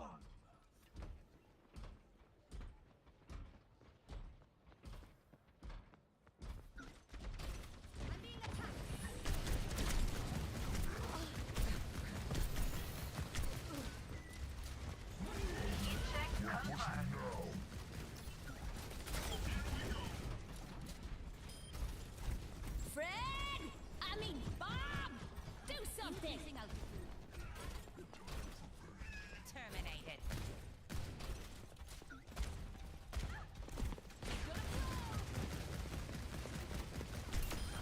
Look what we've... Void spawn activated.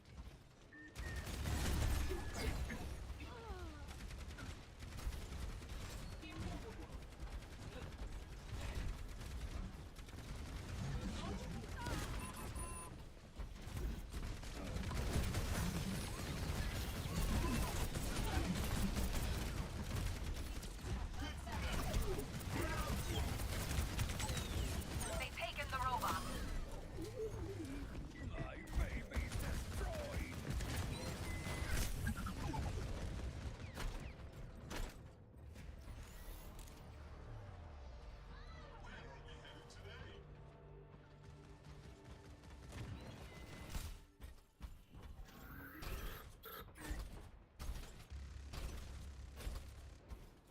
Enemy turret destroyed.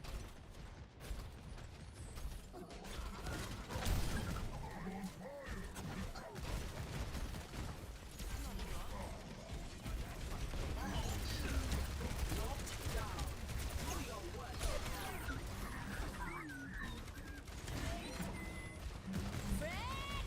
I mean, Bob! Do something! Helping you out!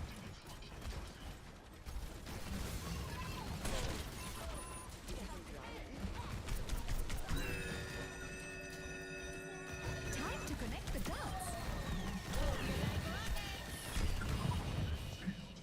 I got by their passion. No!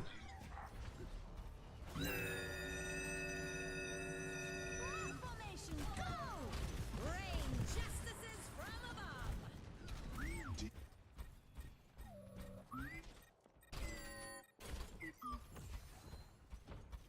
Let us push together.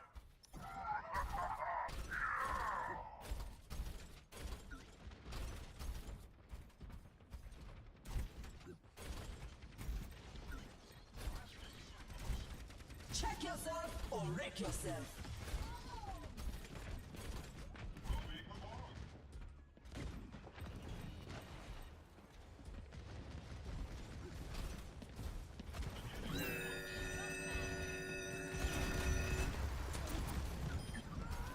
Fred! I mean, Bob! Do something! My rockets are fuel.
pushing that barricade.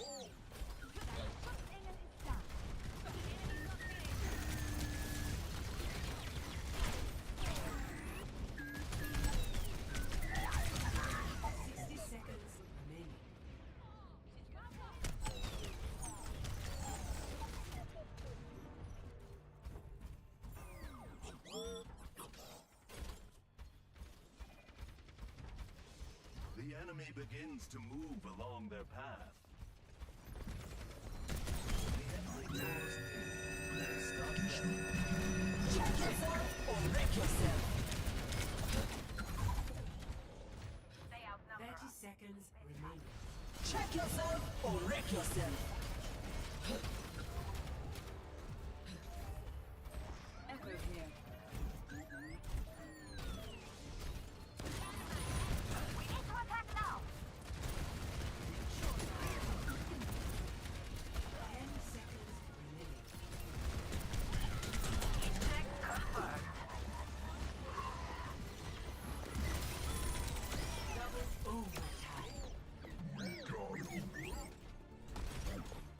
Let's go win. All right, I gotta take a break right now. YouTube stealthxknight streaming sanctuary, but I will return. Just gonna go AFK for a bit, and we're gonna be back. Play of the game.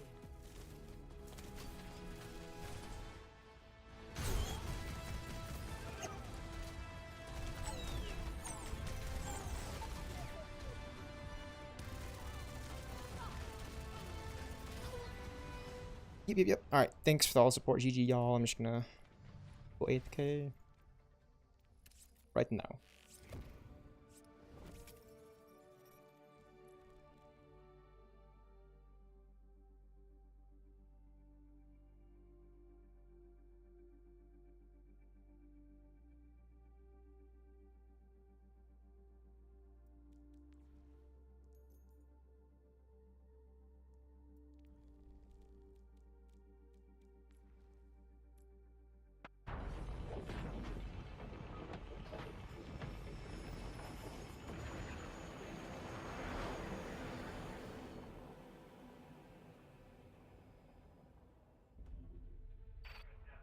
Flight, we're wondering why you haven't fired primary boosters yet.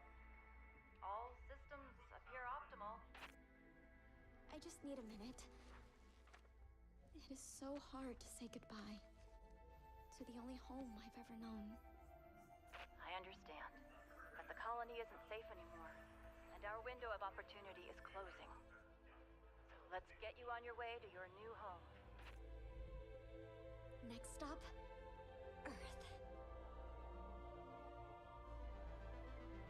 Initiating boosters in 3, 2, 1. Control? Our sensors indicate an external issue. External? Follow protocols and you'll be fine, but you have to hurry.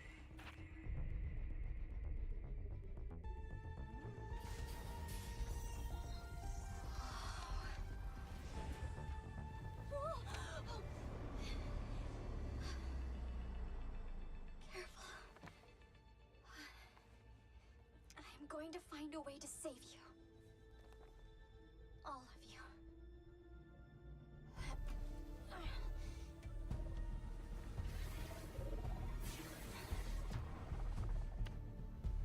I think I see the problem. Copy that. Okay. No.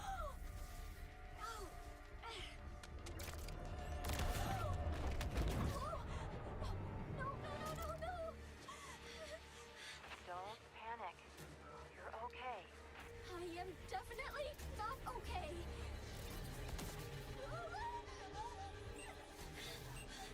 Why did I think I could do this?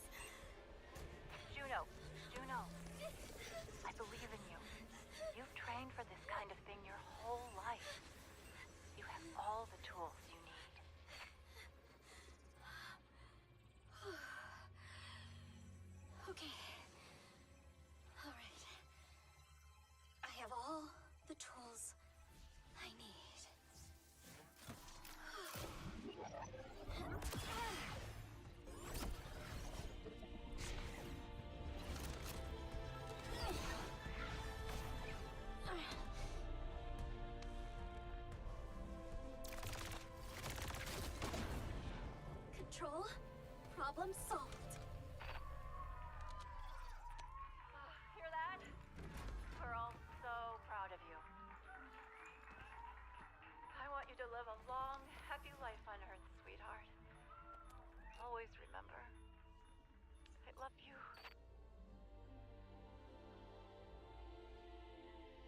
I love you too, Mom.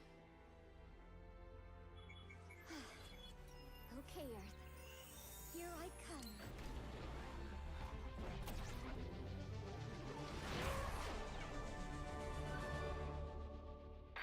Attention, unknown craft.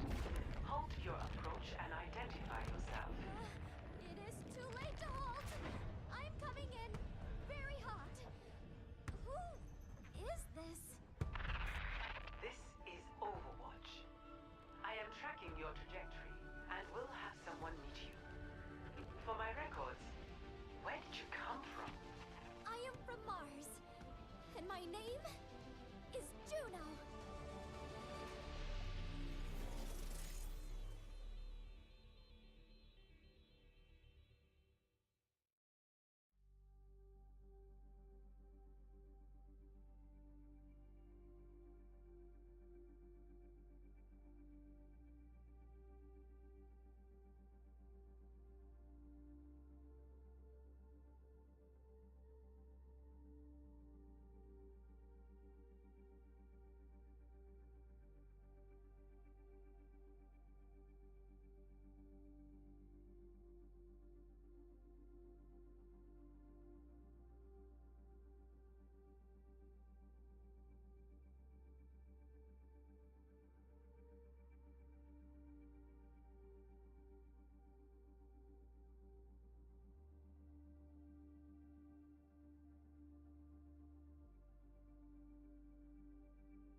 just need a minute. It is so hard to say goodbye to the only home I've ever known. I understand, but the colony isn't safe anymore, and our window of opportunity is closing. So let's get you on your way to your new home. Next stop, Earth. Initiating boosters in 3, 2, 1.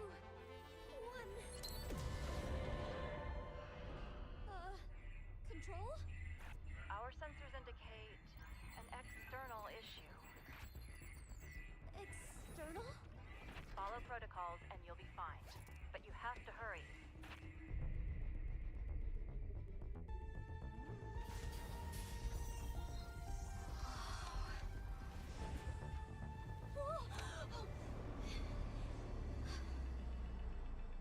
Careful. I'm going to find a way to save you. All of you.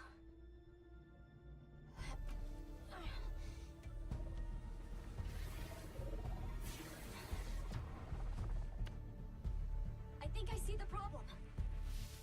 Copy that. Okay.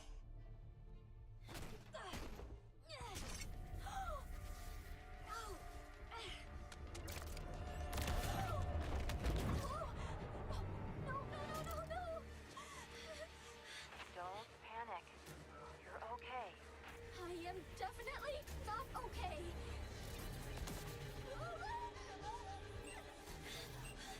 Why did I think I could do this?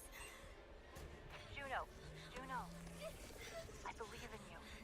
You've trained for this kind of thing your whole life. You have all the tools you need.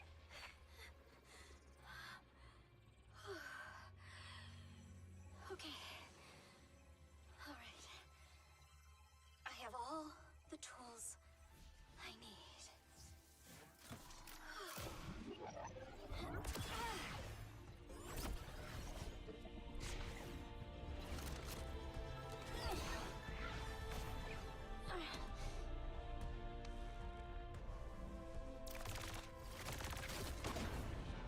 Control. Problem solved. Hear that? We're all so proud of you. I want you to live a long, happy life on Earth, sweetheart. Always remember, I love you.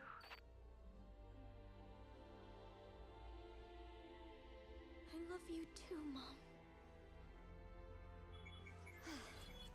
Okay, Earth. Here I come.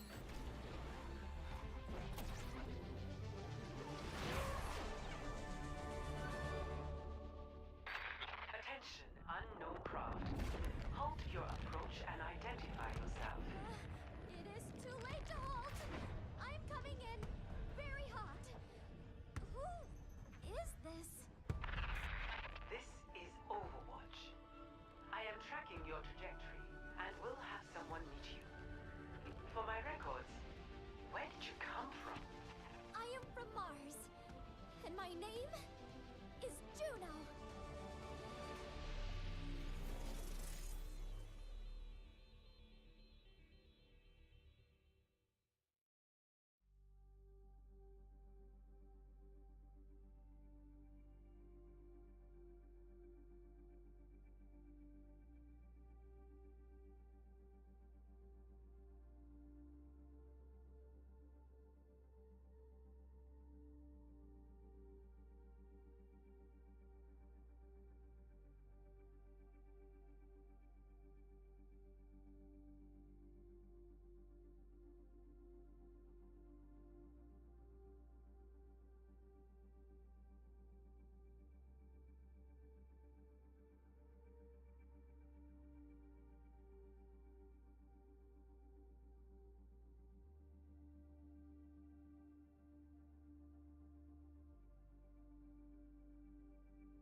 donuts for dinner again?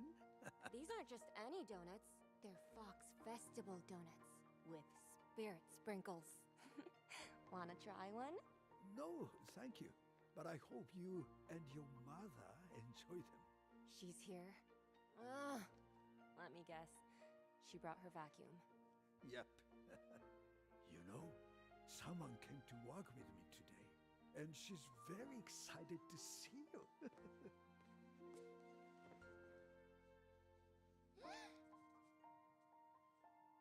Hey there, little rabbit. You're getting so good at that. Oh, but of course. Ooh, I've got something for you.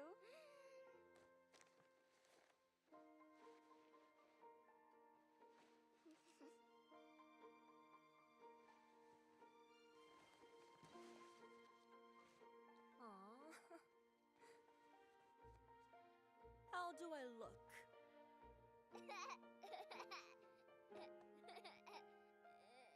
Well, I should get going.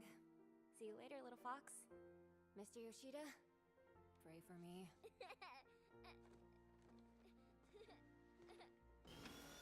Mom! You're here! Kiriko, it's not safe here anymore. Just last week, someone in this building was robbed at gunpoint. You should never have moved out. I brought you groceries. Mom, you're overreacting. I'm not overreacting. Please, tell me this is not your dinner. Kiriko. Mom, look at me. I am totally protected by the fox spirit, just like Grandma was. Your grandmother is gone. And I will not lose you too. But Mom, the fox spirit can block bullets and balance your blood sugar. She's an all-purpose kind of spirit. All-purpose. Like flour. Which makes donuts. You know I have a sword, right? I'm fine. I'm so safe. You know, I stay up all night worrying about you. You've stopped training with me. Kanezaka's falling apart, and I don't know how to protect you. Faith alone isn't enough, Kiriko. Mom, you may not believe in the fox spirit, or what Grandma taught me, but believe in me. I'm stronger than you think. Are you?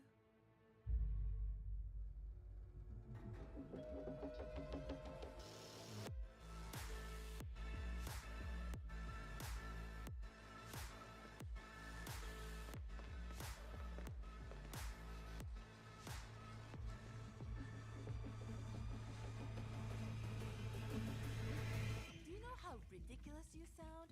Oh, don't worry, Mom. I'm protected by an imaginary animal spirit who turns donuts into vitamins. Your son owes us a lot of money. I already told you. I don't know where he is. You think this is a game? You think the Fox Spirit is gonna protect you? We are Hashimoto-san! Would it kill you to eat a vegetable?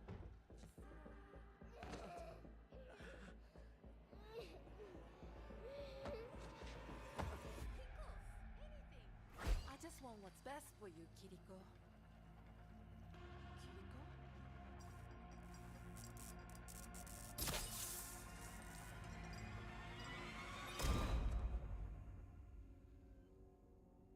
I'm gonna kick every one of you in the face.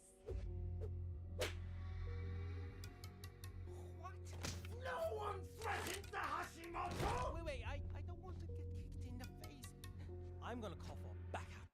What?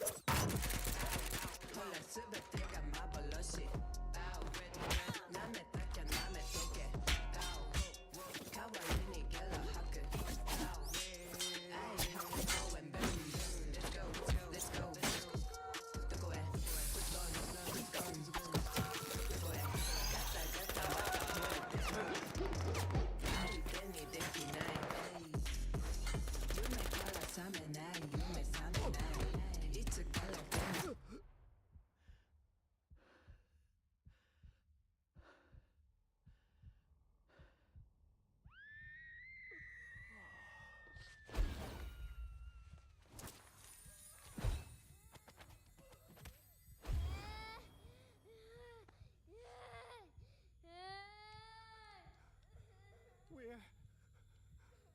Hashimoto.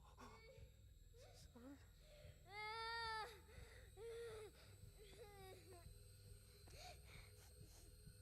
You, Hashimoto, have preyed on this city, this neighborhood,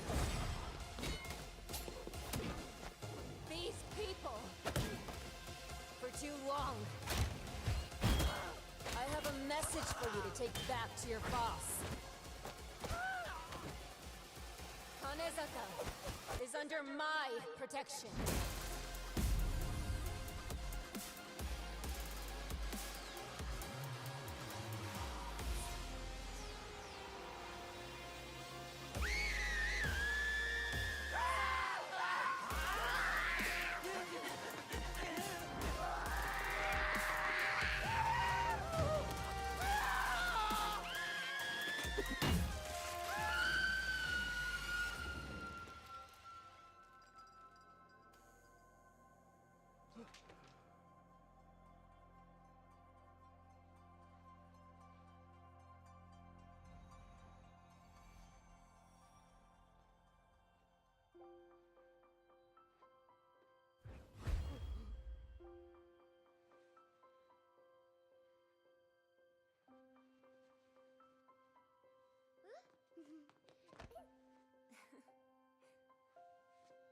Are you okay?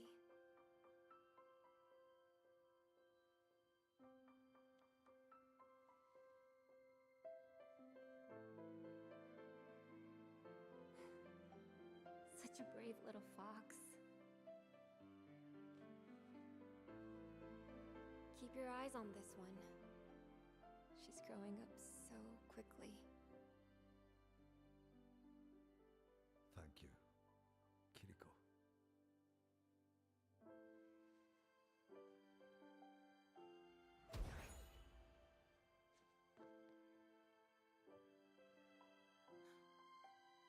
Kiriko.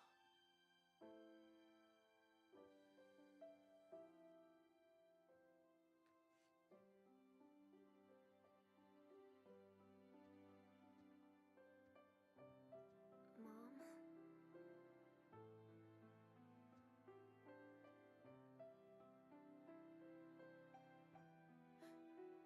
Your heart. Oh, I'll be okay.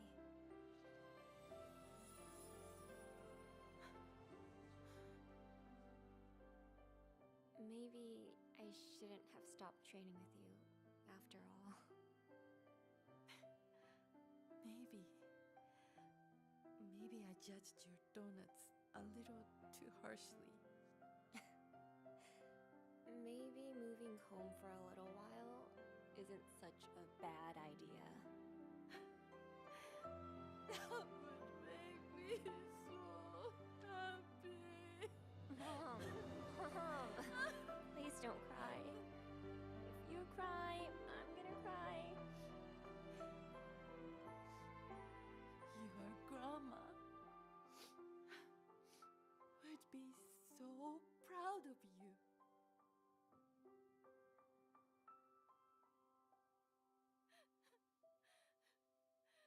My baby is a superhero.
I just need a minute. It is so hard to say goodbye to the only home I've ever known. I understand, but the colony isn't safe anymore, and our window of opportunity is closing. So let's get you on your way to your new home. Next stop, Earth.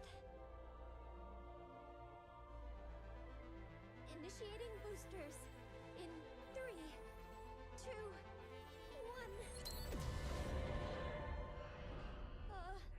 Control? Our sensors indicate an external issue. External? Follow protocols and you'll be fine, but you have to hurry.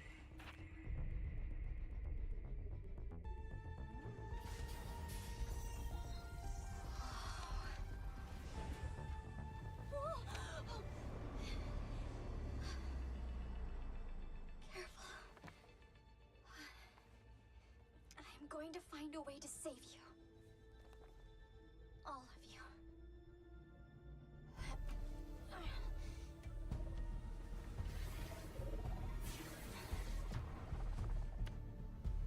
I think I see the problem. Copy that.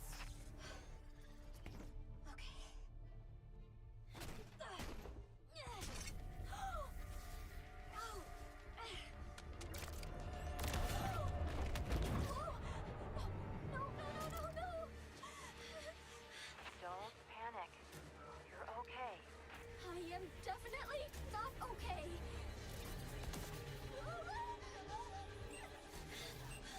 Why did I think I could do this? Juno, I believe in you. You've trained for this kind of thing your whole life. You have all the tools you need.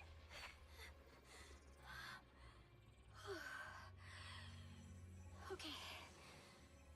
All right. I have all the tools I need.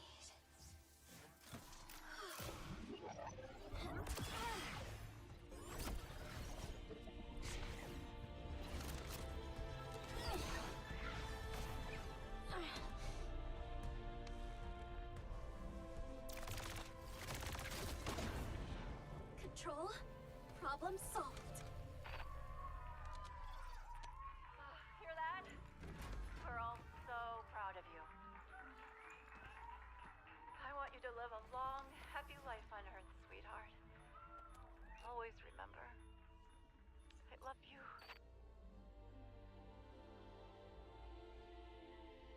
I love you too, Mom. Okay, Earth. Here I come.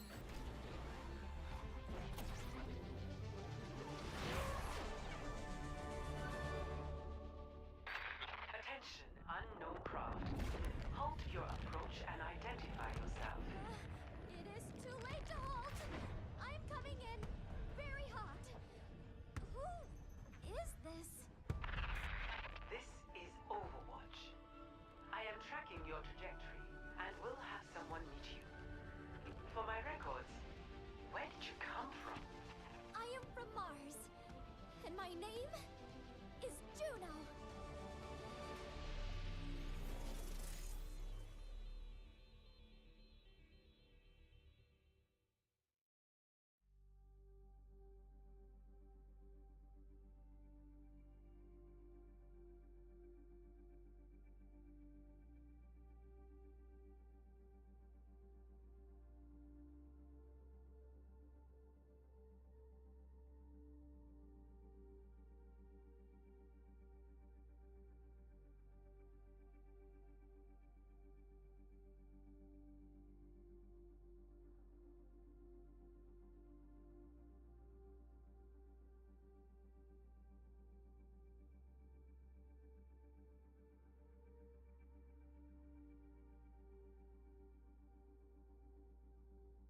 1. Initial flashpoint. Arena.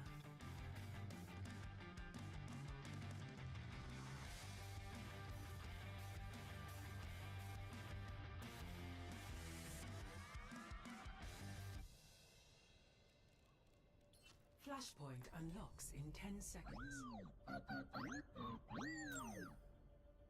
Hello, hello. Thank you, Sanctuary. I really appreciate you guys so much. Hanging out. YouTube, stealthxknight streaming, Sanctuary. Run some, run some totally normal watch.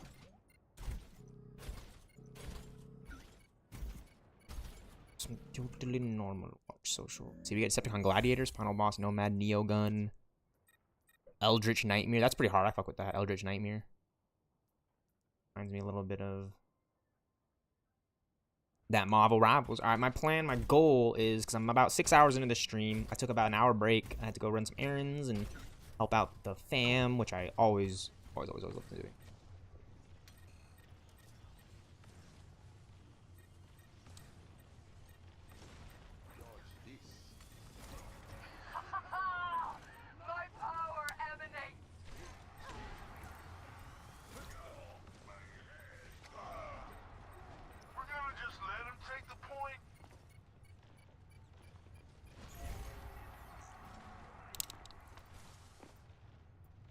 Well, my mic is being very troll right now, but I'm very happy to have, like, just like this.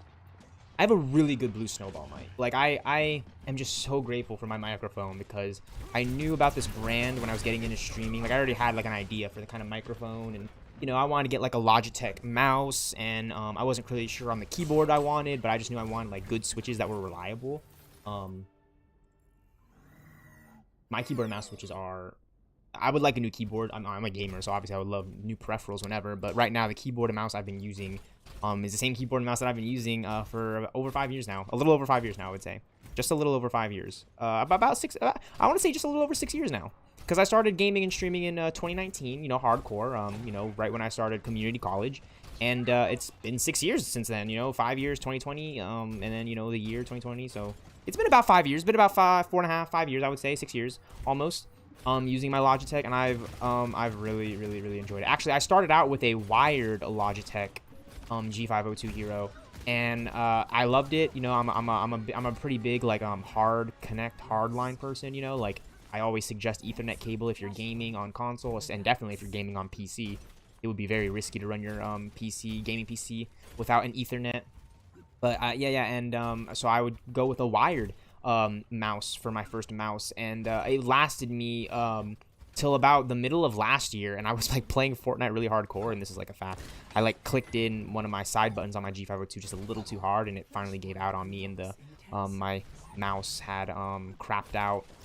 You know, one of the switches on my mouse just basically fell out. So I decided it was time to get a new mouse, and what did I go with? I actually went with the G502 Hero again, but this time I went with the wireless version, and so far it's been great. I'm trying my best not to squeeze the trigger so much and spam my mouse controls. But I do kind of use my mouse side buttons a lot. You know, I just love a good mouse with, like, I have a lot of side buttons on this mouse. That's the offering of the Logitech G502 Hero, is that it has a bunch of side buttons. From what I can recall, I remember I heard something about Ninja saying that, like, the G502 Hero is actually a good starting mouse for users because it has a lot of side buttons, which is great. I think I'm more confident now than ever to get a new mouse that maybe has less side buttons, you know, just a few. Just like the back and the front ones. But this G502 has side buttons near the left trigger, which is great. There's 3 buttons where my thumb rests. You know, the back, the front one, and then the thumb resting button on the G502 Hero, you know. And then I have 2 side buttons that I can work with on the left side on the left trigger, which is great. And then obviously I have the scroll wheel, so I can click that in. You know, the scroll wheel has like a click in, has some side buttons and such. You know, this is my ping button. It's great. It's been a fun, wonderful time. You know, the only issue I really have with the G502 really is just charging it, and, like, you know what I'm saying. And it's not even the fact of issue of me charging it. It's the fact that I can game for like 10 hours on end, and this thing will not die. And then when I finally realize it needs to be charged, it's like, fuck, gotta plug it in. You know, I have a health bar right here on my mouse, so it'll tell me like when it's low on juice. But yeah, I've just had a really, really fun time. And, you know, and in that time, I started playing a lot of Fortnite, more Fortnite Battle Royale, because I started playing on Xbox.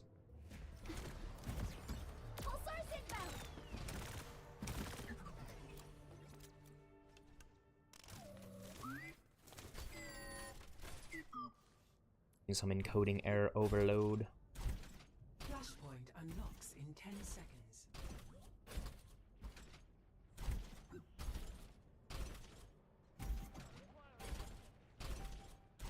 Flashpoint unlocked.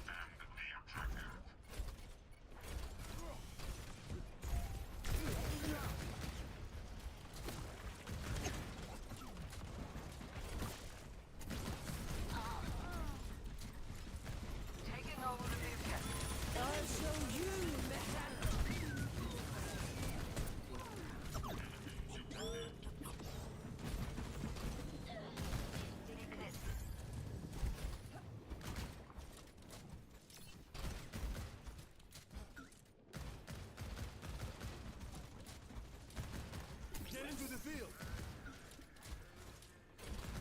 You'll be safe in here. Nanoboost administered. The children of Wrecking Ball. Your end is within my reach. Nice spine coding. Went back to green bars. Yeah, I never really have issues when I stream. It's really just like the issues of like my home internet. You know, like if a lot of people are on it, a lot of people are on it. You just can't do anything about that. But you know, for the most part, I always green bar, even when people are on my internet, on our household internet. You know, it's not my internet, but it is my family's home. I'm really fortunate and blessed right now to be able to do what I'm doing. Just got, again, I get a lot of support from my family, definitely my friends. So I'm just trying to just keep it all together right now and just focus on what I can do. Not sloping in any more negativity. You know, it's just like a lot. I feel like I've just been like I've always like in my heart. I feel like we can all honestly say, at least for me personally, in my heart, it's just like I'm always trying to be on like this positive notion and way. You know, of just kind of just going past these negative things. You know, people like to put things onto you and say things, but you know, at the end of the day, like you are you. You know, like I'm me. You know, like I like to be able to feel this way. You know, not worry about so many things and not be so stressed. Whatnot. I don't know. It's just a lot going on in the world. Like it all kind of comes back, and it's not easy. You know, it's not easy. It was never easy for me to start streaming. You know, I had to learn a lot about my peripherals and my specs in my computer, and a lot about the softwares and the nodes. I had to learn all that on my own. You know, no one was like really like telling me, okay, do this, do this, do this. You know, I had help. You know, I definitely had a lot of support, and you know, from my family, my friends, you know, and people online. You know. Like, definitely. I've had a lot of support from the NeXus, especially. You know what I'm saying? Like, that was probably like the #1 support I had when I got into this, because it is what it is. It is what it is.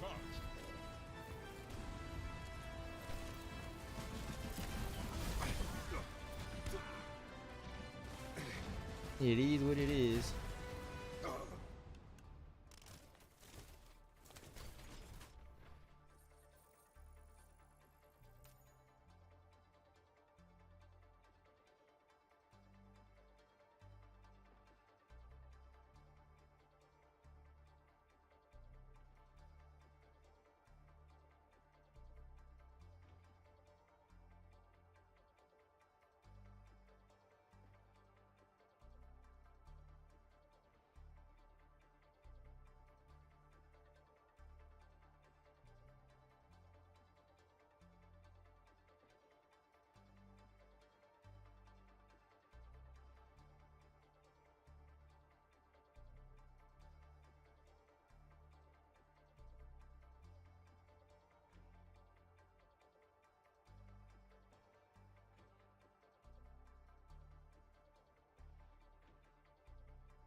I'm on Reddit right now. They're talking about modding Marvel Spider-Man on Steam, or Marvel's Avengers, excuse me, on Steam, because we want Spider-Man and Marvel's Avengers on Steam.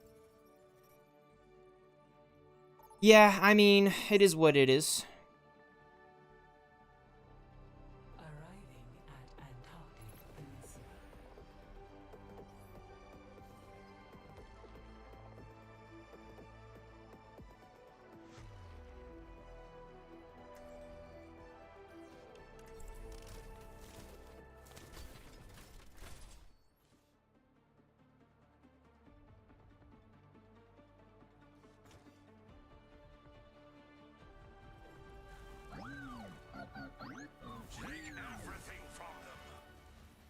Satisfied following humans around like an observant pet?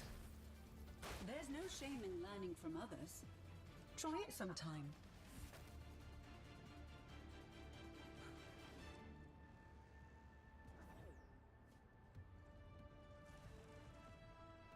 Five, 4, 3, 2, 1. Round 1. Capture the objective.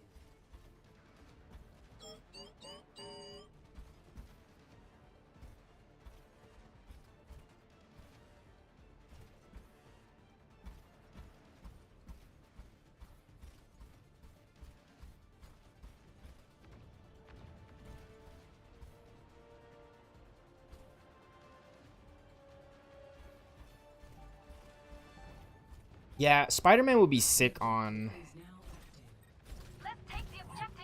Marvel's Avengers. You know, especially for Steam and Xbox users, because it's just like bullshit, dude. Like, Marvel Spider-Man is on Steam right now.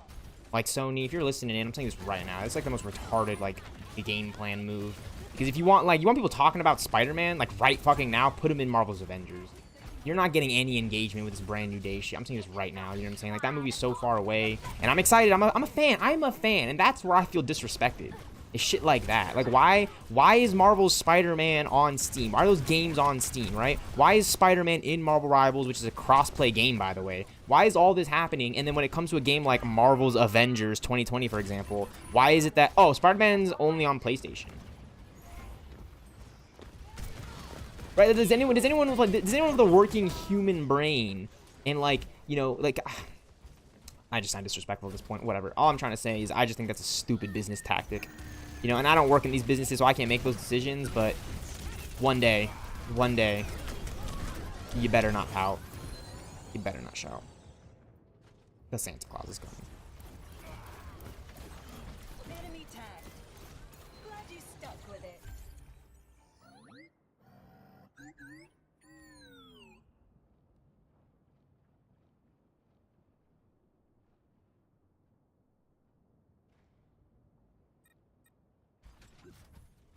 Need Decepticon gladiators?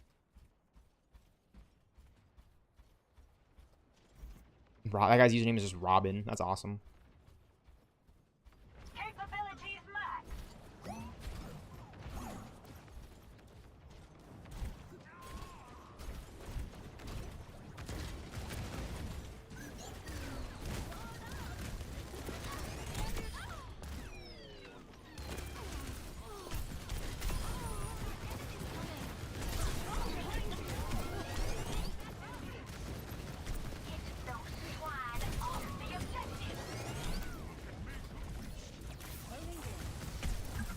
I knew there's like an echo just like floating above me. That's crazy. I should just kept following my teammates on through. All good. Winston. Functions at peak power. All good. Get ready for Bob. Best round. Secure. Good shit, man.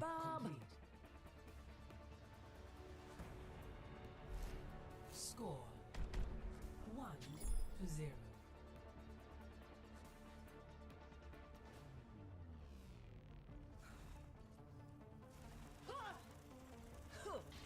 Can't imagine what kind of bounty they'd put on your head.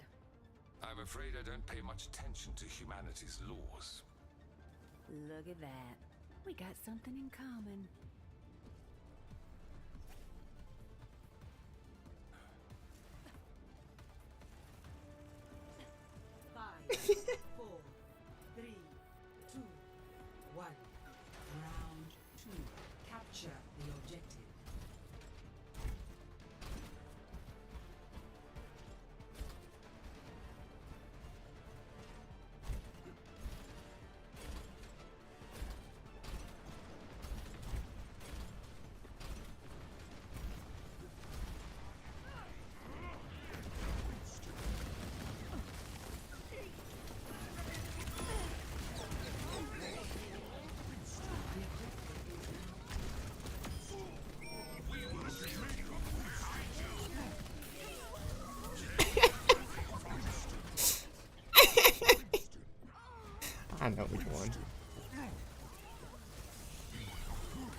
bad guys.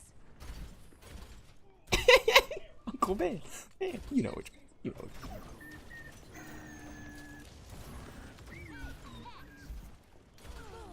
You wage a war you cannot win.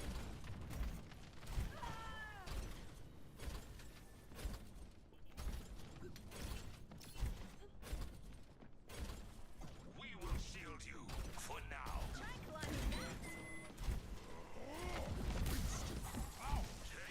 everything from them. Get in there, Fred! I mean, Bob!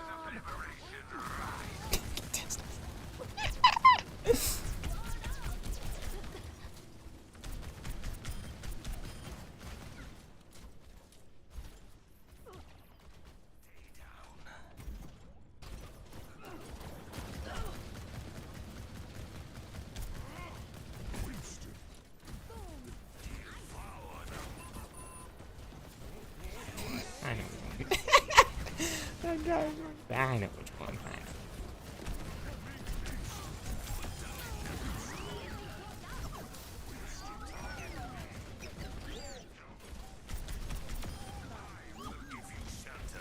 All systems on optimal level. Burning them down. Activating seating fan. Victory.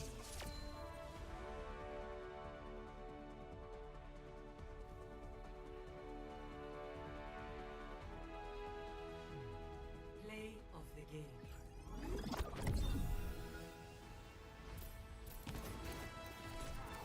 That's very satisfying. Concentrating fire. The wait is over.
Traveling to Icon.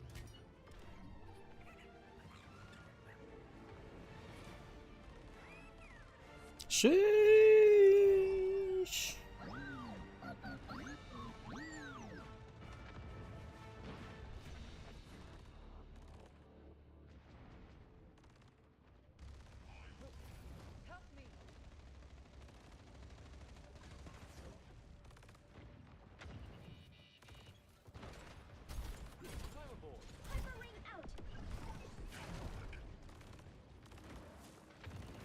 Here they come.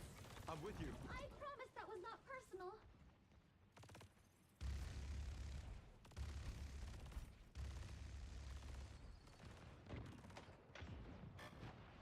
Mob formation, go!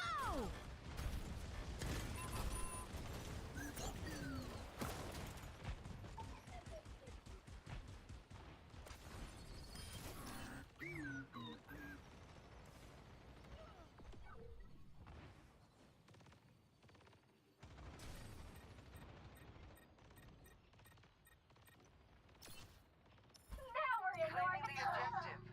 Assist me.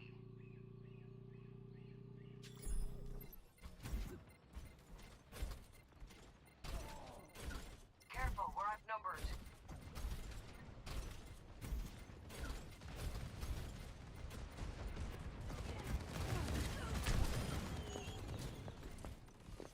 Duplicating mercy. Sneak attack!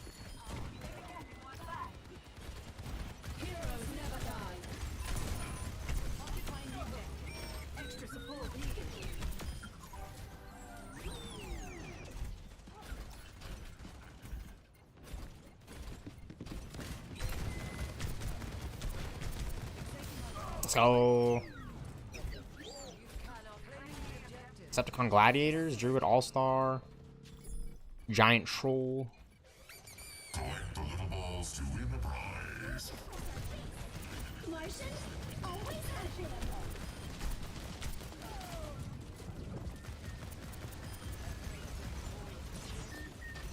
If I see with one axe, so help me. Knocked his ass. They're hungry for a fight. Let's give them one.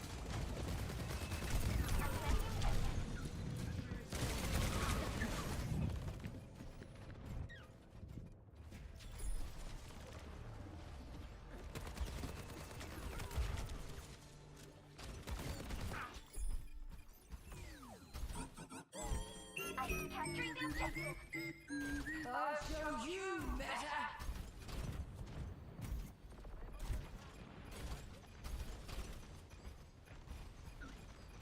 Claiming the objective. Deal with it. We're outnumbered.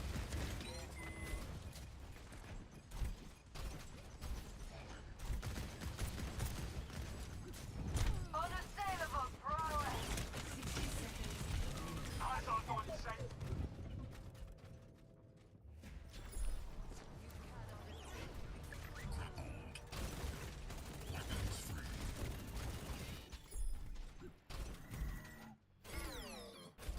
The numbers do not favor us.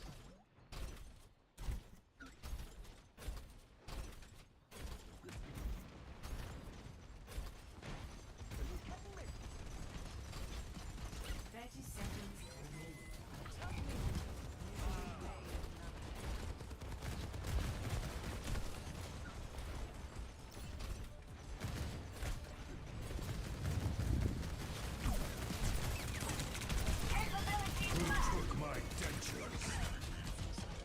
10 seconds remaining. Weapons free. War is again.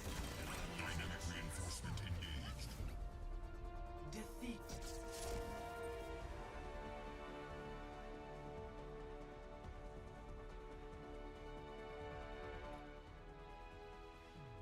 Play of the game. Dab.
No, we didn't hit the Riku. Okay, look. 51 out of 55 games already, which is great, and we're at 52 out of 90 now. So I got 47 more games to play, and if I win, then it'll obviously go a lot faster if we're winning, because I don't have to play all 47 games, because wins grant double progress. But it is how it be. It is how it be looking.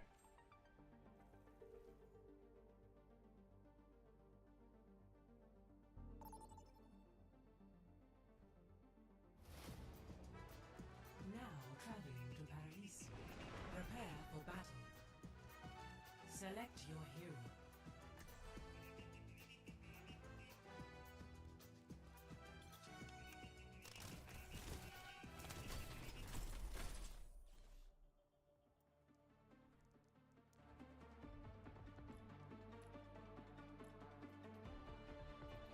Bastion is now level 10. Price 15%.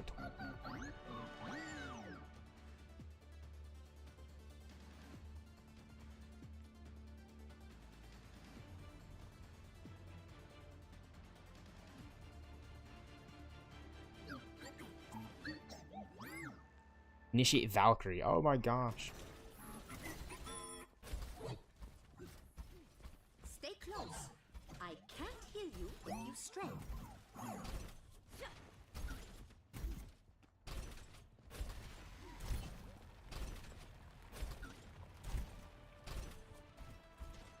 5, 4, 3, 2, 1. Attackers incoming. Defend objective A.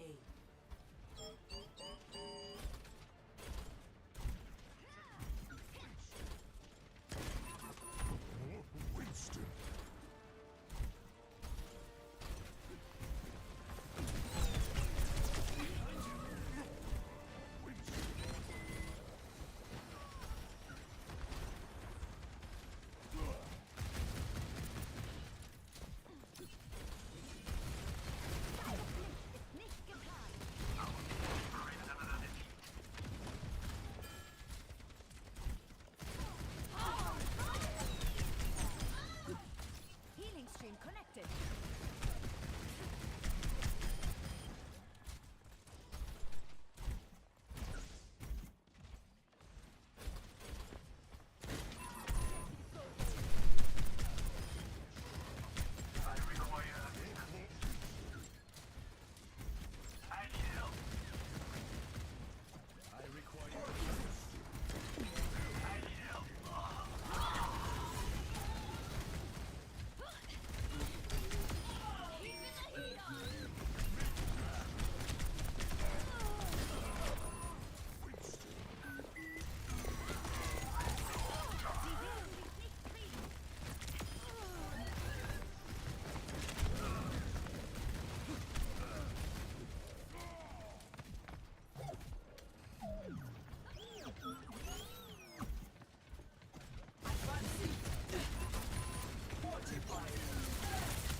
No, I just got freaking I mean, I was in the front. I was tanking a bunch of damage, right? Like that's the thing about this kind of game, this and Marvel Rivals, is like just learning better positioning. I think that's just like a key thing. You can just position yourself really well, you know, really in really key spots, good flank spots, you know, get with your team. I think that's the most important thing, is like positioning myself well with my team and also setting myself up for flanks. That really, really sets you apart from just like an average player, because tons of players love to run ahead. Tons of players love to sit too far back. You know, it's like you kind of got to push up to the objective, but you can't be like kind of, you know, you got to be smart about it. I think that's the most exciting thing about playing, you know, getting better at these kinds of hero shooter team-based games, is just like seeing like, oh, like I've made a mistake, but I can like get better and I can improve on my mistakes. It's always fun that way to play.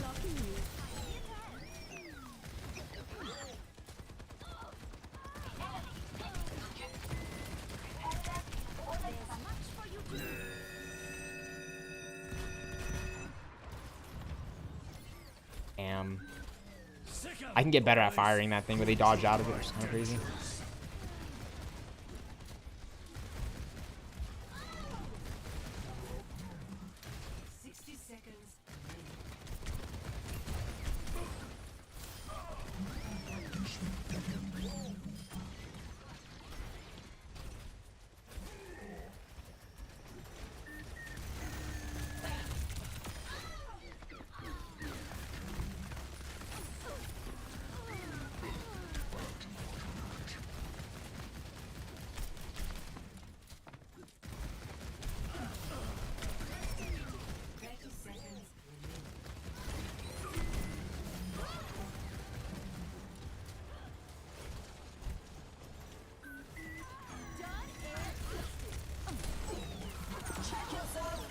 Yourself.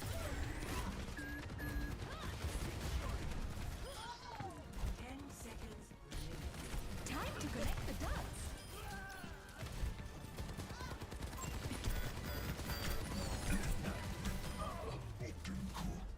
Let's go, another win. Extraterrestrial, Bard, Moth, Assassin. Talking about.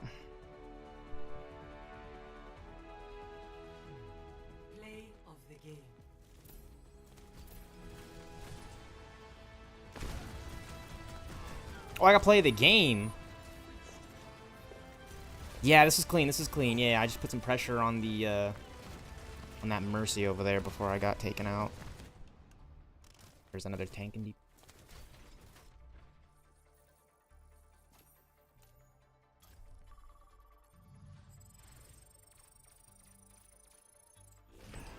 Ooh, battle pass. Battle pass. 54 out of 55. About to have that one, which is great. But the 99 one is ridiculous. You know what I'm saying? That's ridiculous. 99 games. It was like 120 for the Decepticon Gladiators. I shit you not. I remember it all too well. I just remember it all too well. I'm actually having a lot more fun being back on Bastion in this new Whimsy mode. Straight up. Like, I don't know what it is, but I think Bastion in this mode with, Enemy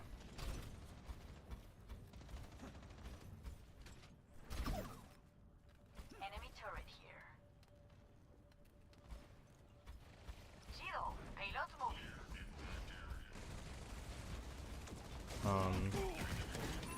Yeah.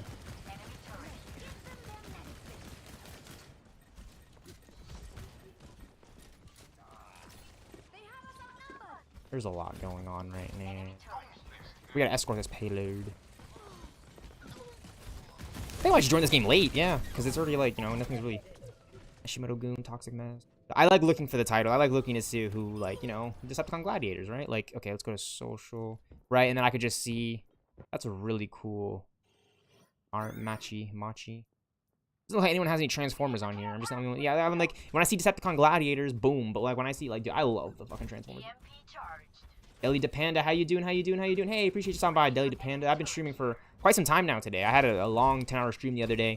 It's really, really nice to see you stopping by. Hey, how you going? I see you in the chat, Deli DePanda. My bad. How you doing, Deli?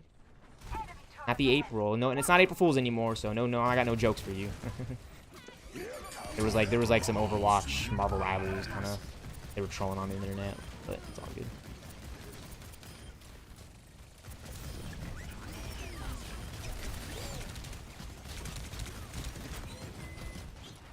You doing, Deli? How you doing? Thanks for stopping by. Always a pleasure. Yeah, I've just been yapping about like the state of the MCU right now and like how all roads have been leading to Doom, but you know, I'm really, really excited. You know, I just really, really admire and I appreciate like the art that went into Ant-Man and the Wasp 2018, and then, you know, Quantumania 2023, Ant-Man and the Wasp, Quantumania 2023. Oh, you know, rating progression and going to play. Oh, you know, going. Oh, yeah, oh my bad. I'm trying to read that. Oh, you know, rating progression and going to place. Oh, so are you rating? What's the game you're rating in? My bad, my friend. I'm kind of all over the place today. You know, I ramble on. But I appreciate you stopping by. Yeah. So were you rating in a? That's unfortunate. It's all good. Are you rating it? Were you playing like a raid-based game, like some Elden Ring or some type shit? Oh, excuse me. But I'm not family friendly, so yeah. That's all. And gonna play some Overwatch 2. Nice. Yeah, I'm playing some Overwatch 2 right now, man. I mean, if you want to squad and try to get some wins, if you're on, I mean, we could probably World of Warcraft, right? I was thinking, right?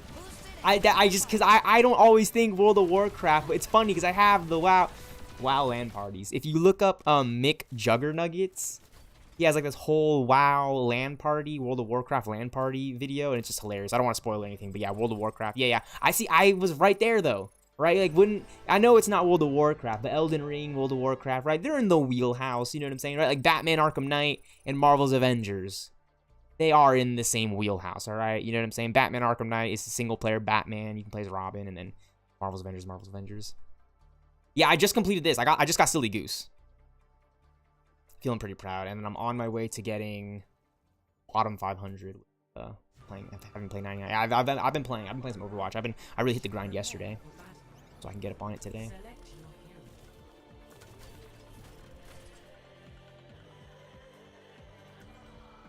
Thank you for stopping by the way, my friend.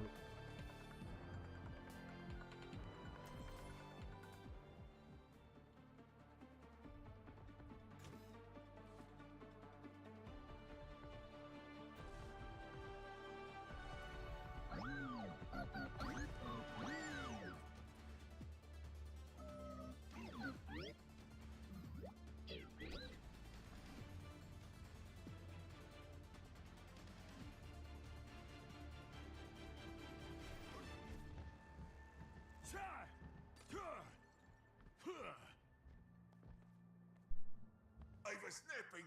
Did anyone read the mission brief?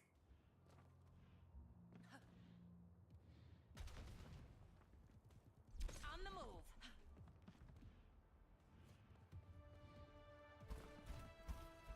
Five, 4, 3, 2, 1. Attack commencing. Spot the payload. I'm with you. Enemy turret ahead. Payload going. Don't press it in. Hive high hopes for you. Stand behind enemy turret ahead.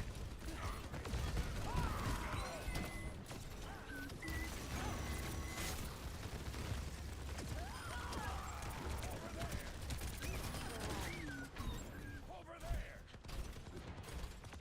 Enemy contact. Blast it.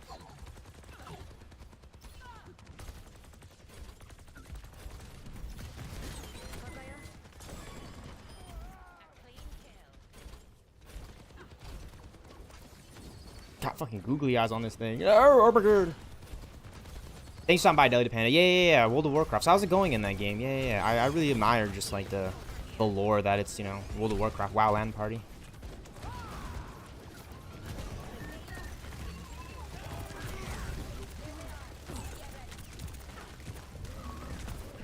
Oh wow, is that Sojourn?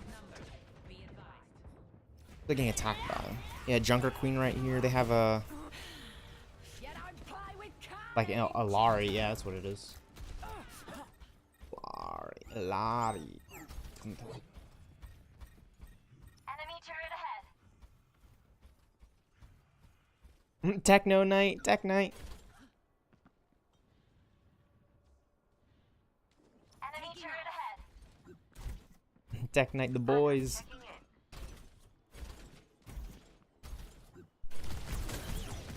We can't move until the payload moves.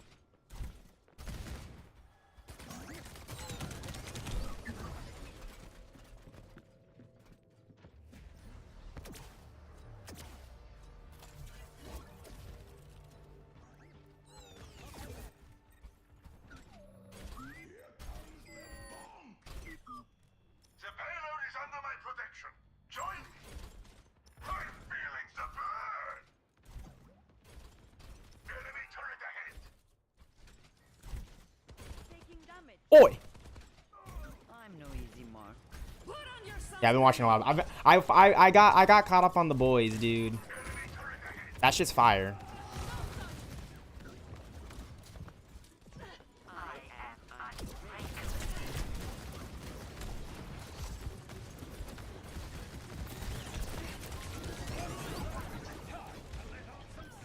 The boys. Boy.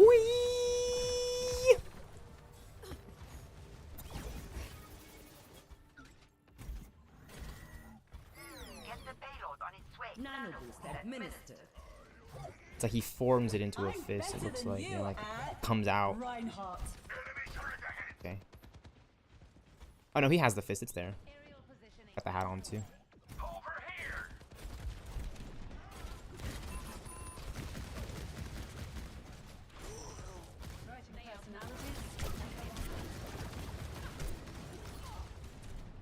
I stand with you. The floor is lava.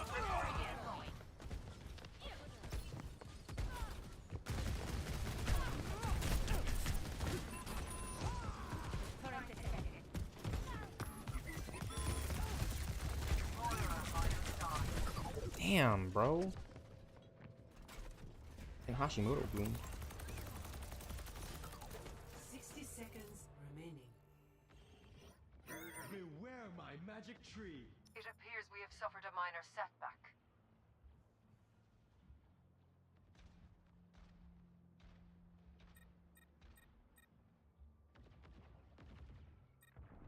Cut.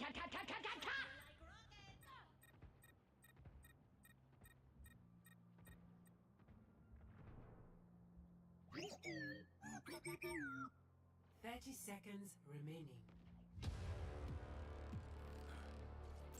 Whatever. It is what it is.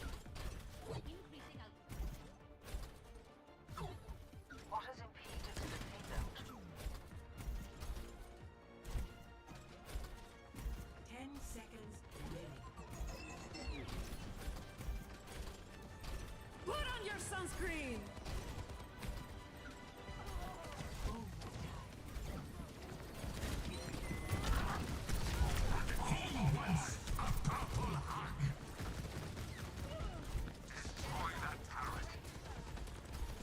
Who took my dentures? I am on fire!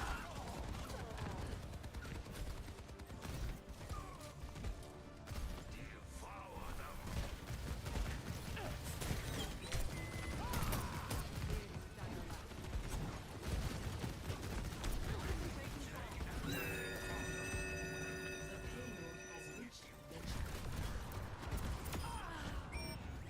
I'm talking about.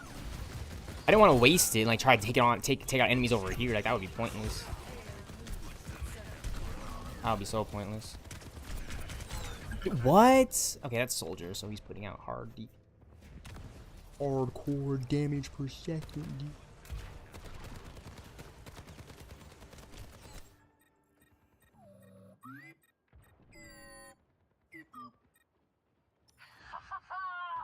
My power emanates!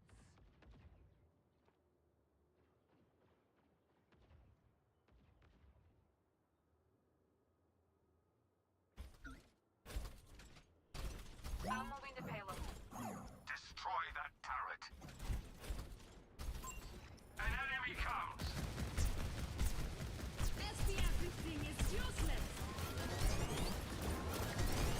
I was made for this! I'm better than you at Bastion. That's crazy, dude. Wish I could just spawn closer, man. Duplicating Bastion.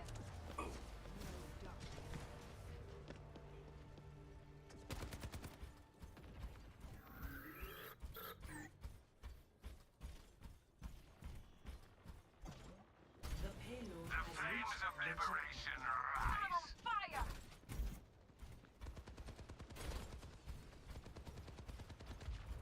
Feel better though. The payload is in our care. Feel better today. That's what I realized. No reason to wake up feeling like a goon bear. I think, I don't know, it's just like I start thinking about some of these things and like I do something about it.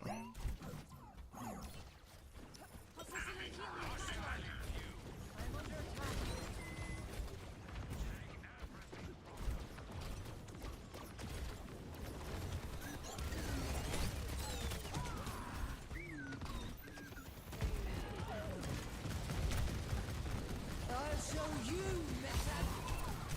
Who took my dentures?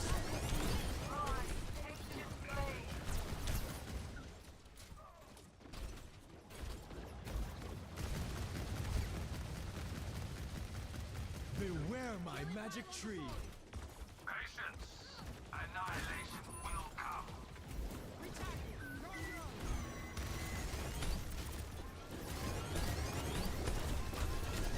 No one's gonna shoot this guy.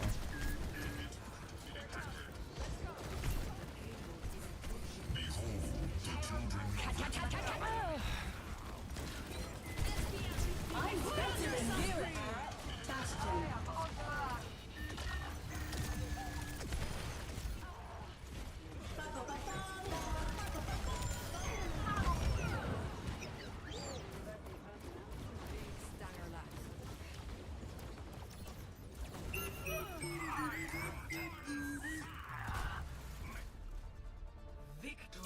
Woohoo!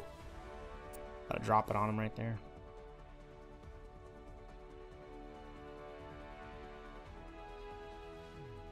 Play of the game. I'll show you better! Who took my dentures?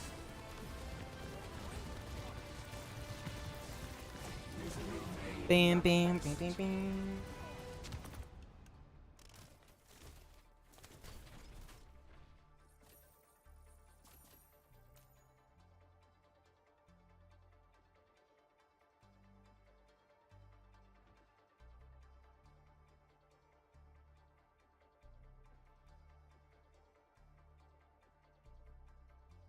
been humming like the Transformers Dark of the Moon theme for a long.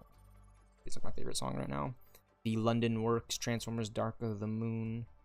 It's Our Fight theme by Steve Jablonski, dude. It's just an absolute banger of a theme song, man. That's my theme song right there for whenever I think of like NeXus and just like raiding. That's my raid song. That's my raid song. Do you have a raid song, Deli the Panda? If you're still lurking in the chat, my friend, I appreciate stopping by, saying what's up. Not long enough, and we are a one-man army here. stealthxknight a sanctuary. It's just the way I like it. I like it like that. Hey, one more. Dude, it's another game I'm just joining in the middle of. Crazy. Any Decepticon gladiators? Goat of all time. It's funny.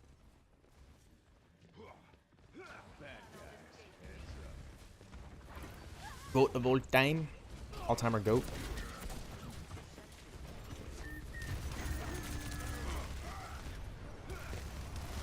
Oh, I got stunned. Optimus Prime is on the other team. They have an Optimus Prime.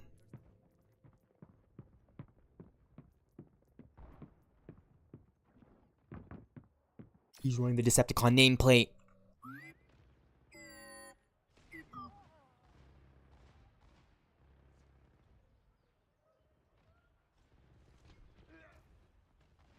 Zarya, ready for duty.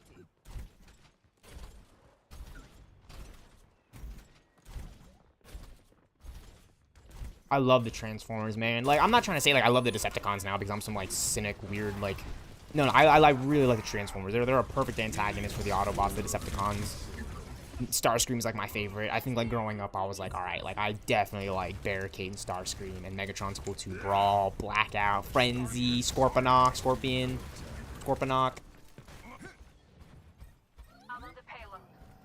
Wheelie from Transformers Revenge of the Fallen, Soundwave, Shockwave, Devastator. You know, we can throw in Sentinel Prime. He's basically a Decepticon. He's evil. I mean, he's an Autobot, but he's Sentinel Prime. He's a freaking troll. Decepticon's always got the good shit. Shockwave, dude, too, is badass.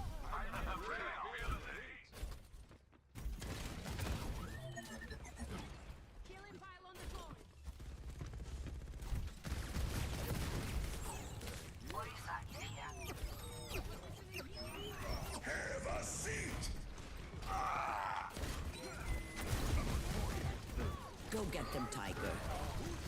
You can't get me. Here's the crack.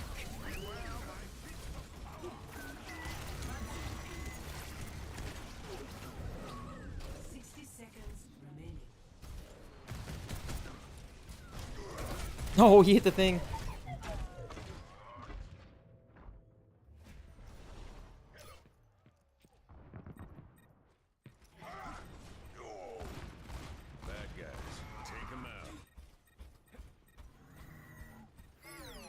Good fences make good neighbors. I'm really feeling the heat.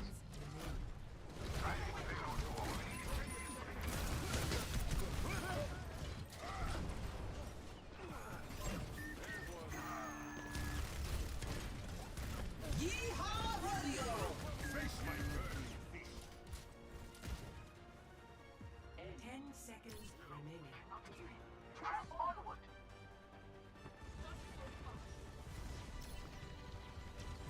SPF 15 is useless.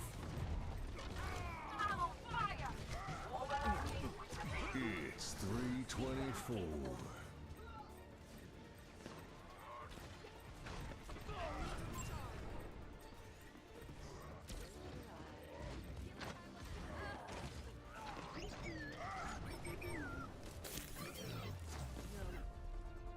Oh, we lost. I just kind of went AFK at the end there.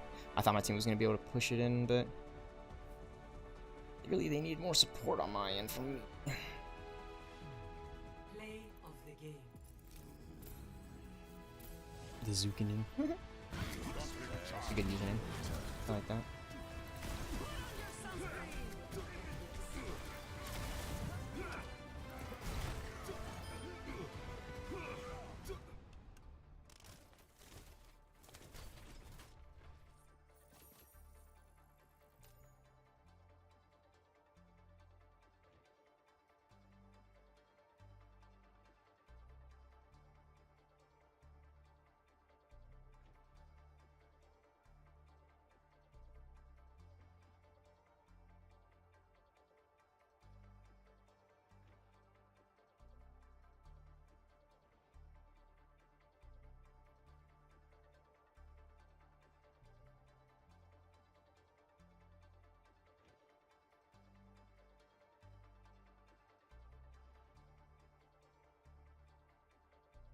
Funny.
stealthxknight. All right, let's go in.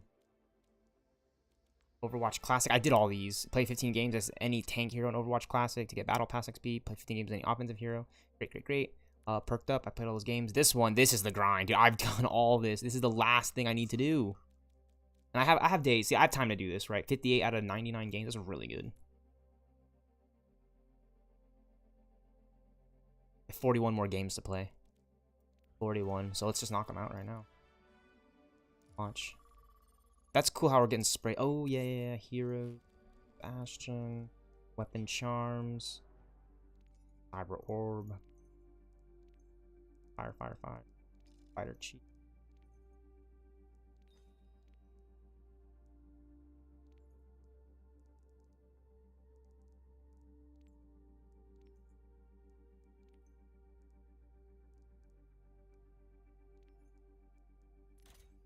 Yeah, random from favorites. That's the way to go, because it'll, it's cool.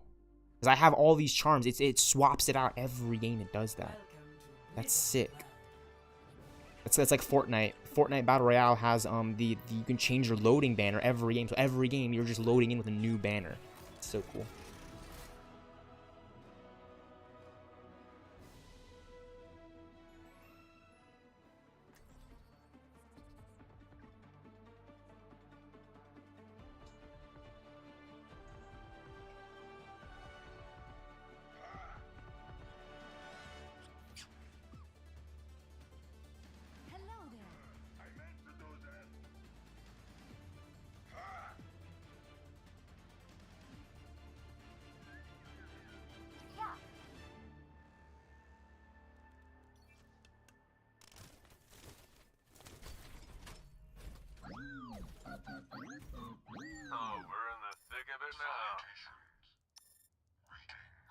Because I looked last time and he had a Decepticon. He had Decepticon. Those name cards look sick. I fuck with those. 5, 4, 3, 2, 1. Attackers incoming. Defend objective A.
Yeah, bait.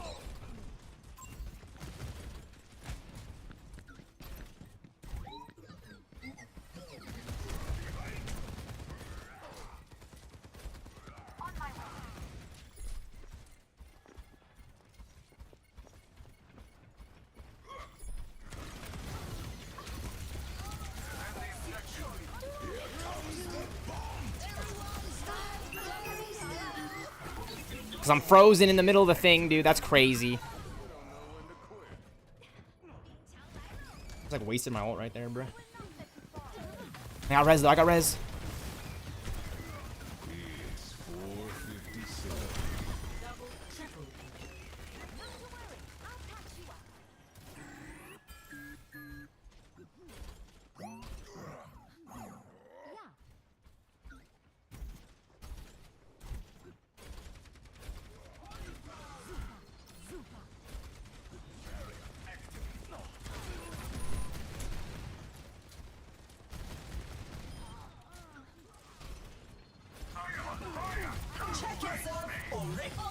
Check yourself or wreck yourself.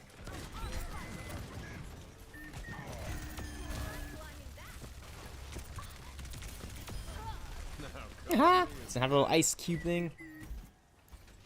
Captain.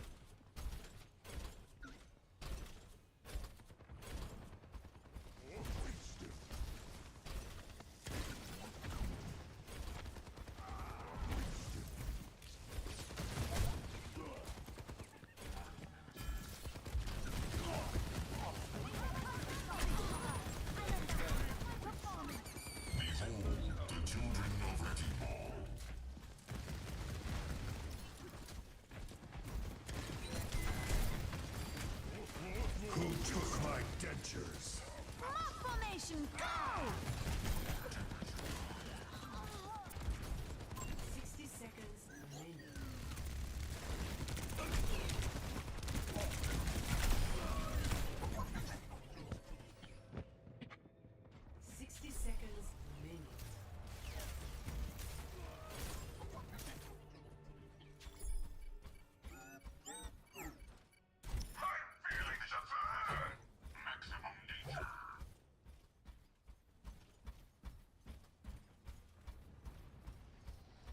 Seconds. Here comes the bonk! We just need to organize. Everyone stand!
Game next. Yo, I'm level 10. Flash.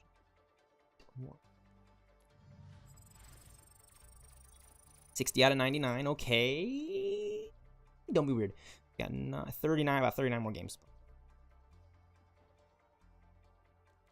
Just here. Win 750 games in any mode, and I won 360.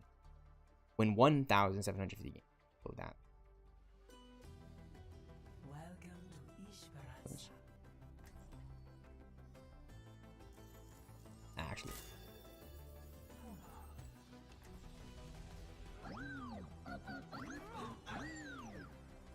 Nothing ventured, nothing gained.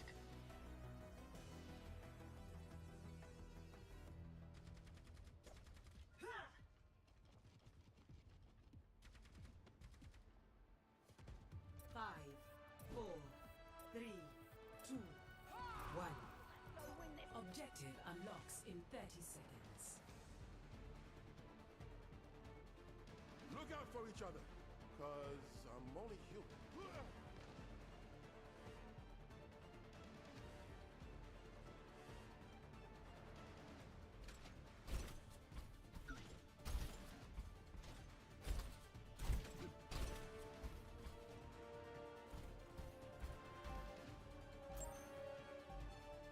Objective unlocked.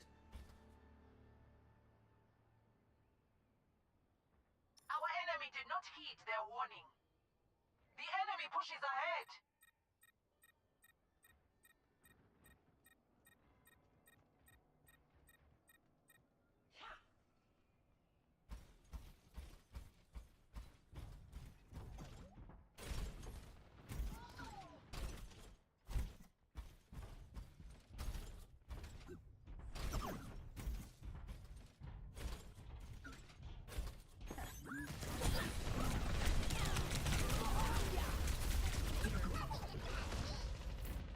We must stop their barricade.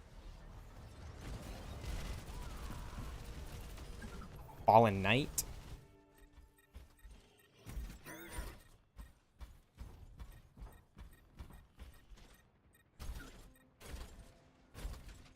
They're moving the barricade. Stop them.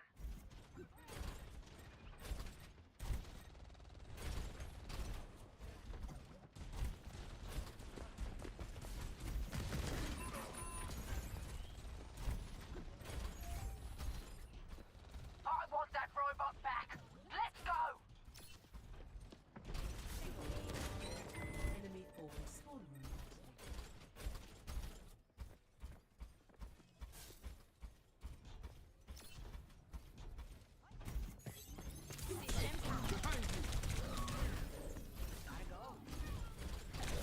Did I scare you?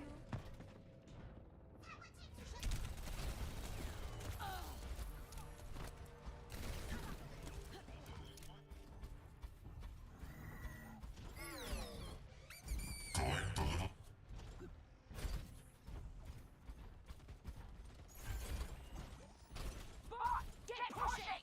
Or I'll take your legs off. Enemy here! Propaganda is useless. Their barricade is advancing. Propaganda is. Eyes on both sides.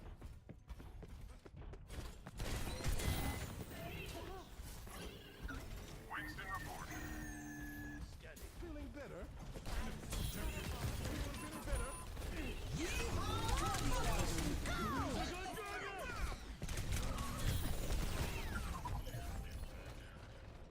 Let's stop them in their tracks.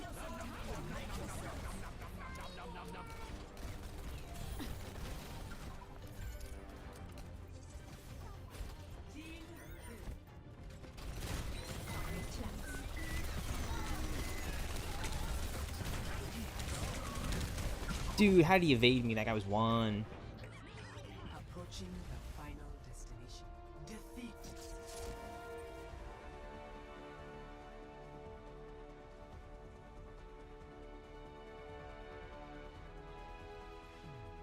Play of the game.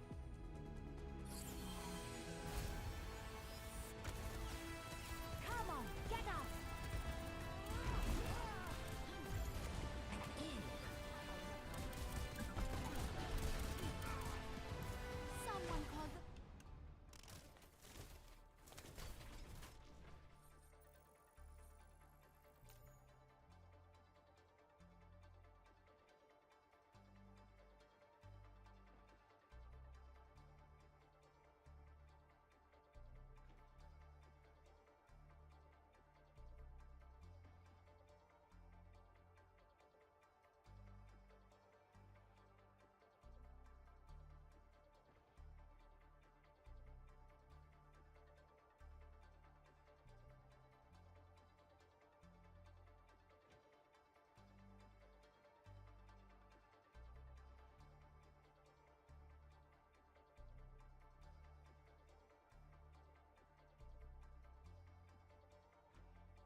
Initiate jump recruit.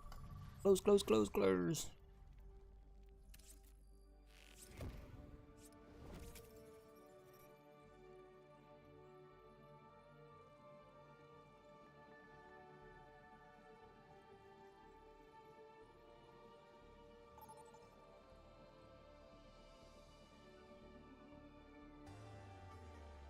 Arriving at Coliseum.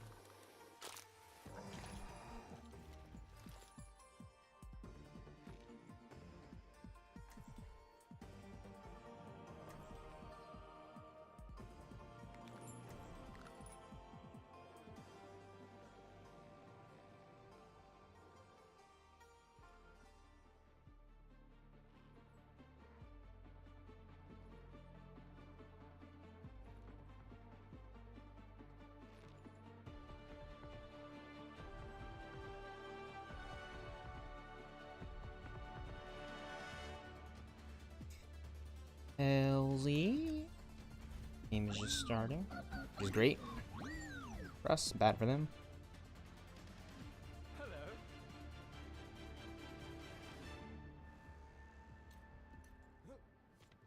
5, 4, 3, 2, 1.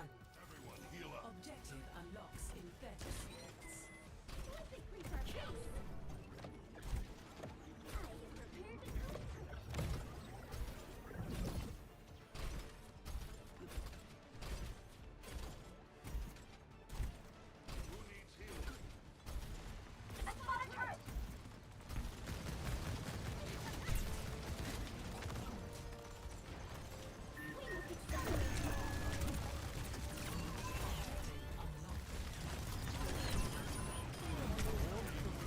Pushing ahead now.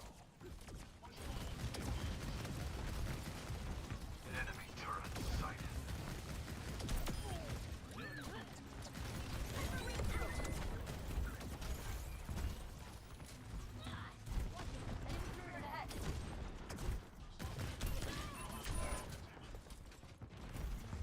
Everyone heal up. Aw, Skyman, you mischievous fox. That's funny. Good work. We're on the move.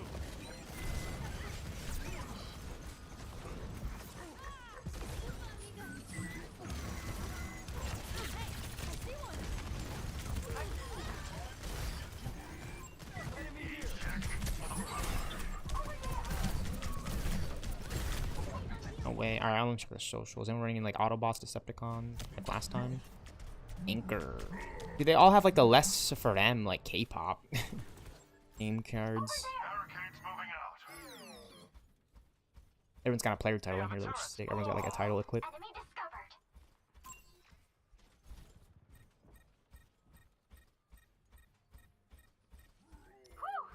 Seems like everyone has like their own. Yeah, everyone has like their own unique title too, which is cool. Like on how there's no copies. Pretty rare to see.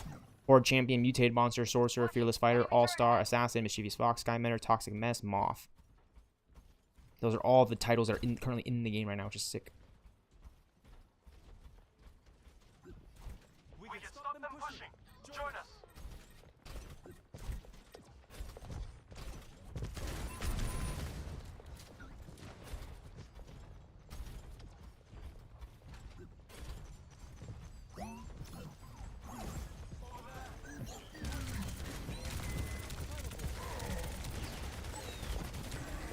Enemy turret sighted. Aren't we trying to keep the lead? I don't get it. I was about to take out their tank right there too. Get held up.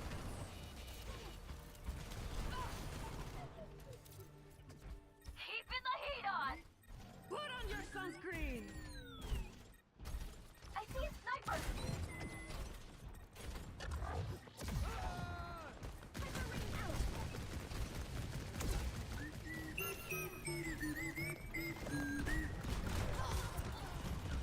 Really? War is a game. If I put it back more over there, it's like they still move.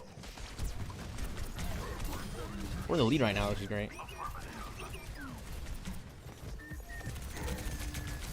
getting close. Let's make our stand.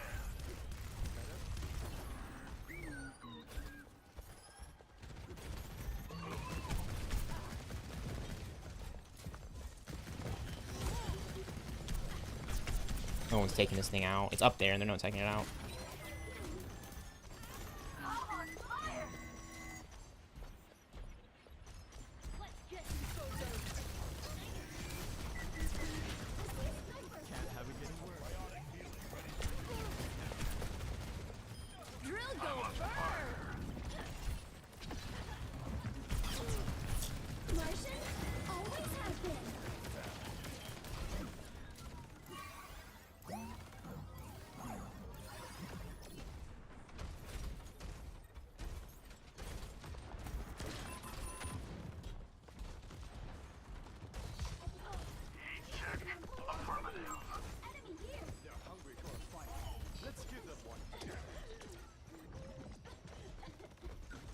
Take shelter, my seedlings.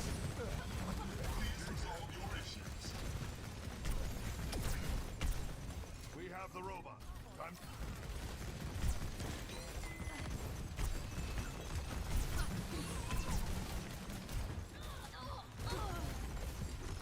The robot's in enemy hands. Hello, I can see you.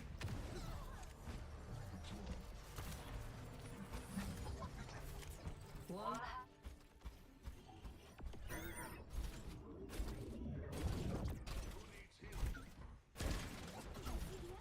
We must prevent them from overtaking us.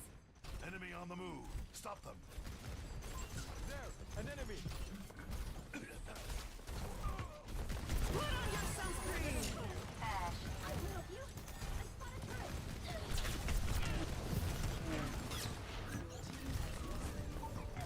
They got the lead. They got the lead because my team's a full bunch of bozos, man. Just letting them push it. They're not fighting back. I don't know. Whatever. I'm 1 DPS in the 5 of the players. 4 of the players, I'm sorry. I'm apologizing. Our rivals. It's 4 of the players are supposed to be on my team. And like I'm jumping on to where the fight should be.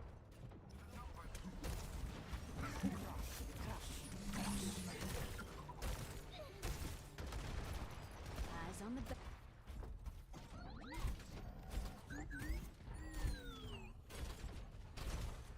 Hyperring deployed. Get in there, Fred! I mean, Bob!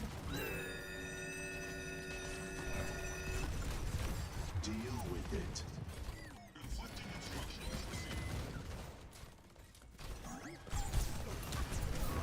They're moving the barricade.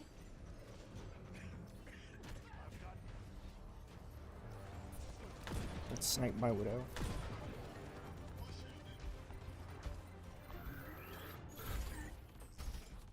Robot secured. Repeat. Robot secured. Hey, Push it all the way to 122 meters. We have to make up like over 40 meters. 60 seconds remaining.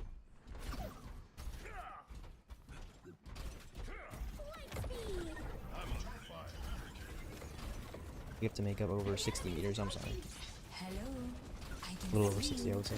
Because 60 plus 60 would give us 122. Enemy forward spawn room deactivated.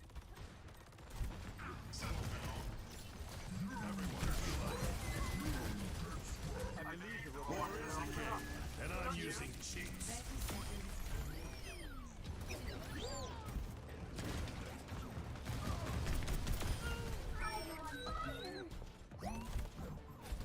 My ultimate is ready. Are you? Maximum velocity. 10 seconds remaining. Noodle. They just got a player. Barricade's Get moving. in there, Join Fred! us. I mean, Bob! Overtime. Push like your lives depend on it. Take shelter, my seedlings.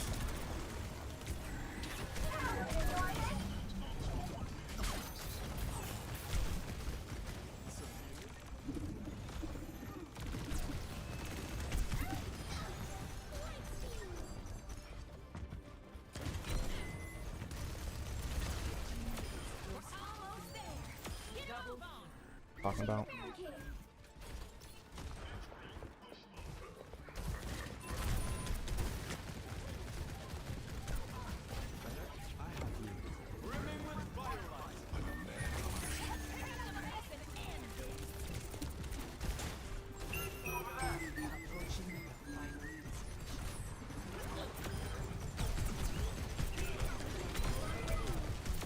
talking about. Now we win. Let's go.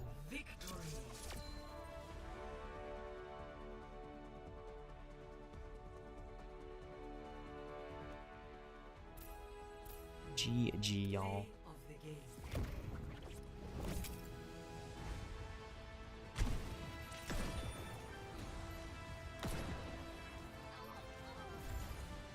I'm taking a break right now, guys. BRB. Appreciate y'all. YouTube stealthxknight streaming sanctuary. I will return. Just gonna some grub. I'll close off my webcam because a little of that privacy, you know what I'm saying? I mean, it's not that big of a deal. I have a thing going on in my background. 63 out of 99 games is really, really good. Really, really good. We're on our way to get them done. Bastion name card. Reach level 20 as Bastion player icon.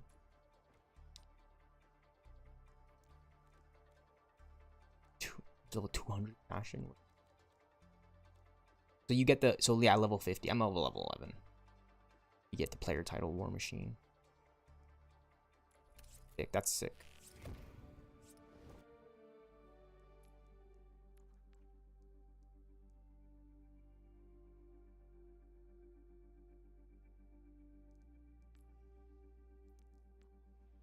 Yeah, Zarya is in there now. I used to play a lot of Tracer, but Zarya jumped in there.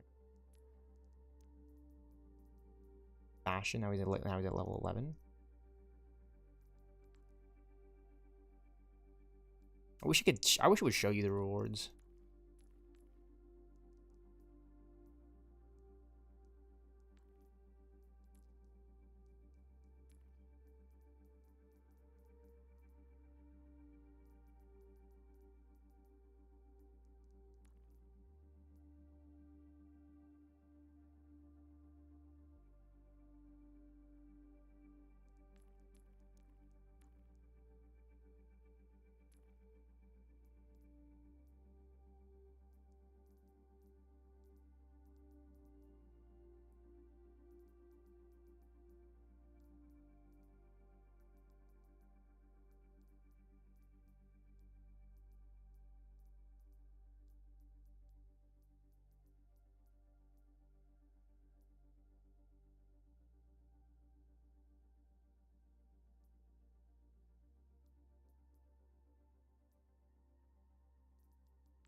Troll.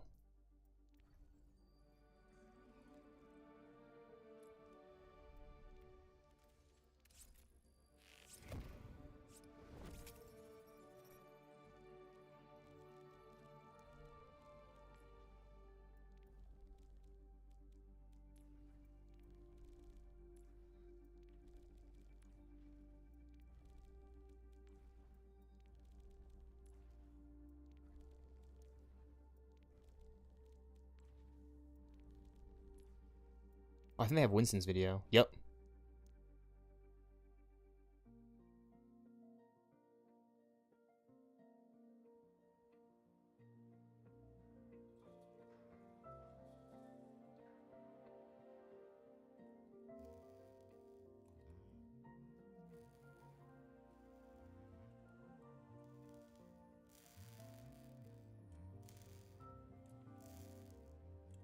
Shield generator test. Ready to proceed.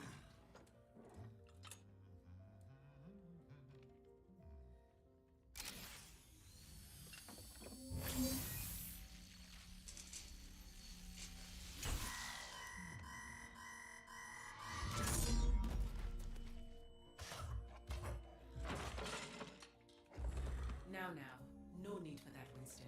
Your heart rate is through the roof. I told you to stop monitoring my vitals, Athena. Very well. It has been 43 days, 7 hours, and 29 seconds since your last cardio workout. Remember, a healthy body is a Healthy mind. That's why I have this.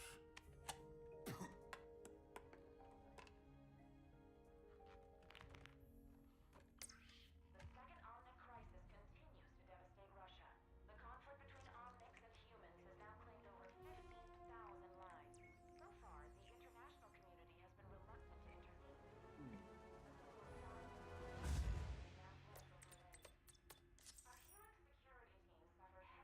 Every time you see news of this sort, we go through this. I remind you, recalling Overwatch agents to active duty comes with great risk. The Petrus Act clearly states any Overwatch activity is deemed illegal and punishable by prosecution. I know. You're right. That's the way the world is. But I do miss the old days.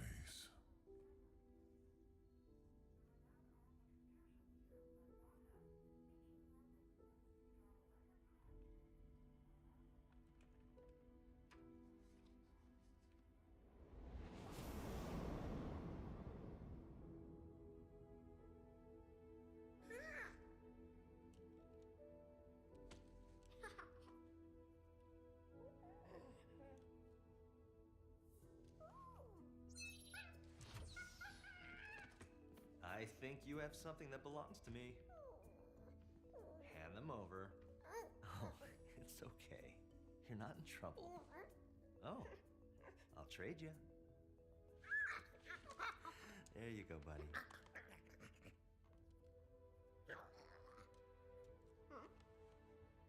Well, there's not much to see from in here, kiddo. But you know there's more out there, don't you? Come on. It's time I showed you something.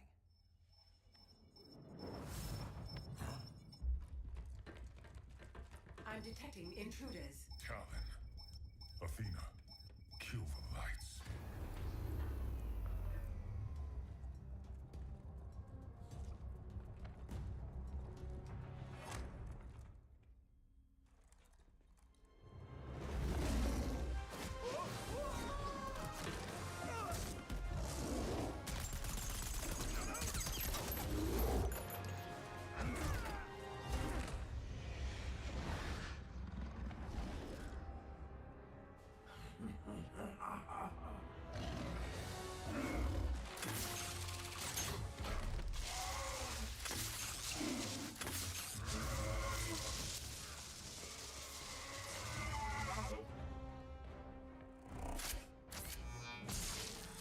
Security protocols failing. Winston, Reaper is extracting the Overwatch agent database.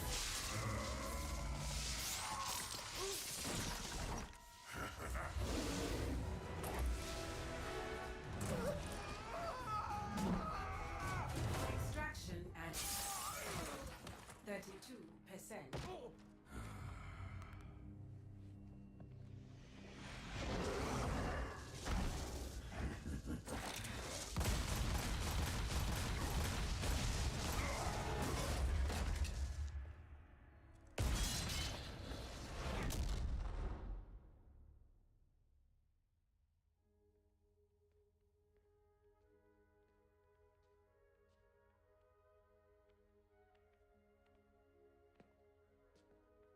You took these because you wanted to see if there was more out there.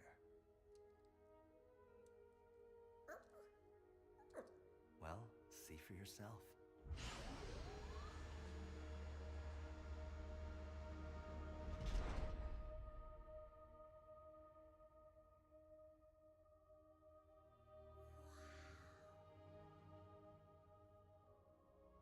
Always remember, never accept the world as it appears to be. Dare to see it for what it could be.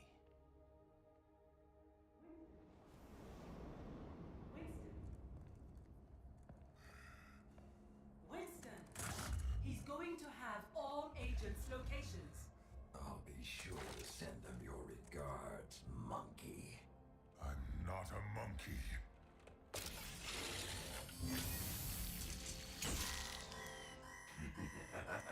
I'm a scientist.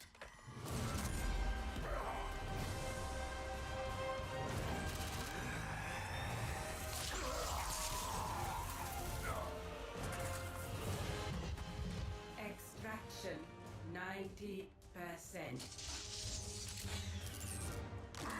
Failing 98%. Hang on, Athena. Athena? Athena!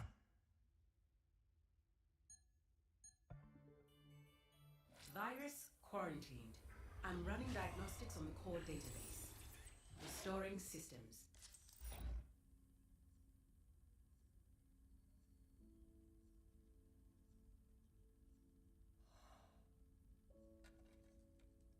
Never accept the world as it appears to be. Dare to see it for what it could be.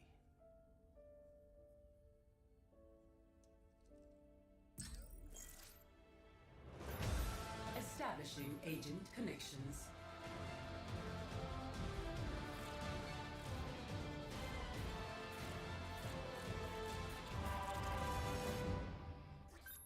Winston? Is that you, love? It's been too long. Yes. Yes, it has.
This place is crawling with helix.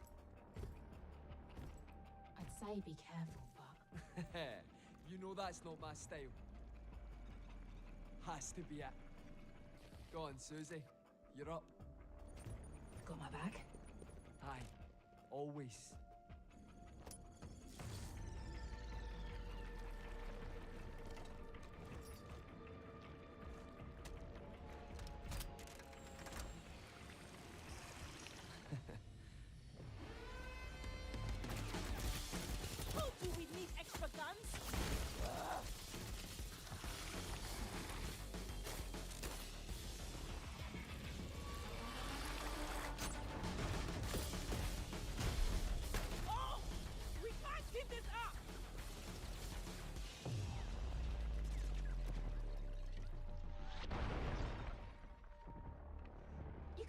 Too unstable. We don't know what it might do to you. What I always say, Susie. If you're in it with me, You're in it for life.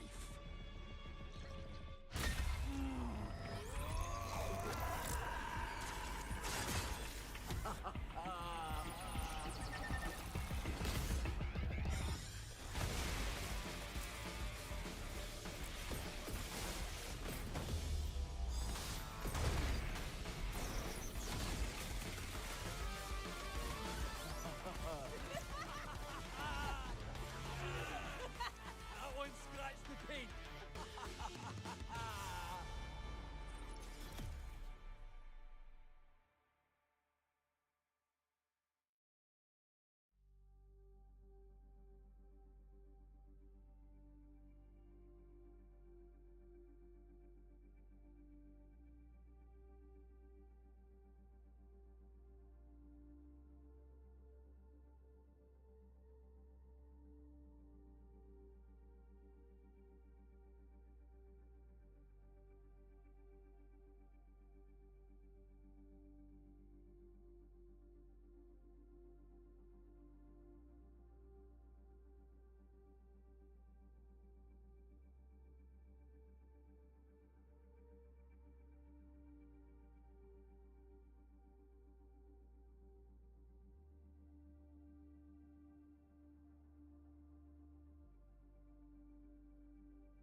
It all started with Talon stealing artifacts. But wait, who's that? Those boots, the drill, that perfect smile.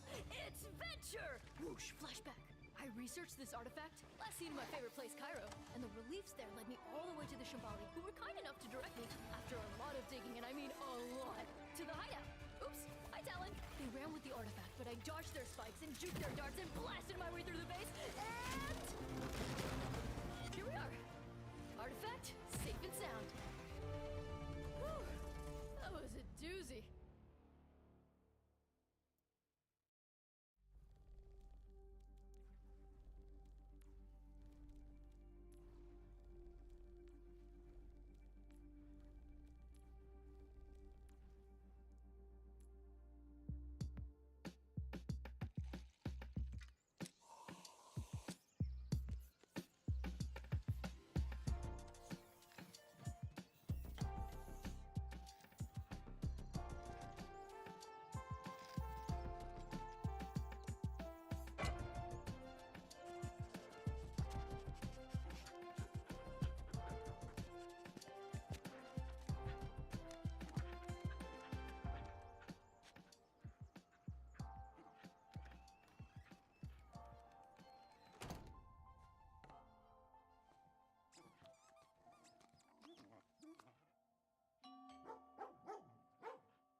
Agent Tremblay. Rough night? Tell me about it. I know it hasn't been 3 months. May I? Murphy! Who's my good girl? I don't understand it. She's usually a very good judge of character. Yeah, we all have our blind spots. I have croissants. Oh, thanks.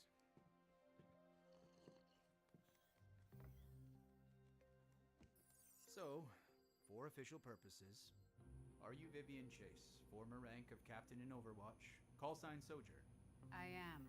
And have you been in compliance since the Petrus Act terminated Overwatch's charter? No vigilante activity? Wherever you're going, let's just get there. We intercepted this a while back. Just broke the encryption. I take it you saw it already. Then you know that I didn't respond. I have a good life now, Noah. It's clean, simple. Right. But how could you ignore that? Heck, I was inspired. And those are your people out there, violating the Petrus Act. Am I supposed to just trust that you're not? Murphy, down. Croissant's getting cold. You have a presence in the area, yes? You hear things. Hear anything about an underground OMNIC insurgency? Last night, my unit was investigating an extremist cell with ties to Null Sector. Got more than we bargained for.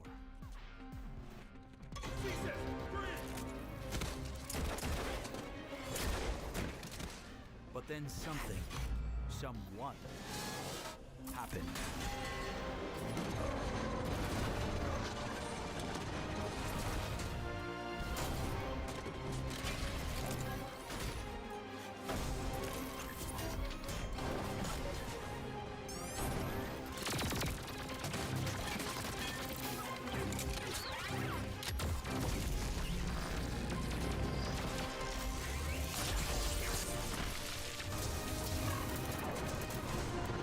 Without that person,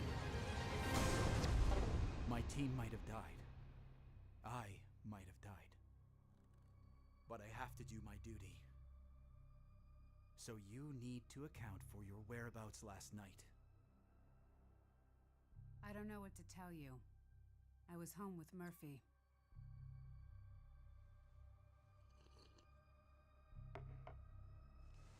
Here's the thing, though.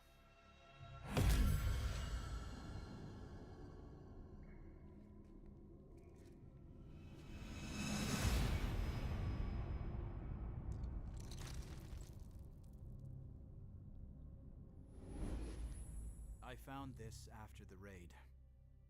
Slug from an Elkaton Kelvin 87 railgun. Same model you used in Overwatch. I never told you this, but I joined the agency partly because of you. Testifying at the Petrus hearings. Doing what you thought was right.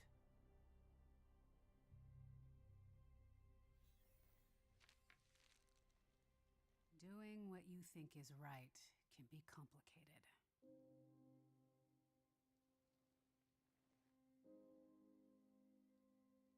The Overwatch I joined was about raising the world up. Making it a better place. But by the end, we lost sight of our mission. I don't regret what I did, but it was the hardest decision I ever made. Do what you think is right, Agent Tremblay.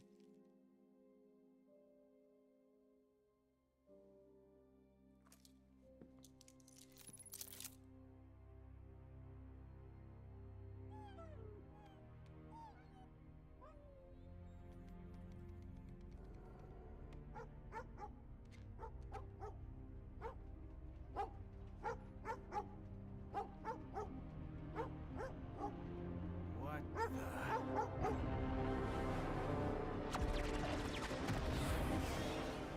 Last night's raid. The insurgency. It's all connected.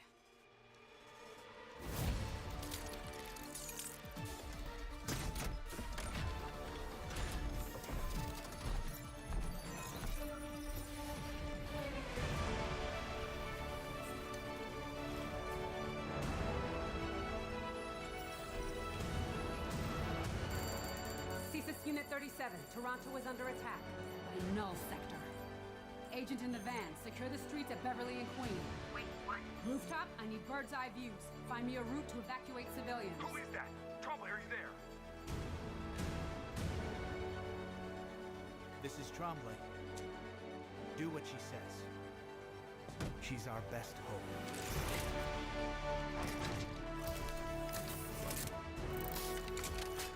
Vivian. Orders, Captain? Stay on the comms. We've got a city to save.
Yoshida. Oh, hi, Kiriko. Donuts for dinner again? These aren't just any donuts. They're Fox Festival donuts with spirit sprinkles. Wanna try one? No, thank you. But I hope you and your mother enjoy them. She's here. Ugh. Let me guess. She brought her vacuum. Yep. You know, someone came to work with me today, and she's very excited to see you.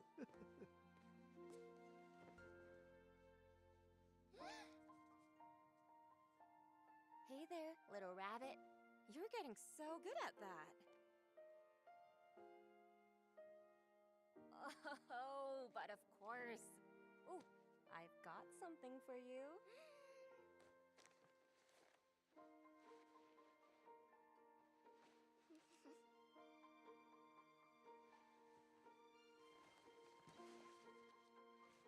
Aww. How do I look?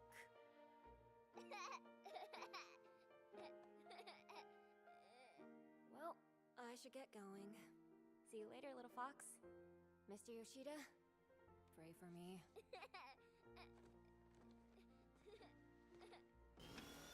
Mom! You're here!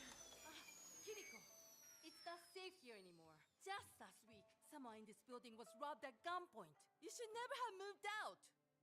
I brought you groceries. Mom, you're overreacting. I'm not overreacting. Please, tell me this is not your dinner. Kiriko. Mom, look at me. I am totally protected by the fox spirit, just like Grandma was. Your grandmother is gone. And I will not lose you too. But Mom, the fox spirit can block bullets and balance your blood sugar. She's an all-purpose kind of spirit. All-purpose. Like flour. Which makes donuts. You know I have a sword, right? I'm fine. I'm so safe. You know, I stay up all night worrying about you. You've stopped training with me. Kanezaka's falling apart. And I don't know how to protect you. Faith alone isn't enough, Kiriko. Mom, you may not believe in the fox spirit, or what Grandma taught me, but believe in me. I'm stronger than you think. Are you?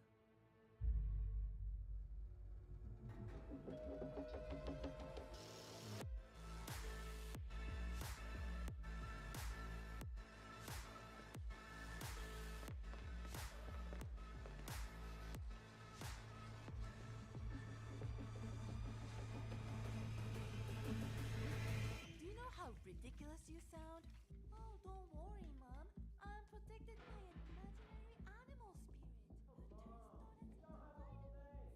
Your son owes us a lot of money. I already told you. I don't know where he is. You think this is a game? You think the fox spirit is gonna protect you? We are Hashimoto-san! Would it kill you to eat a vegetable?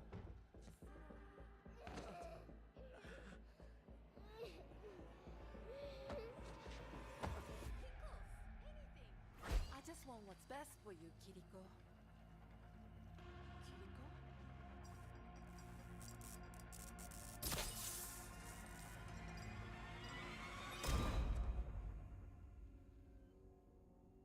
I'm gonna kick every one of you in the face. What? No one threatens the Hashimoto! Wait, I don't want to get kicked in the face. I'm gonna call for backup. What?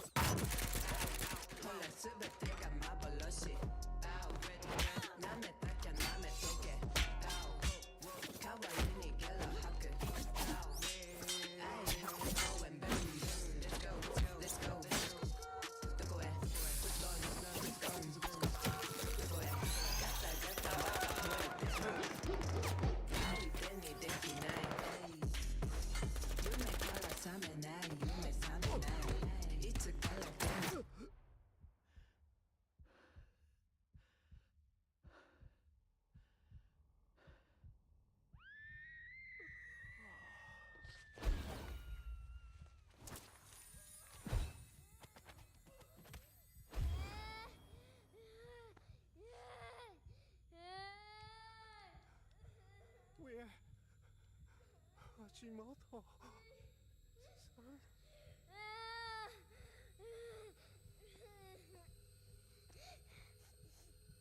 You, Hashimoto, have preyed on this city, this neighborhood, these people, for too long. I have a message for you to take back to your boss. Kanezaka is under my protection.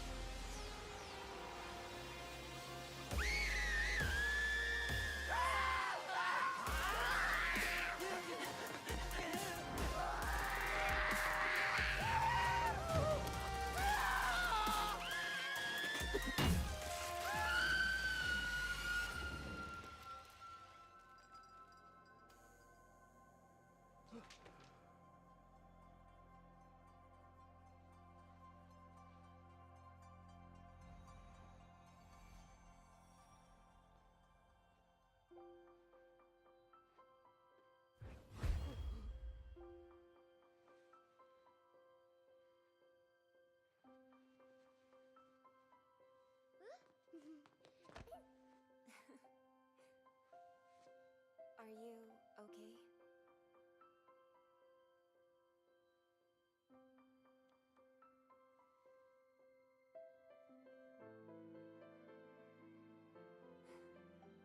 Such a brave little fox. Keep your eyes on this one. She's growing up so quickly. Thank you, Kiriko.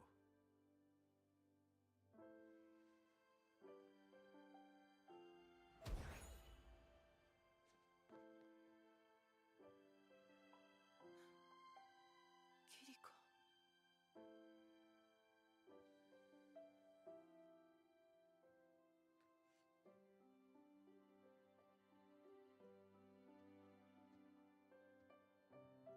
Mom?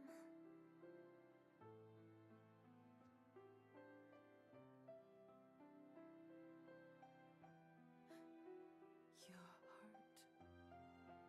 Oh, I'll be okay.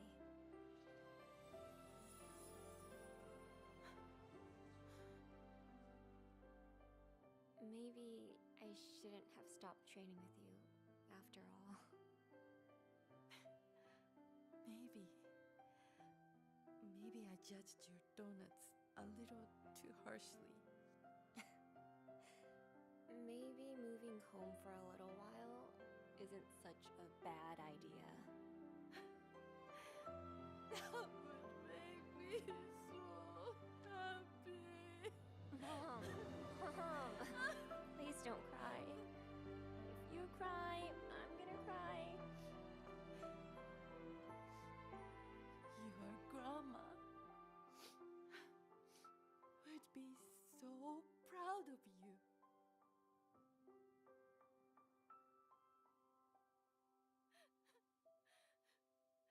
My baby is a superhero.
I just need a minute.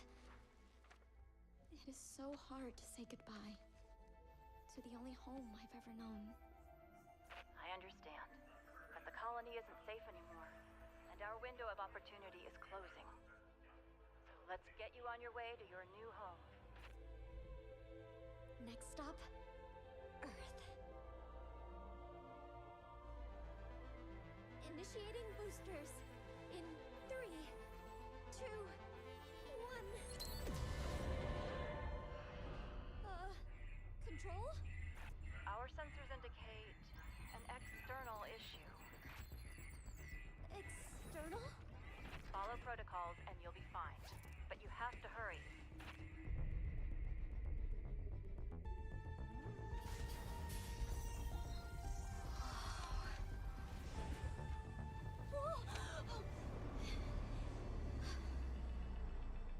Careful. I'm going to find a way to save you. All of you.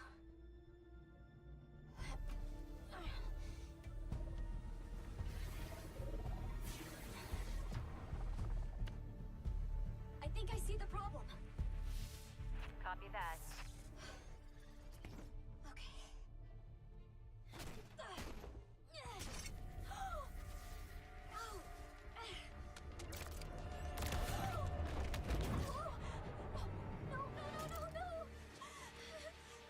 Don't panic. You're okay. I am definitely not okay.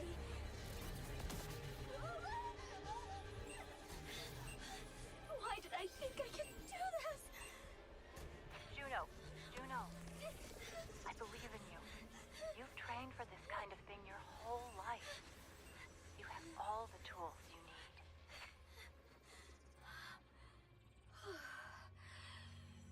Okay. All right. I have all the tools I need.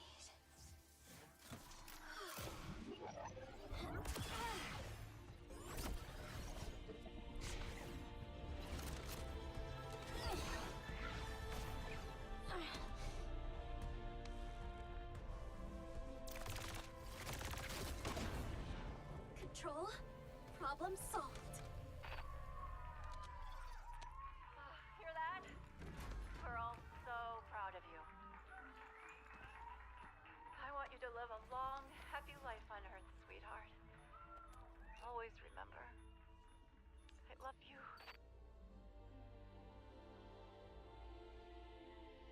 I love you too, Mom.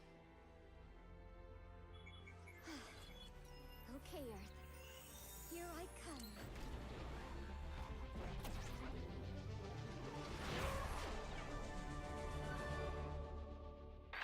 Attention, unknown craft. Halt your approach and identify yourself. It is too late to halt. I'm coming in very hot. Who is this? This is Overwatch.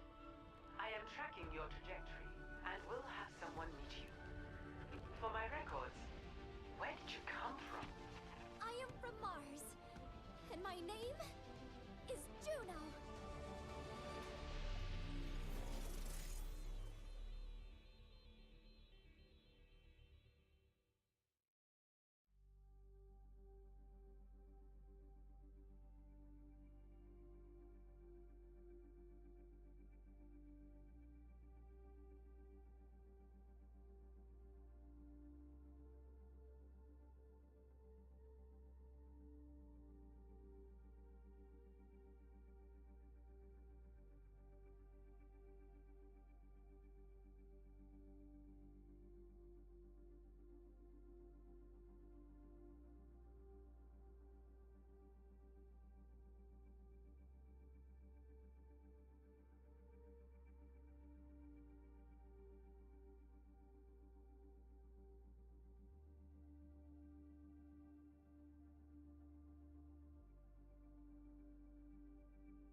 Shield generator test ready to proceed.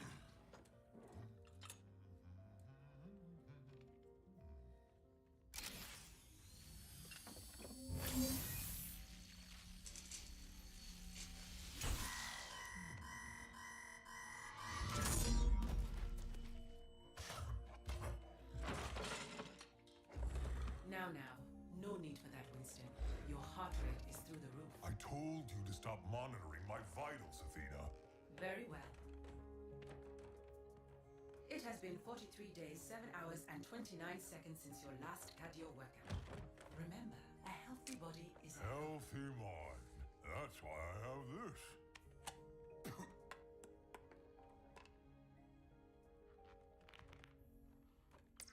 The second OMNIC crisis continues to devastate Russia. The conflict between OMNICs and humans has now claimed over 15,000 lives.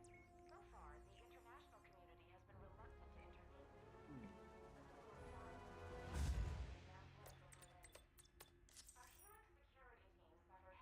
Every time you see news of this sort, we go through this. I remind you, recalling Overwatch agents to active duty comes with great risk.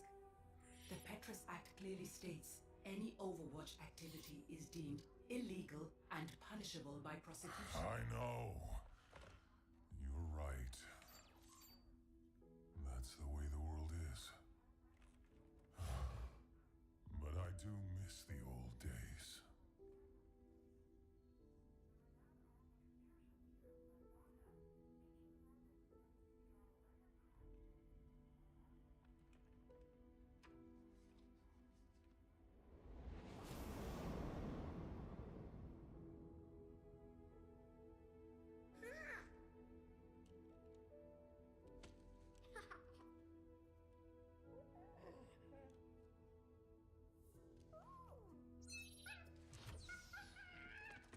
I think you have something that belongs to me.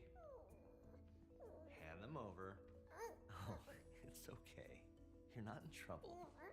Oh, I'll trade you. There you go, buddy.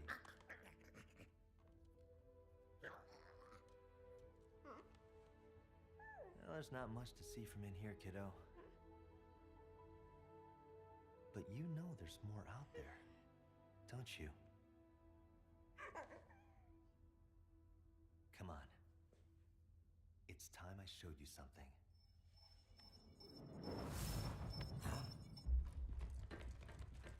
I'm detecting intruders. Talon. Athena. Kill the lights.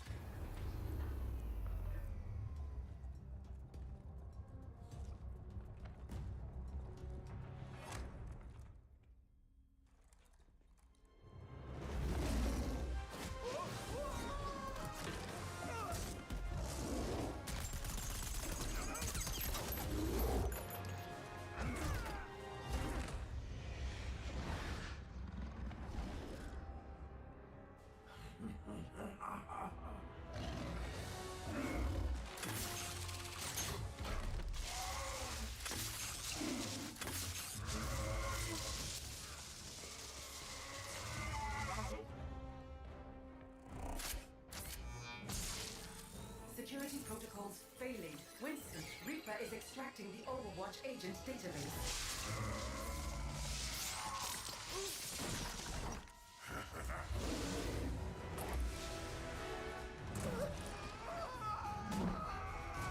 Extraction at 32%.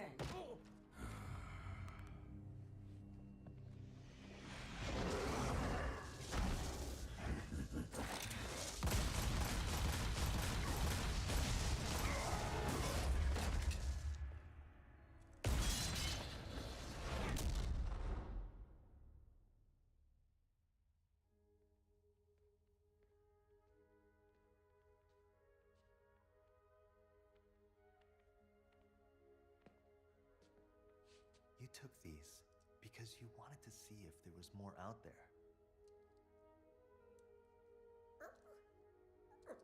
Well, see for yourself.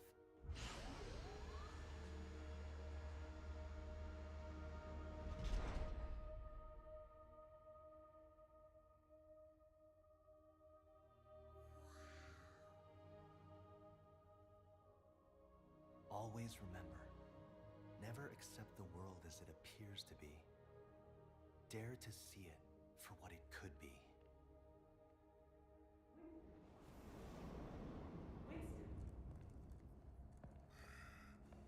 Winston! He's going to have all agents' locations.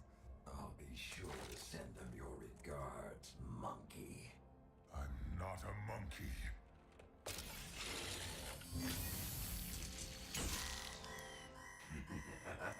I'm a scientist.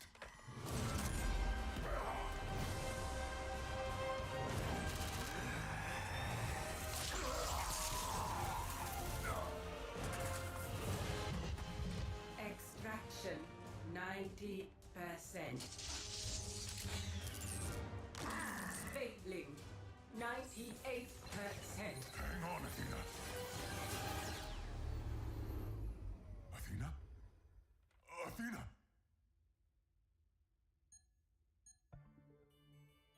Virus quarantined. I'm running diagnostics on the core database. Restoring systems.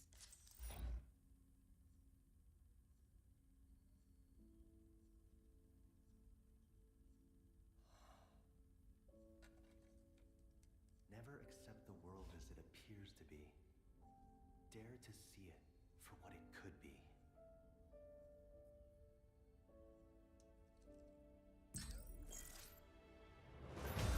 Establishing agent connections.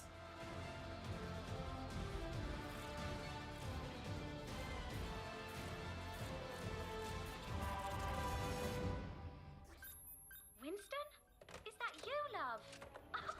It's been too long. Yes. Yes, it has.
I just need a minute. It is so hard to say goodbye to the only home I've ever known. I understand, but the colony isn't safe anymore, and our window of opportunity is closing. So let's get you on your way to your new home. Next stop, Earth. Initiating boosters in 3, 2, 1. Control? Our sensors indicate an external issue. External? Follow protocols and you'll be fine. But you have to hurry.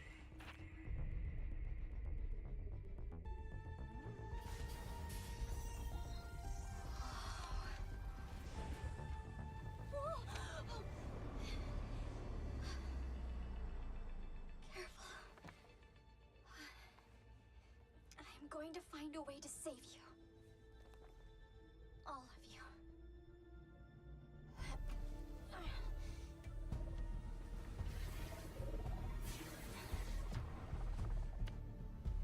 I think I see the problem. Copy that.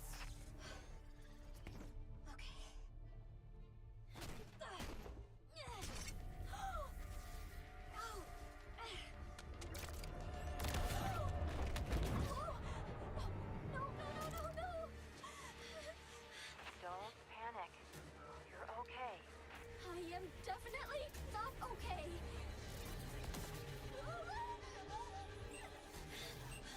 Why did I think I could do this? Juno, I believe in you. You've trained for this kind of thing your whole life. You have all the tools you need.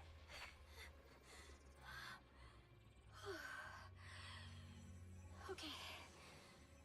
All right. I have all the tools I need.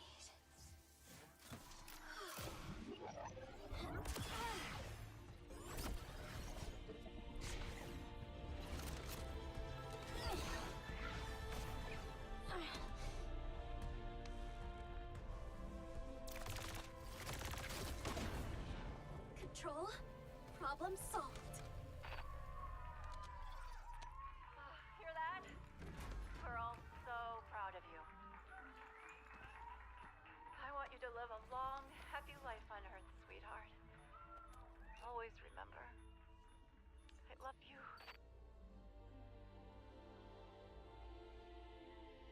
I love you too, Mom.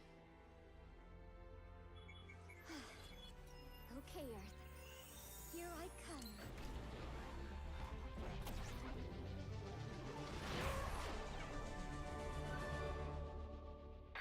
Attention, unknown craft. Halt your approach and identify yourself. It is too late to halt. I'm coming in very hot. Who is this? This is Overwatch. I am tracking your trajectory and will have someone meet you. For my records, where did you come from? I am from Mars, and my name